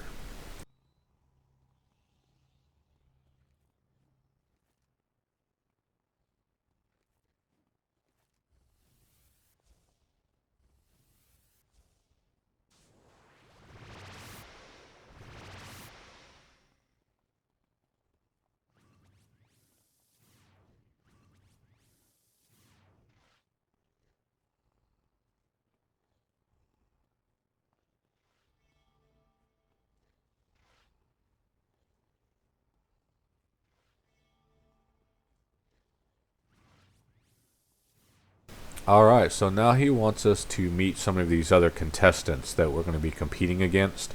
And again, as you can tell, this is a very dialogue heavy section for this entire story arc. This whole arc does have a lot of dialogue, so it's a really cool story, but you are going to be doing a lot of reading here.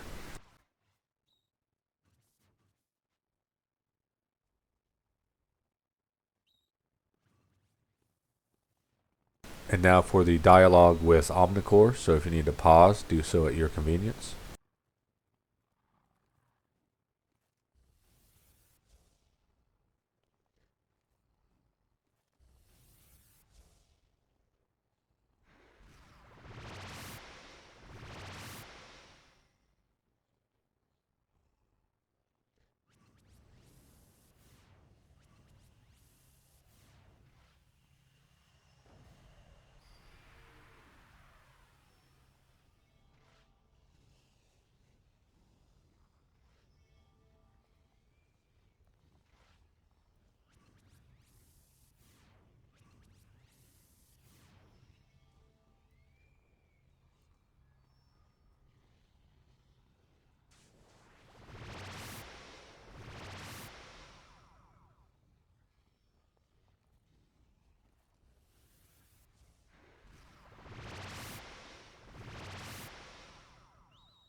Alright, so we have now met two of our competitors, and Omnicore we're obviously already butting heads with.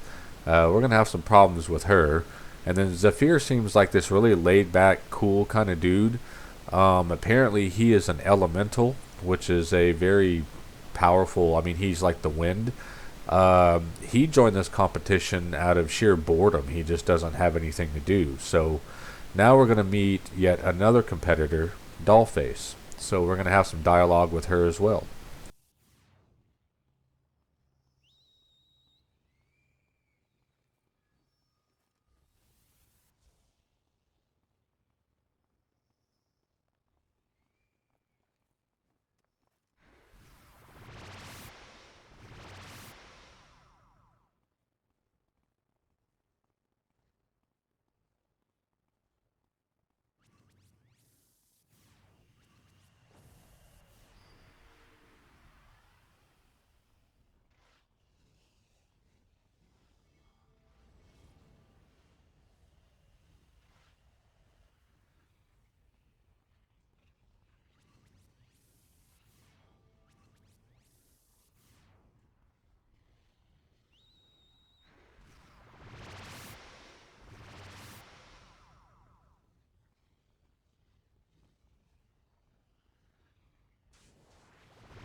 Okay, so you've basically got kind of this stuck-up girl here named Dollface, who apparently has the power of persuasion. So that's going to be an interesting competitor. So the last person that we have to meet in this competition is Crosscut, and he's my favorite one. He is a true villain. He is a freaking psychopath, man. They did a really good job with his dialogue and stuff because he's kind of creepy, man. Just through his dialogue, and you'll see here throughout the whole story arc that this guy's. I kind of always looked forward to his dialogue just because you don't know what's going to happen, but he's always getting into trouble. There's always stuff going on with him.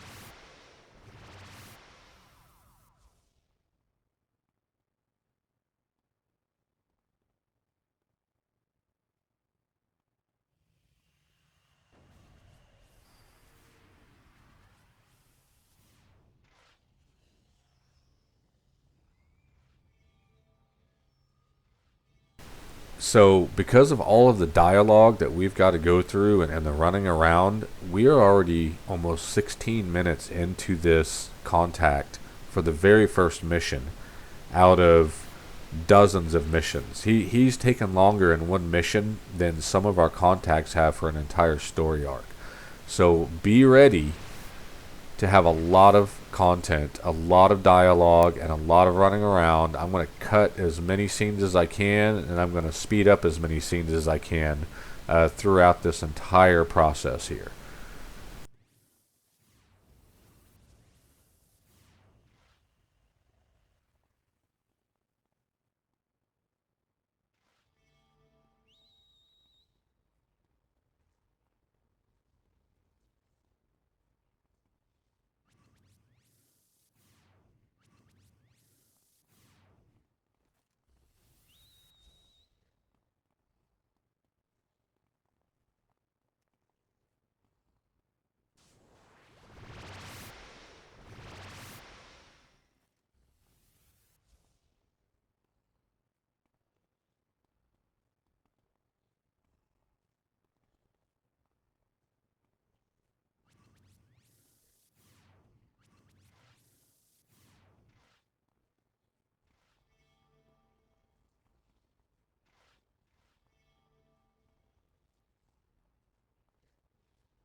Alright, that does it for mission number one. And now for our dialogue for mission number two. So if you need to pause, go ahead and do so now.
Alright, so this is where that ongoing training mission portion kicks in.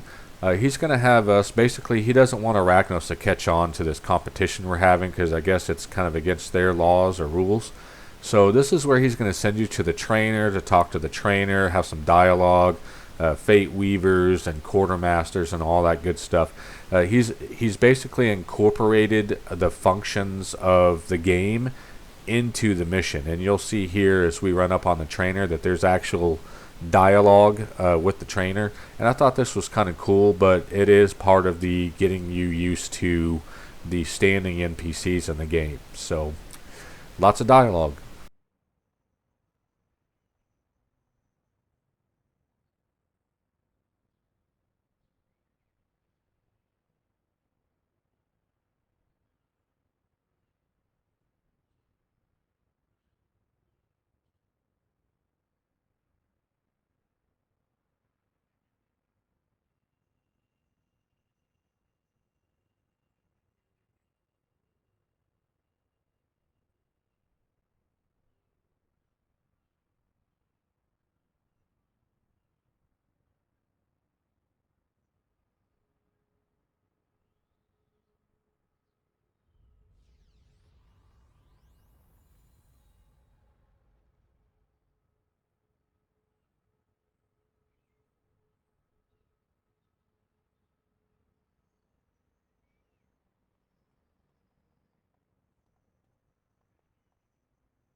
Alright, so you've basically told Arbiter Richard here that your mind has been wiped and you don't remember anything of your training, and he's pretty much not wanting to deal with you at all, so he wants to send you to Port Oaks to go talk to another trainer there and harass him with your problems. Alright, so we have arrived in Port Oaks, and again, this is going to be another video for this zone. This is another island here for higher levels, and of course we had another character standing there, but he didn't quite have a backstory either. So anyway, here's the dialogue, so if you need to pause, go ahead and do so now.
Alright, so Arbiter Unger has tasked you with assaulting these corrupt police officers in Mercy Island to kind of help out Arbiter Richard with dealing with these guys. So that's kind of what we're doing here. Just it's you're still playing the idiot here, and you about got yourself in trouble with the arbiters. Just you kind of overplayed your role. But anyway, that's the task that's at hand here. So I'm going to speed it up until we are finished with the open world killing here.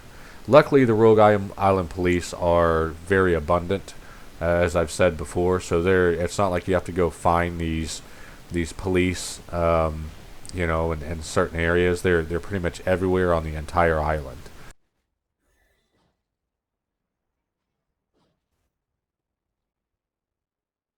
So I had to skip out a little part here because this is where we actually ran into Matthew Burke, and I did a dialogue with him because he was kind of standing outside this office, and I don't want it to confuse anybody who may be watching this. So we've completed our task here with the Rogue Island Police, and now for the debrief. So if you need to pause, go ahead and do so now.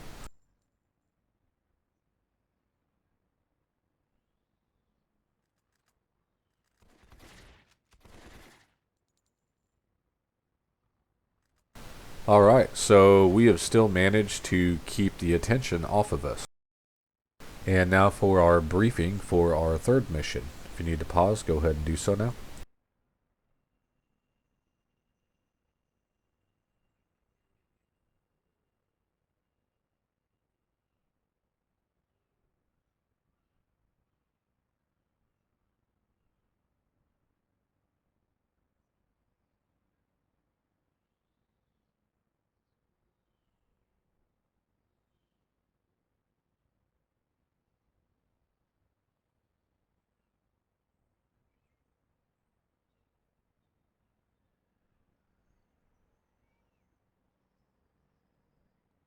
Okay, so we are back into a warehouse now, and this is the official start of this competition. And apparently we're supposed to be racing against the other competitors to achieve a task here. And so the rules of this whole competition are that you cannot attack or kill your competitors, no matter how much you hate them or what they do. You are to not basically affect them in any way. It'd be like a foul in basketball or something. Not allowed to rough the passer either in football. So.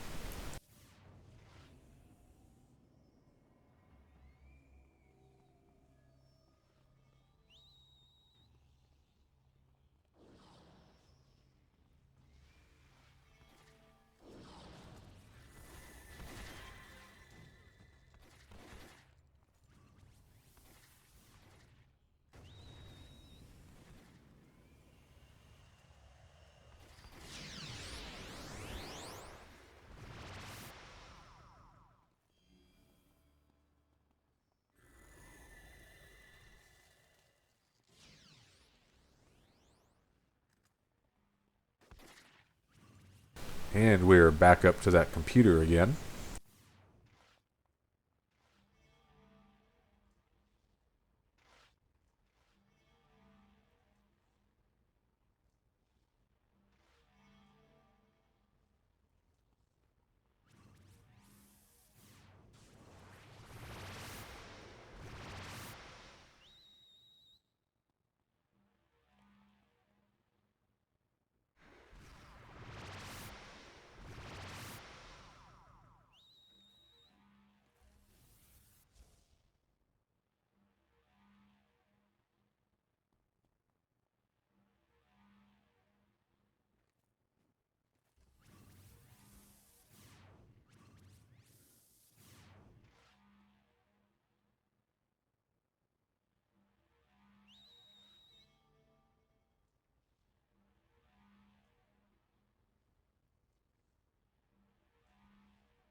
So the skulls are obviously here in this warehouse, so they're kind of a problem.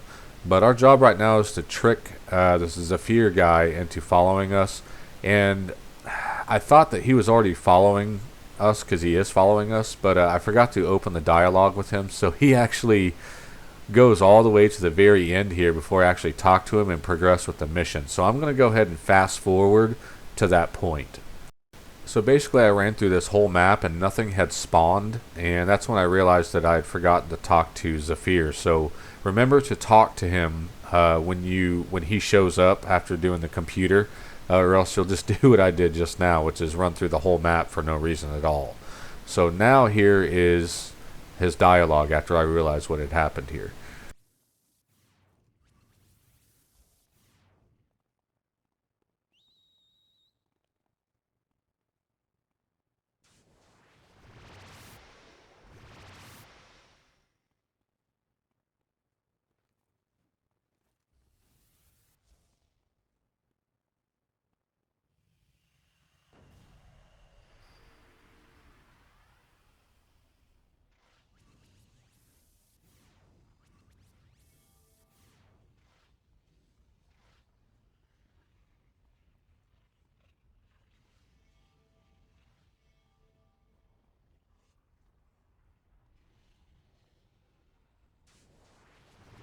Alright, so now we got to stop Crosscut from getting ahead of us, and had I talked to Zephyr over at the computer, I would have just gone around the corner and stumbled upon my next objective. But now I've got to run all the way back through the map, and obviously we're going to rescue Crosscut here and have a dialogue with him, because he's always in trouble. But I love Crosscut. I love his crazy psychopathic mentality.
So that's a little bit confusing dialogue there, but nonetheless, the guy is just off his gourd here. So we basically gained access to the intercom system. We're going to trick everybody into gathering in one spot and give us the chance to basically win this little competition here.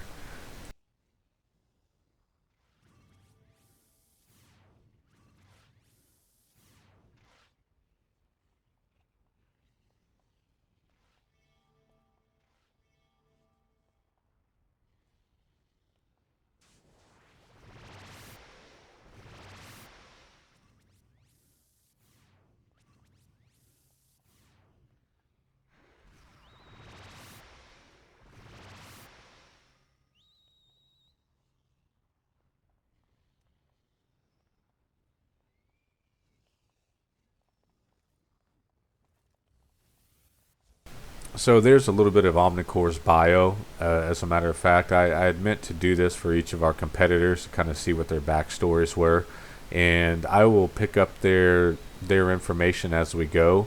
But again, if you haven't been to this point yet, you could always do that yourself if you're interested in your competitors and what their little stories are.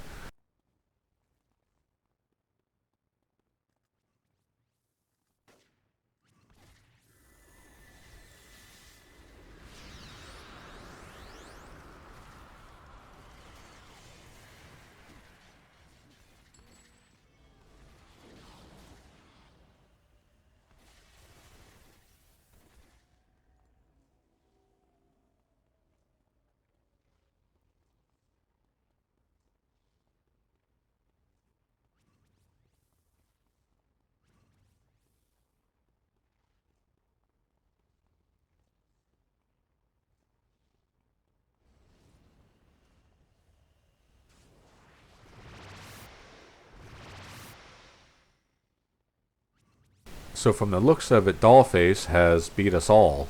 So she's won this competition. Or has she?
So kind of a cheesy way to win this first stage in the competition, but we won.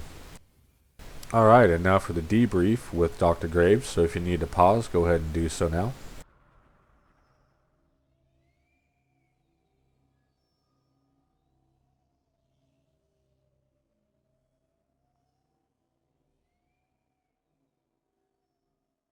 So it's pretty clear at this point that Dr. Graves just doesn't like you. He wants you to fail. You can already tell.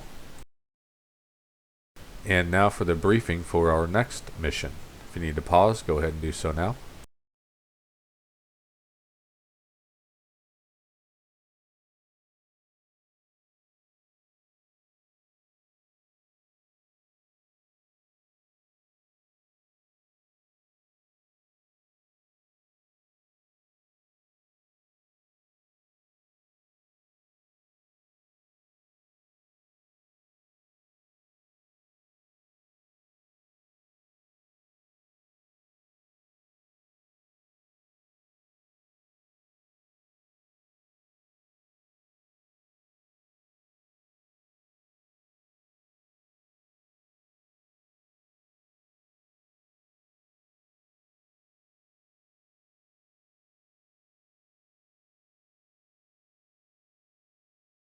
Okay, so because you won that last little segment there, you've been tasked with basically having to go through some trials by your competitors that are set up by your competitors. So he is allowing you to go and talk to each of your competitors to maybe get some insight as to what they have planned for you as a test.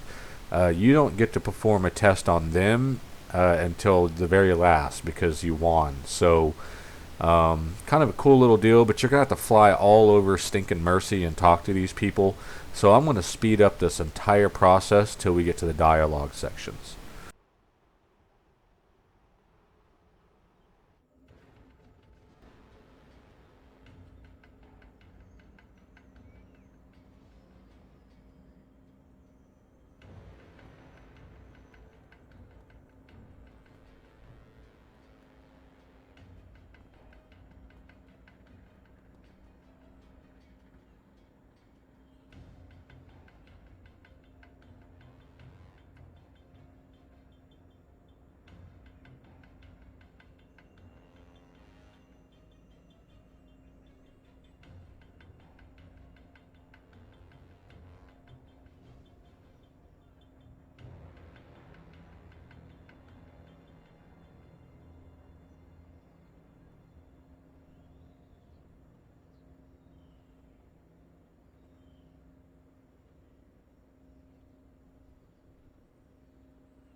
Hey, I'm just glad that we have our flight power, because this would be taking forever if we didn't.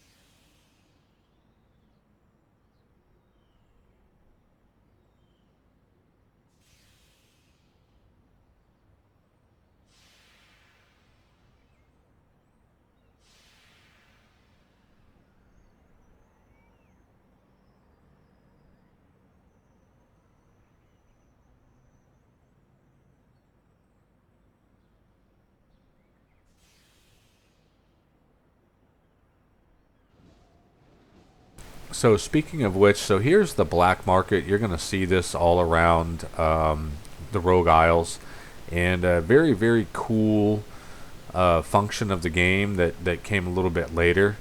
And basically, you can sell it. It's a player's market, is what it is. Only it can't be manipulated like most modern day in-game markets. Mainly because there are no gold sellers. There's no microtransactions in the game. It's literally you're using the in-game money for those items, and the only way to get that money is to get good drops or get drops and craft and sell or earn your money by other means. But you can't go buy money. You cannot pay to win in this game. You have to earn or grind for everything. So, however, we will touch up on the black market features in a separate video for sure.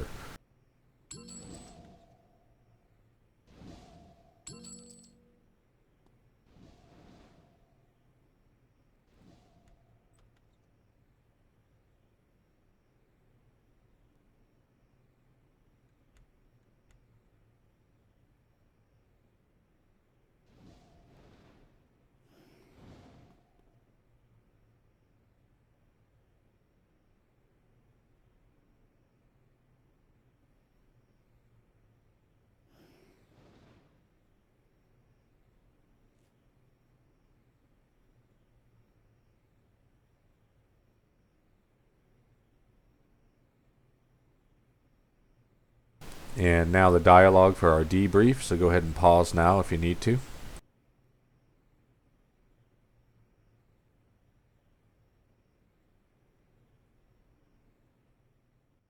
And now for the briefing into our 5th mission, so if you need to pause, go ahead and do so now.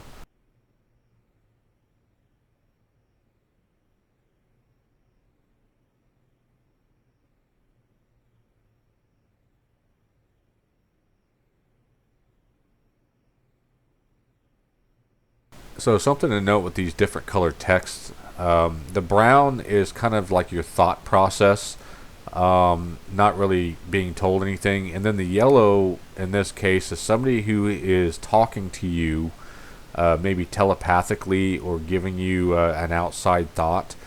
So that's kind of what the reason for the different colored text is. It's kind of different points of view or thoughts, not direct to the contact.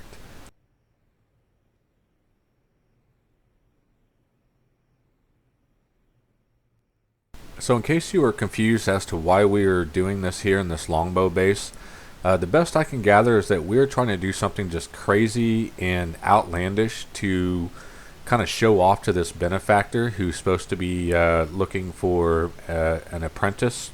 And so that's the best I could get out of it, is to, obviously everyone thinks you're crazy to try and take on a longbow base.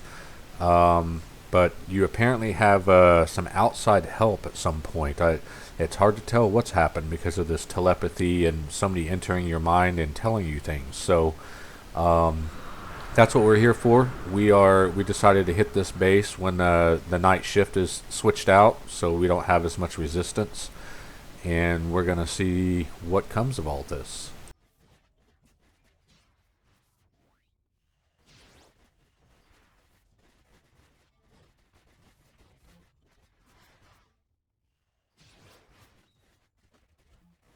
So basically our first task here is to take out these night shift supervisors so they can't raise the alarm and get a response before we're ready to plant our bombs.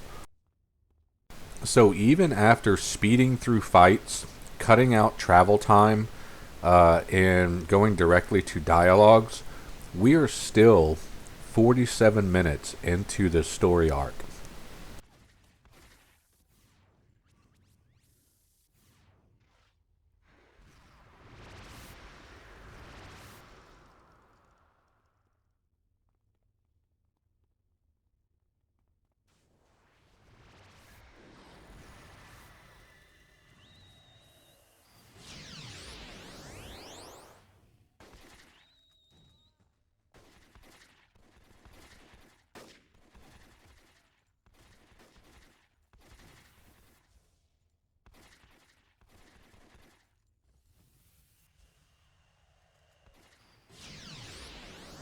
So now for our next task, which is to get the explosives out of the entry room and use it to blow up this base.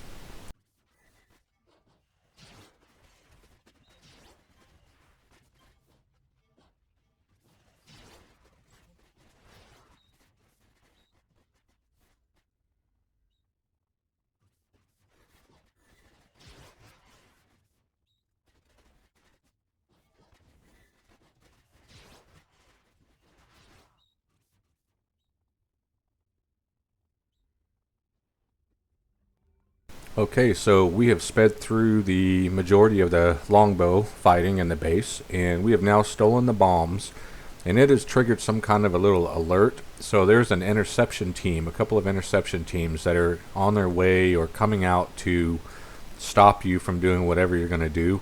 So you have to take them out before they can alert the rest of longbow, wherever they may be coming from. So we're going to speed through this whole section too, because there is a ton of running around and fighting here before we can actually set the bombs.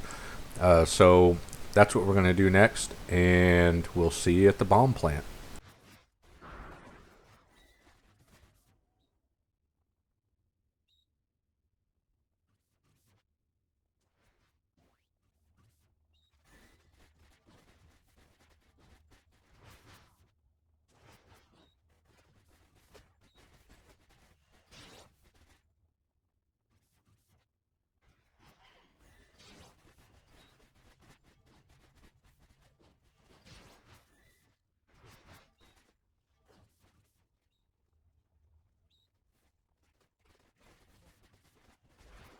So as you can see, this is a very long mission. I mean, you could be in here an hour if you had a bigger team. So luckily we can speed everything up and cruise on through all of the fighting here, because there's a whole lot of it. And then now we can get to planting the actual bomb. So now we have to go to a terminal and hack it and basically detonate these bombs from the terminal.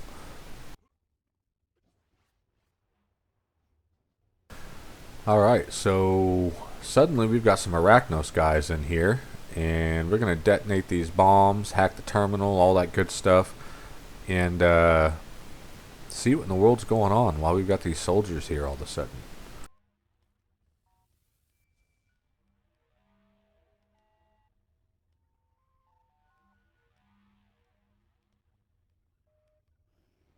And going by the chat box over here, it looks like Sirocco, one of the major lieutenants of Arachnos, one of the Power 5, has personally come to talk to you. So normally he would have come to me, but for some reason he decided to go to one of the other members on the team.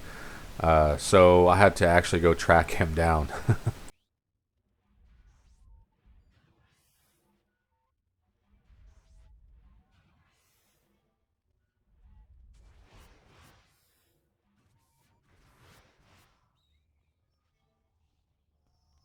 And there he is, standing in front of us. He's got his little triangles of that arch villains and heroes have around them. So here's his dialogue. So go ahead and read through it.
So despite our best efforts of staying off the radar of Arachnos, we've been on their radar from day one. And the reason for this, the reason why we haven't been executed for doing this is because Sirocco has a very heightened interest in this benefactor, this unknown benefactor who's supposed to have this great amount of power to give. He's very interested, and so he is allowing us to proceed, and he's actually kind of helping us without being, noticed by Dr. Graves, because he really, really wants us to be the ones to win this competition so we can reveal this benefactor. And now for the debriefing with Dr. Graves, and basically the end of the very first arc from the level ranges 5 through 9.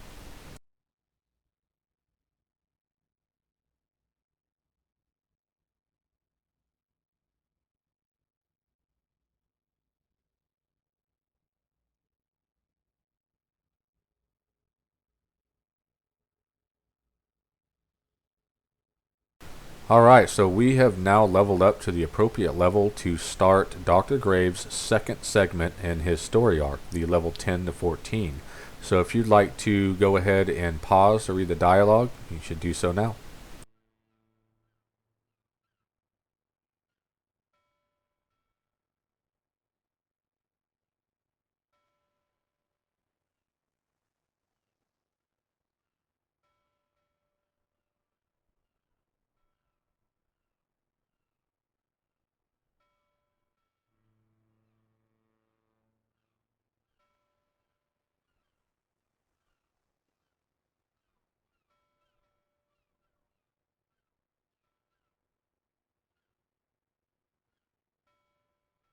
Alright, and so now you must pass the test given to you by each of your competitors or survive their test. They are going to come up with ways to basically kill you without directly killing you. They're going to give you some very difficult tests to pass, and with the intent of eliminating you. You are the hero right now because you're in the lead in this competition. And so our first test here is to basically survive Zephyr's plans, his little test. And this one can be a very long mission. I've done it before, I'm familiar with it. So what I end up doing here is, after speaking with him, is actually clearing the entire map and then going through his process of trying to eliminate you.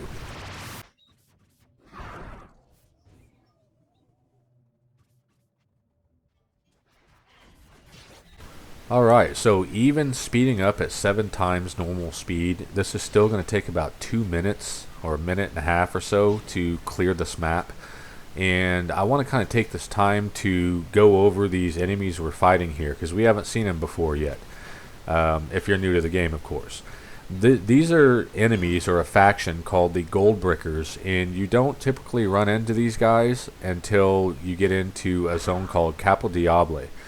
And that is a zone that is for a much higher level range than we are right now.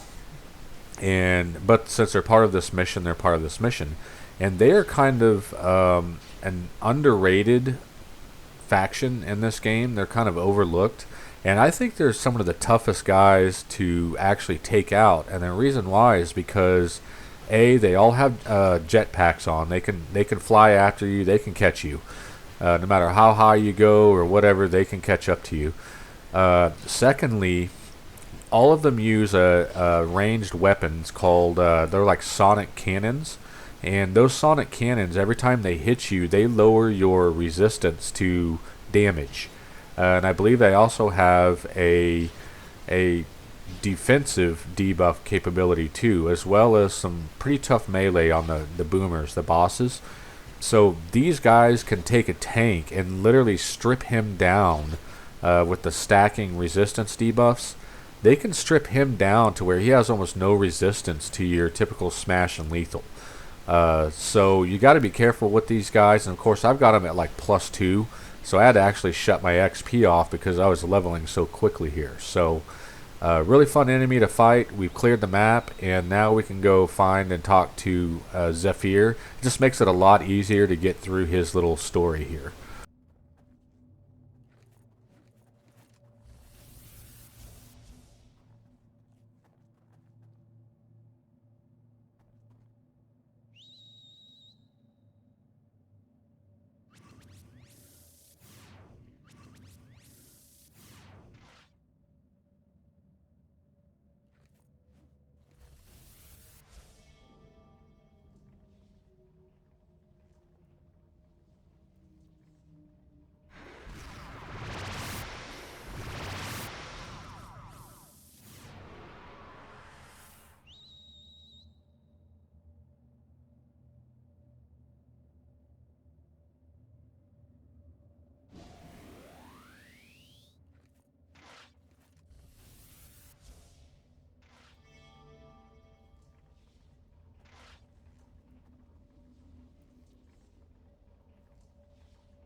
Alright, so apparently we've been ambushed before we could even finish our conversation with Zephyr here. But basically what's happened here, as we've read, he has given these gold brickers, these specific gold brickers, some of his power. And because of that, he's hoping that they will have enough power to defeat or kill you. And you see the dialogue here in the left side of the screen. And it sucks because I got my stuff in the way, but that's actually Sirocco communicating telepathically to you. So again, he's kind of helping you get through this and survive this test by Zephyr. Alright, so Sirocco has given us a means to not only defeat these powered up gold brickers, but to also defeat Zephyr himself if we want to.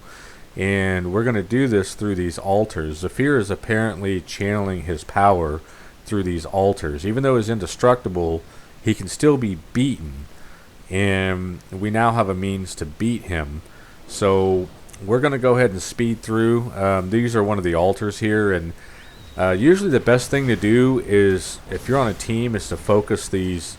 As you can see, that's my first death too.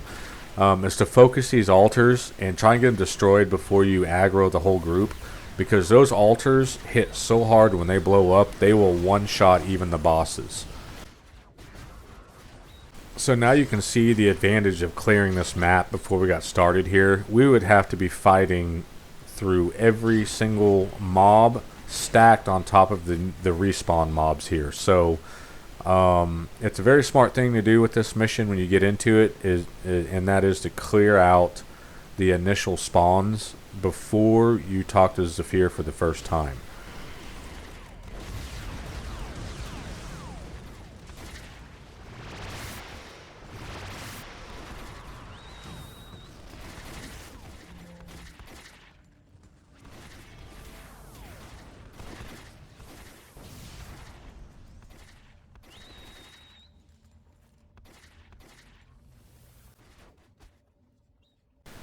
Again, this could be another very long mission if you didn't clear everything out.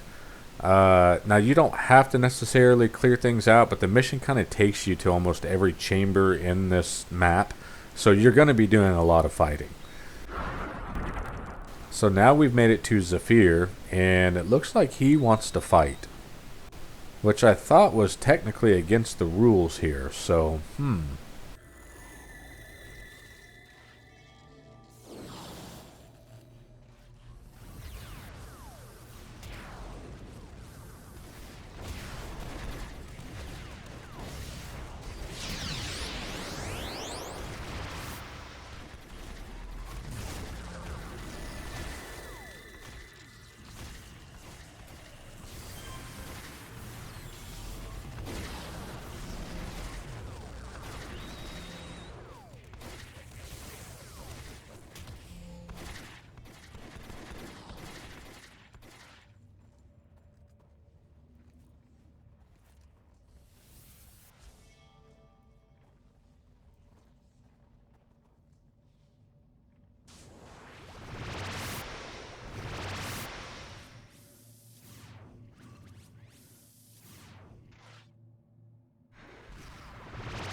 alright, so now we have some leverage over Zephyr, at least through his little competition.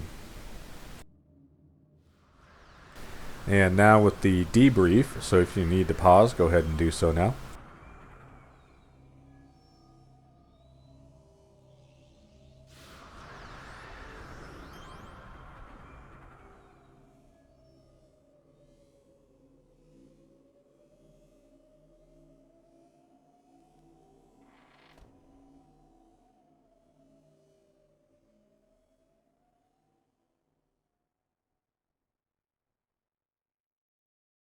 Okay, and now for our next test, and it looks like it's going to be Dollface, so if you need to pause for the dialogue, go ahead and do so now.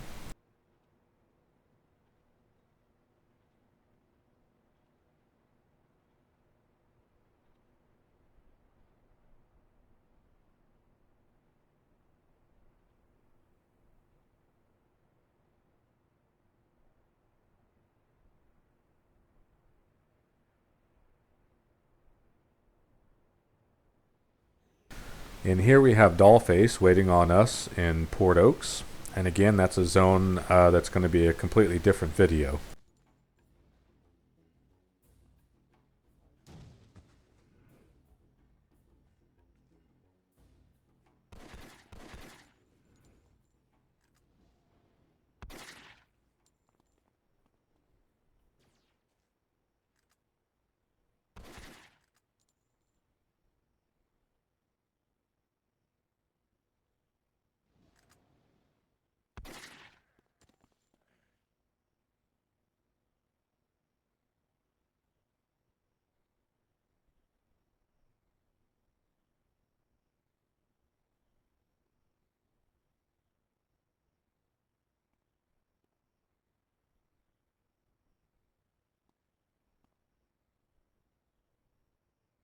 Alright, so in case you haven't noticed, Dollface is kind of an idiot. So somehow she's told you what her whole plan was from start to finish, thinking that you already knew what her plan was because somebody told you. So it's... Anyway, so what you're doing here is... so you have a mental time bomb in your head, okay? And what you're supposed to do is fight these Arachnos guys. They're supposed to arrest you for being a hero. Get the deactivator, then go to another zone, Capo Diable, and go to the university. Talk to a guy there who would remove the bomb out of your head, basically. So you went ahead and decided to play along with her plan as a means to make her feel better about it and maybe perhaps gain some more leverage. So we are in a completely new zone now, another video for another level range, and here's a player in here crafting. Something else will be in another video, and we're going to look at their little backstory and see if they have one here. And it looks like they do, so if you want to pause, go ahead and do so now.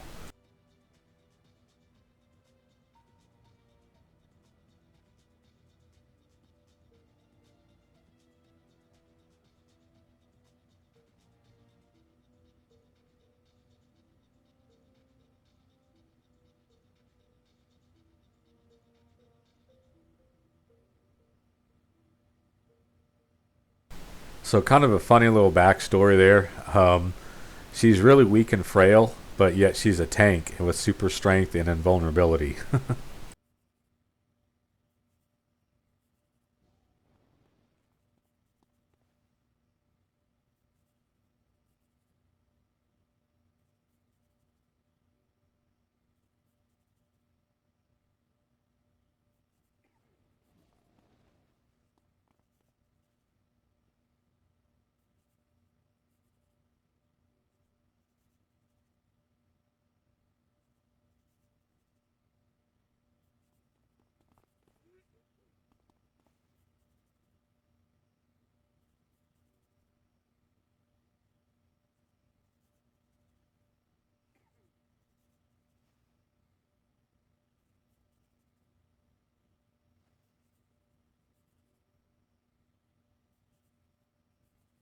Alright, so we have now disarmed this bomb.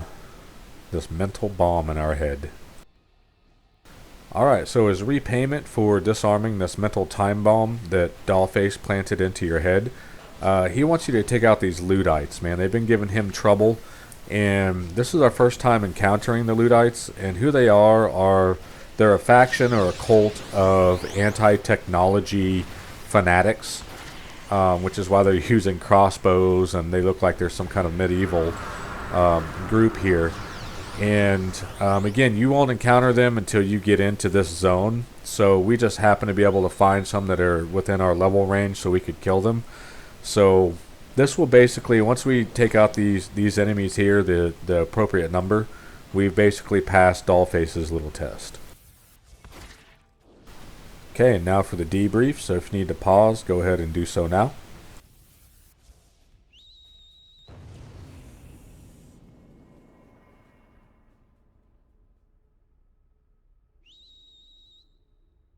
Okay, so before we move on, we're going to go ahead and level up to levels 11 and 12. They've been waiting to be trained for a little while here. So for level 11, I'm going to use my 2 enhancement slots and put them in our glacial shield, and then put defense enhancements there to boost our defensive stats for like AoE and ranged and whatnot. And then now we also have our enforcer available, which is another thug. He's basically a lieutenant class thug as opposed to your minion class. So more DPS. We've seen him before. We weren't supposed to see him when we're scaled down to a level 7 in Ouroboros for our other contacts we missed. But for some reason he wasn't grayed out, and so we were actually getting those enforcers. So don't think that you're supposed to have him at level 7. He's not available till level 12, but through whatever means in the game, we are able to have an enforcer at level 7 when you're going through the flashback system. So not sure what's up with that there. We're going to sell off these enhancements we've picked up in missions, and I'm going to take 2 defense and of course 1 damage for our enforcer. And of course the defense are going into our glacial shield. And this is a feature I like here they just recently added, the upgrade feature. Basically it upgrades all of your enhancements to the max you can have without having to buy them all over again and reslot them. It just charges you the same price and saves time. Essentially it keeps you from having to combine enhancements. It saves a good amount of time. So now we're going to jump into our briefing for our next mission. So if you need to pause, go ahead and do so now.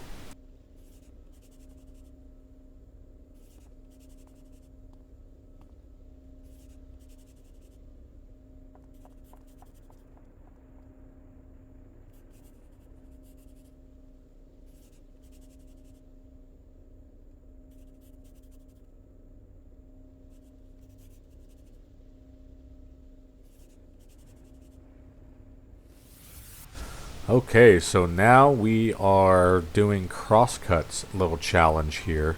Going to survive what he has, and we're in some kind of a strange little cave here. So let's go find Crosscut and see what he has in store for us.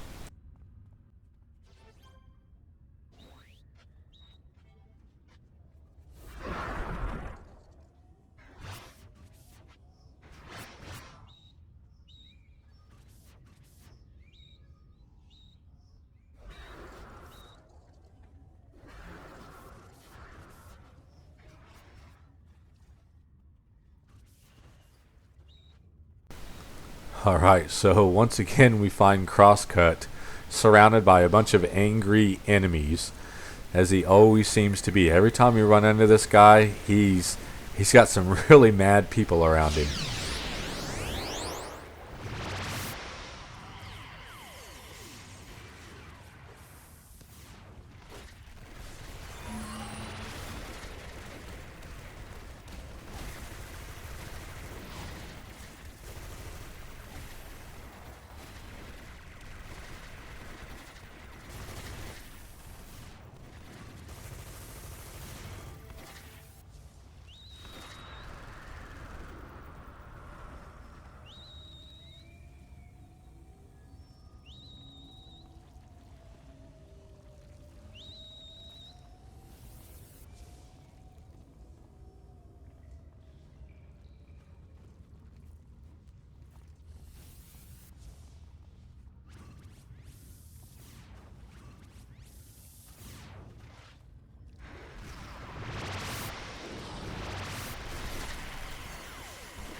Alright, so you have apparently been injected with some venom, and the only way that you can cure yourself of it is to use the anti-venom there in the back of the caves. So you are rushing to get back there and basically cure yourself. And of course, Crosscut wants to tag along and watch. And as you see here, the snakes here, they're considered as allies. They're not hostile towards you for whatever reason. So here we go.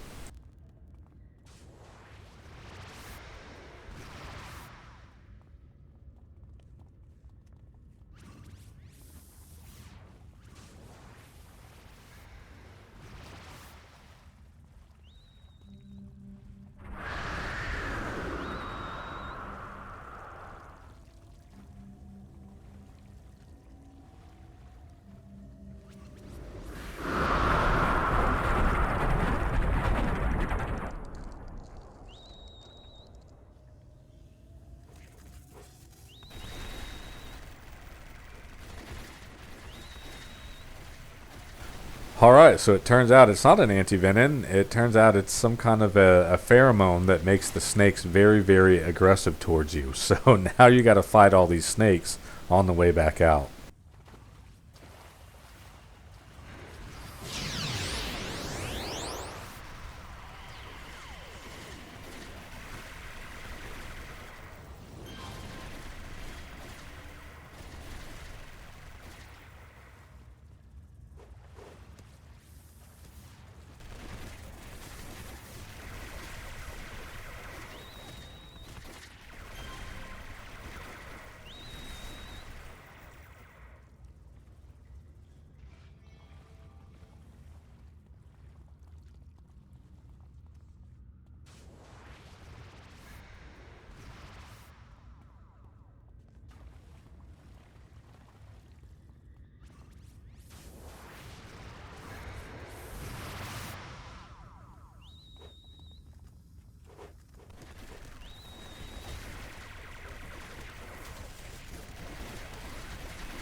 Oh, and apparently you're still poisoned. It's just that the matriarch happens to have the anti-venom for you. So you got to kill her to get it.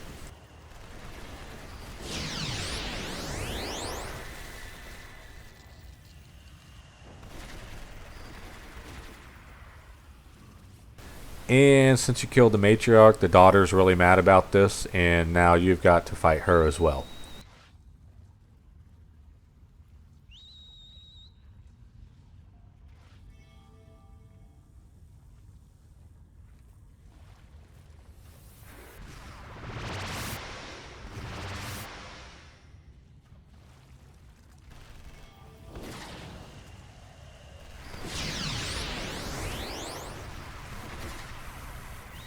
But it looks like we survived Crosscut's plan.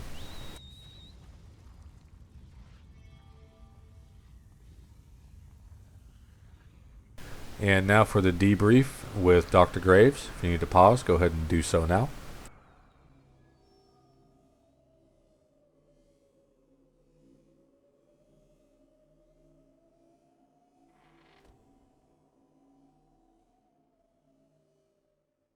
And now for the briefing into the next mission. So if you need to pause, go ahead and do so now.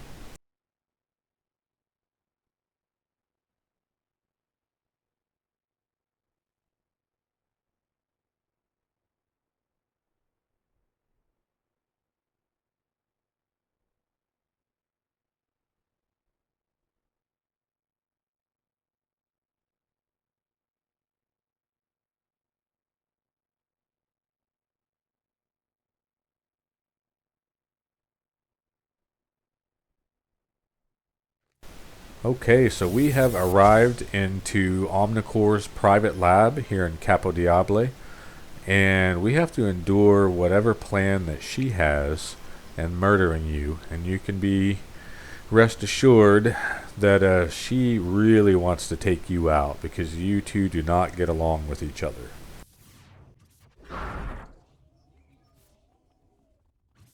So I'll be speeding through some segments here because I kind of screwed up in this mission and kept going past the objectives, too far past them, and having to come back. So it took a lot of extra time trying to figure out what I was doing wrong. But to start the mission off, I'm supposed to hit this observation terminal, and now Omnicar's talking to us, and basically she has built a robotic army to take you out.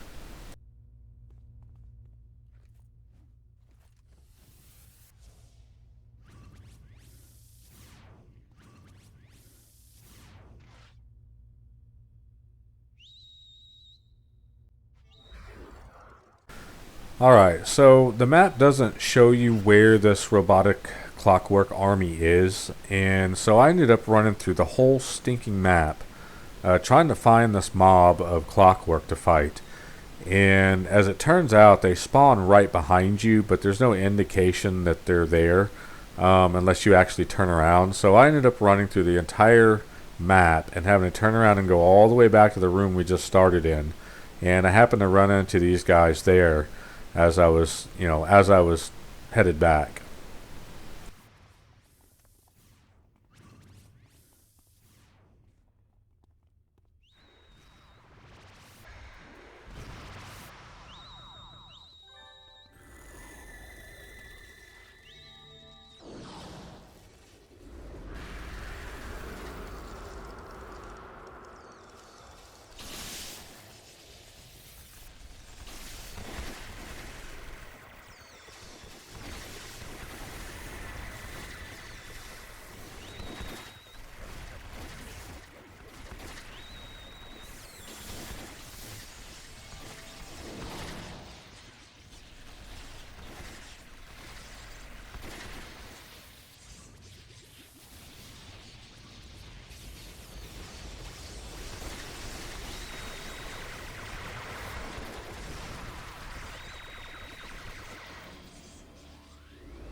And of course I did it again, had to turn around and go find out where the Hellions spawn. I also missed one of the clockwork, so it didn't allow me to spawn the next group of enemies here. So here we go.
Alright, so once again, Sirocco has given you a little bit of help in passing this test against Omnicore.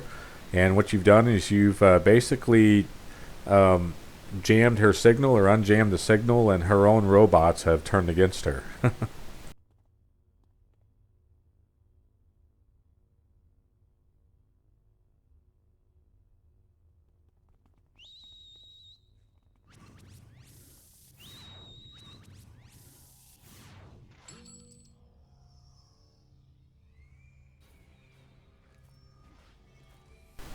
And now for the debriefing with Dr. Graves. If you need to pause, go ahead and do so now.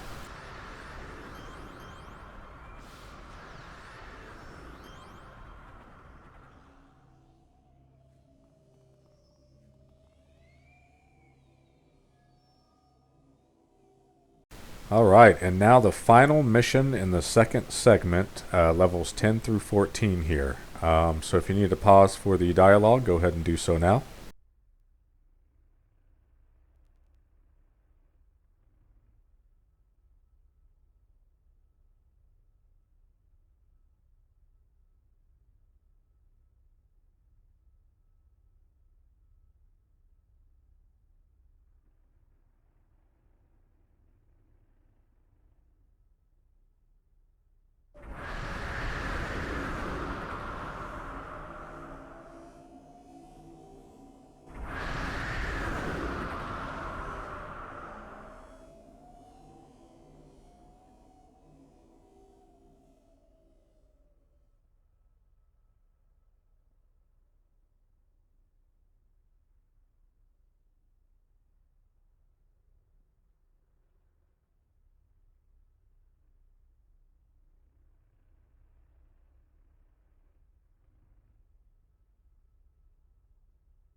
Okay, so we have arrived in Galaxy City. It's a hero zone, and Arachnos is here. And this is the killing game. And so for every Arachnos soldier that we kill, we are awarded 1 point. However, Dr. Graves has already kind of set you up for failure because he went ahead and let all of the other contestants here first, long before you got here. So they are so far ahead you can't possibly win.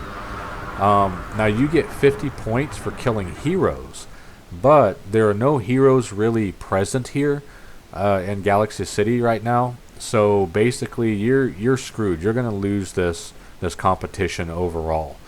Except that Sirocco has elected to help you, and what he has done is he has set up distress beacons secretly through Arachnos. And what they do is summon heroes. It's a distress beacon for heroes, for the heroes to come to your aid. And so with that being said, that allows you to fight and kill heroes for these massive amounts of points. So that's what you're here to do. You're going to have to fight to these beacons. And once you get to them, you're going to have to fight several boss class heroes at once. So let's go ahead and speed up to that point.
and here is our first beacon to summon the heroes. And of course I'll have their bios up as we're fighting them.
And now for our second beacon.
Okay, and now for our debrief and the end of the second arc. And I had turned my XP back on so I can at least get some experience out of it. So if you need to pause for the dialogue, go ahead and do so now.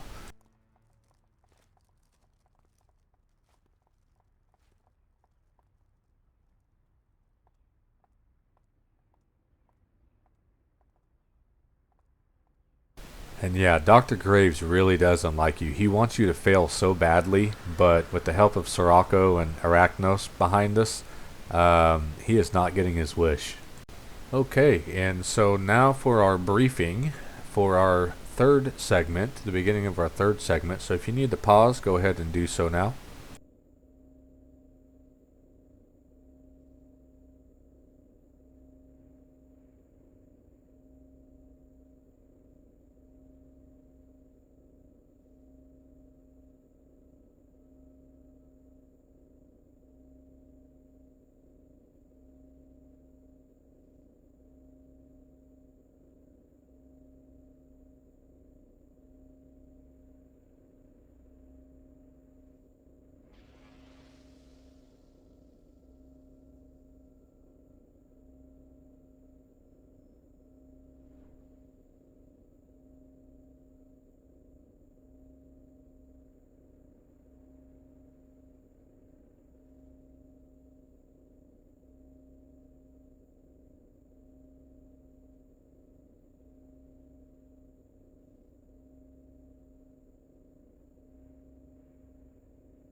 Okay, we've been tasked with talking to the Fate Weaver here. Our mission is to kill all of the other contestants, to kill our competition.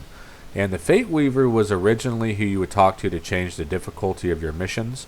You don't have to really talk to her anymore to do that. They've made a shortcut for it through the chat box, and that'll be shown in another features video. But essentially now we are finding out from the Fate Weaver just how we're supposed to be able to kill or disable Zephyr. Remember, he's indestructible. He is literally the wind.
Alright, so we have arrived in Zephyr's cave, and we are here basically to kill him. And the only way we're going to do it is to basically, we have to break his power through this belt. We have to damage this belt, and that will effectively destroy his body and our realm and return him to his natural state, and put him back into his realm or whatever his eternal realm.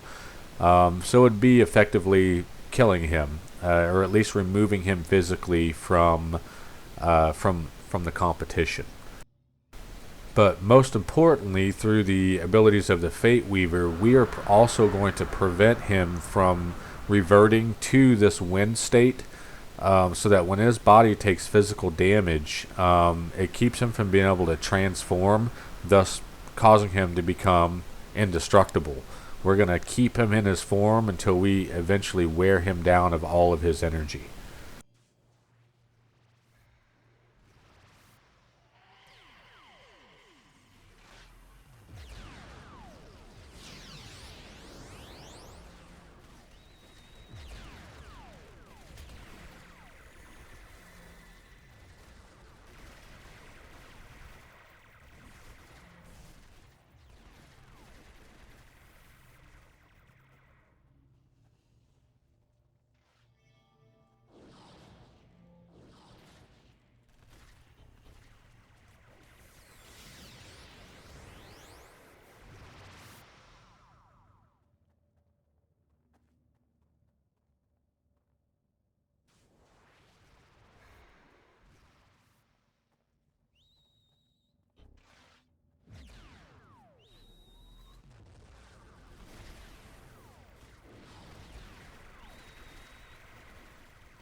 So once again, we are using these altars by the instruction of the Fate Weaver to basically weaken and stop him from being able to channel his power, so that we can eventually go and take this belt out that he's got on that's kind of keeping him in physical form.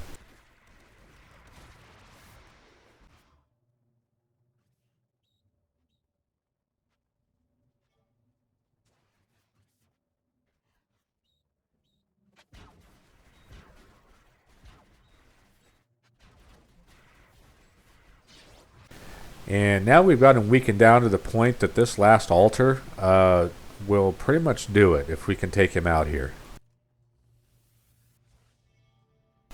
And the thing I do like about fighting Zephyr is that he's an elite boss, not a regular boss, but he is the next level up boss. He is just one hair under from an archvillain or a hero. So we've beaten the guy, and now we're going to, instead of killing him, we're going to actually use that leverage against him.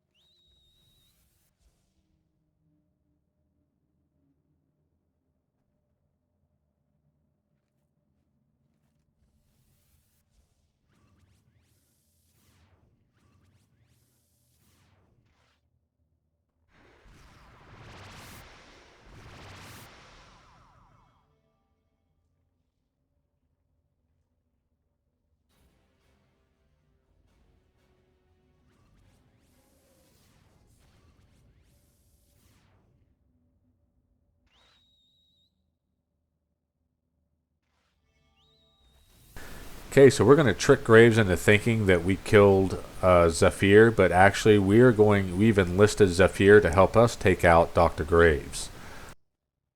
And of course now we finish out the mission by going back to the Fate Weaver and getting everything set in motion. And this is where she kind of explains what she does in the game outside of this mission.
Alright, and now for our second mission in this final arc. If you need to pause, go ahead and do so now.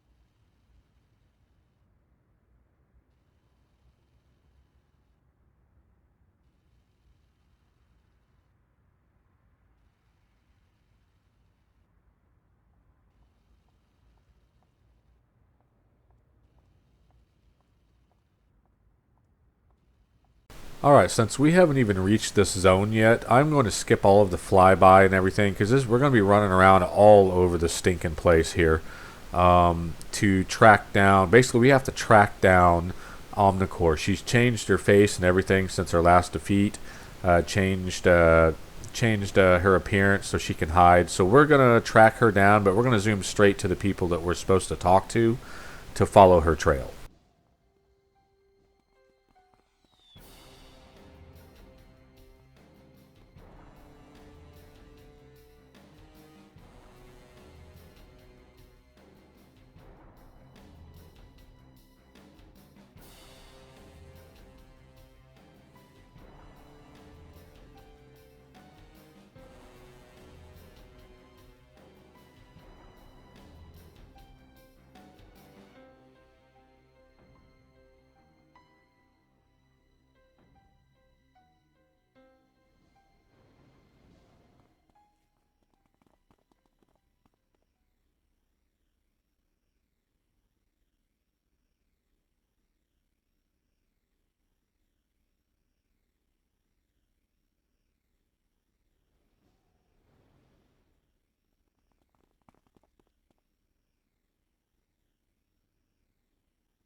So essentially, while talking to the face maker, you also learn that this is the tailor. This is where you would go to make costume changes, add stuff, remove stuff, make a new costume.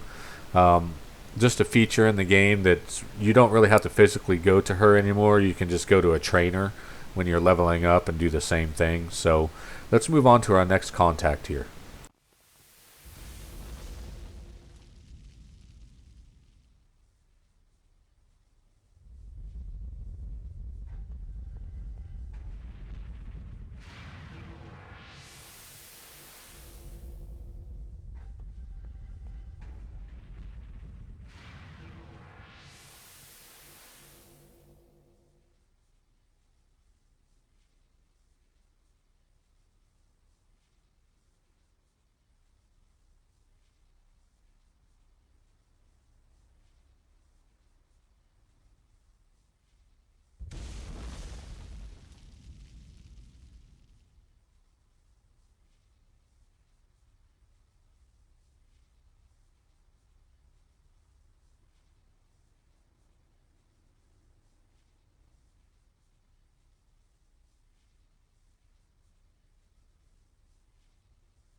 Alright, and now on to our next contact. You may know where she's at. So something to note here, if you are running two accounts or two characters, see how I'm teleporting everyone in? When you do these open world talk to missions, one person completing that mission does not complete it for everyone else if they are running the same story arc at the same time. Each one of your characters or each person on the team has to talk to that person in order to complete that next segment. And that's if you're doing missions, the same missions at the same time. The missions will complete for everyone except for these talk tos where you have to talk to a contact. Everyone on the team has to talk to the contact. So that's why I'm teleporting everyone here before we actually get to talking to the contact. So that way, because if you miss it and you go do the mission and you look and you're like, oh man, I just realized that everyone else on my team still has to talk to the contact, and that was 35-40 minutes ago. So just remember that the talk tos, you have to do that. That's how you have to do them. They don't count for everyone.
Alright, so now we've got the information that we need, and we're going to go hunt down Omnicore and take her out.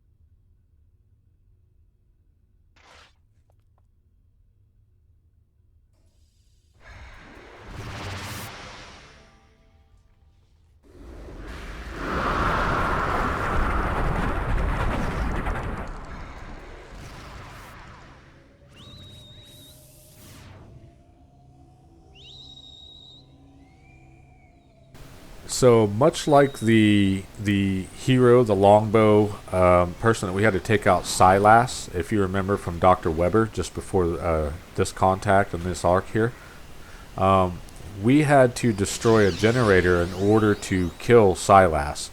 Well, Omnicore is the same way. Omnicore is indestructible right now, and she's going to follow you and attack you while you run through her base trying to find these generators that are supplying her with her power.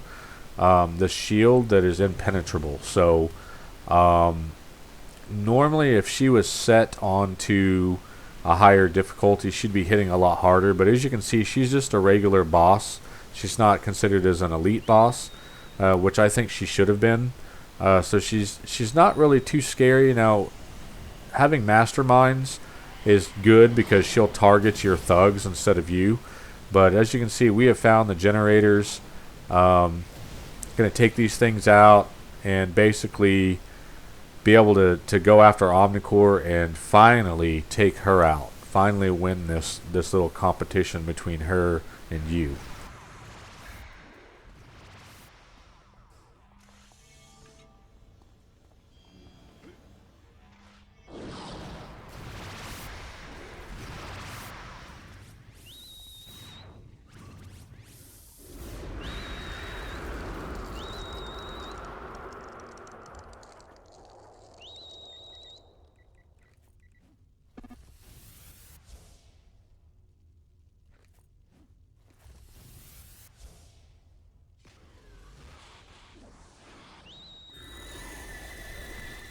So I decided not to speed any of this up because I talked a little bit of smack there in chat. And she obviously will not stand any chance against us. Again, she's only a boss. And as you can see, she's up, and it's kind of a little glitch. She tries to run back to the beginning of the map before you can talk to her. But if you can catch up to her and get close enough to her to open the dialogue, you can go ahead and talk to her.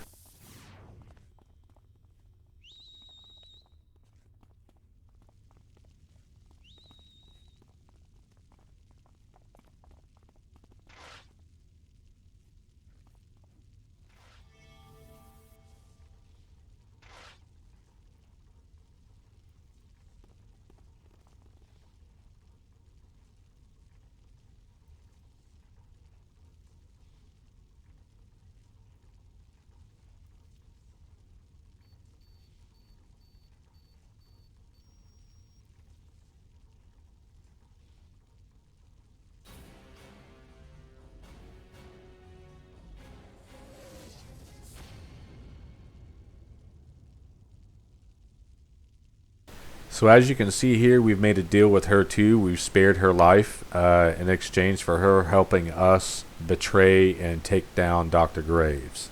Which is surprising. You would have thought her pride would have said, kill me first before I do anything with you. And now for the debrief with Dr. Graves. So if you need to pause, go ahead and do so now.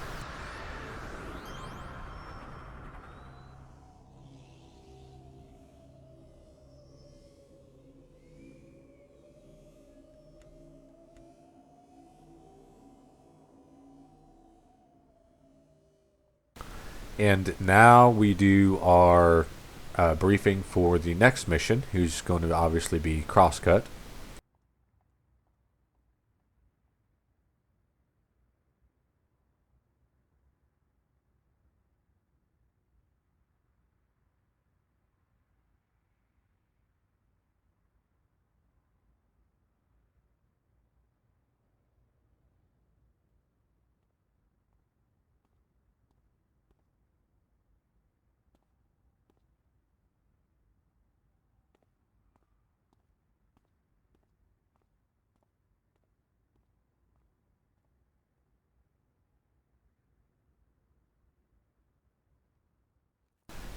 And here we are in an abandoned warehouse once again, and we are going to go hunt down Crosscut and take him out. More than likely, we are going to do what we've done with the last two, and that's to persuade them, assuming we defeat them, into joining us to take down Dr. Graves. So we're going to speed things up here until we get to this point, and obviously we're fighting snakes again.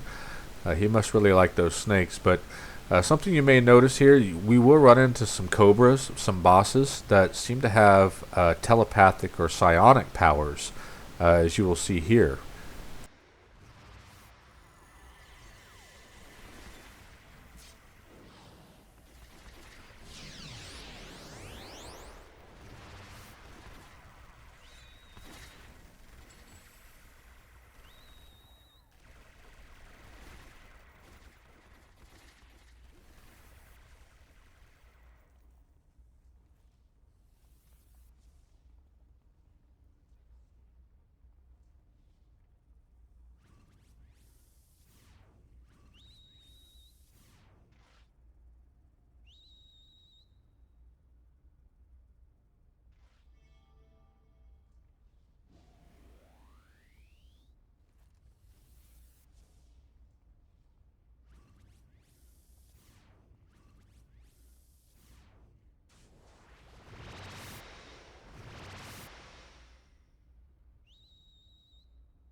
So it looks like we've liberated or rescued this skull thug who has become a victim of course, one of Crosscut's little psychopathic games, and he's agreed to come help us out in taking down Crosscut.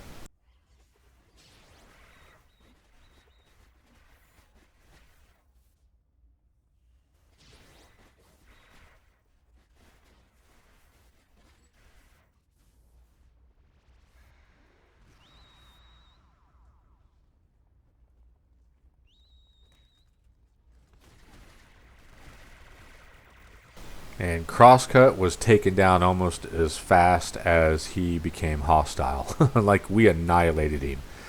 So again, we're going to have a little dialogue with him here and see what comes out of this. I still love his mask though, and I wished it was a costume piece you could have, but it is a signature mask apparently, so you can't use any part of his uniform.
Alright, Crosscut has joined our little cause, and we're going to head over and debrief with Graves. Okay, here's the debrief, so if you need to pause, go ahead and do so now.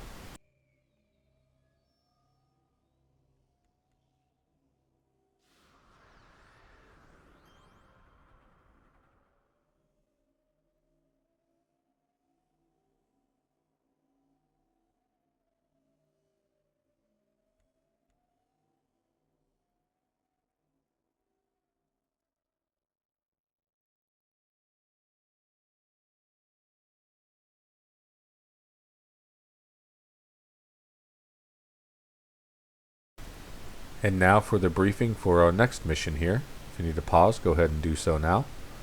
And remember, the colored text, yellow is someone's talking to you telepathically, and the brown is like your thoughts, so to speak.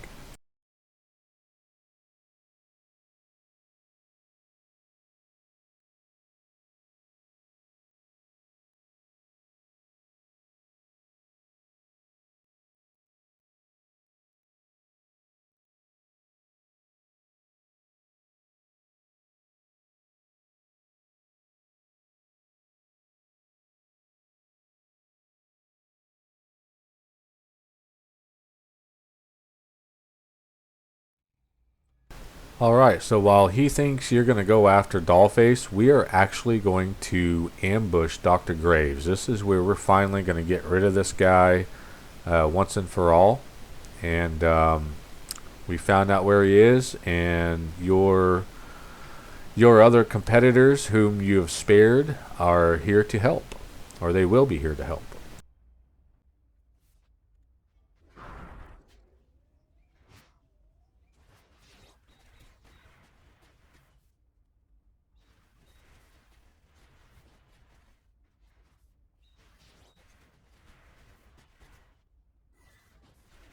We're fighting lots of zombies here, aren't we?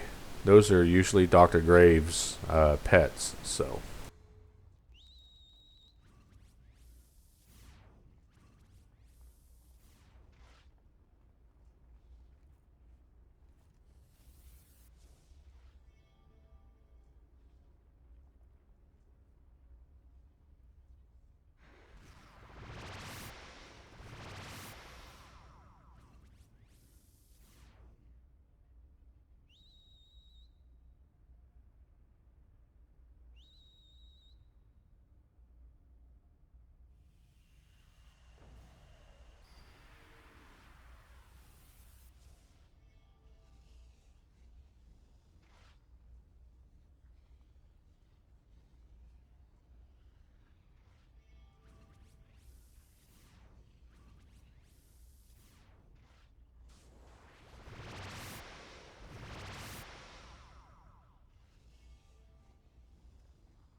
Alright, so we learned a lot here from Dr. Graves, and it turns out that Dollface has been the benefactor all along. She's been hiding amongst us, and she's a lot more than she appears to be.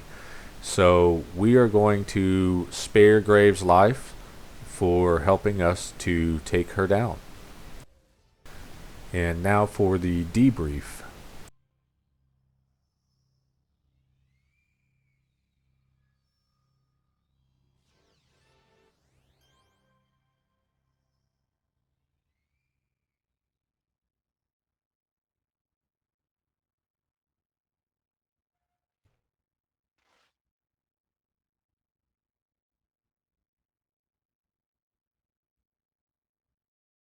And now for the grand finale of this ridiculously long story arc that ranges over 14, 15 levels.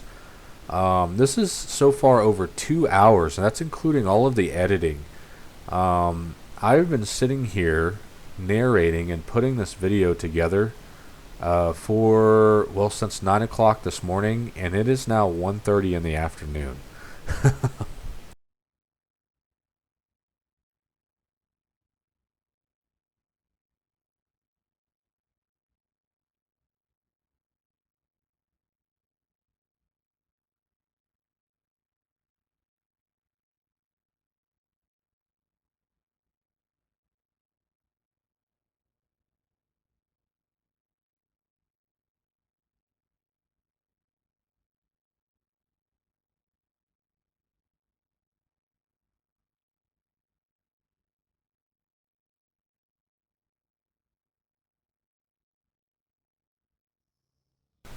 Alright, so here we are in Dollface's mansion. And I really think this map is cool as hell, man. It's really cool. It's the first time you'll see it.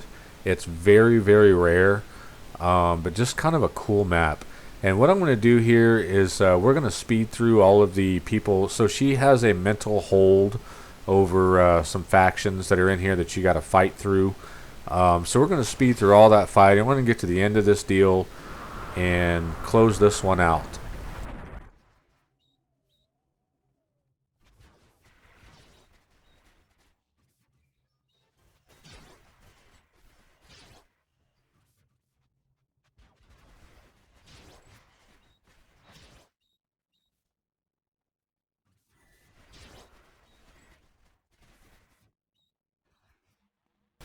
All right, before we confront Dollface, so here is this is her computer, and these are all the records she has been keeping on all of the contestants and us. So I thought this was some really cool dialogue to read through.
And now here we go.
So as you can see, she's some kind of a crazy entity. She was an arch villain that we beat, and normally you would have to have a team of other players to beat an arch villain class, but in this case, the game kind of scaled her down, gave you a really powerful team, and you were able to take down that arch villain. And here's Sirocco. He has used his mystics to contain this entity, this thousands-year-old entity. And in exchange for helping him do that, he has basically spared you and allowed you to continue on with your project of being the Destined One.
Okay, and this is going to conclude the Dr. Graves' really long 2.5 hour story arc.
And this is going to do it for the Mercy Island content video.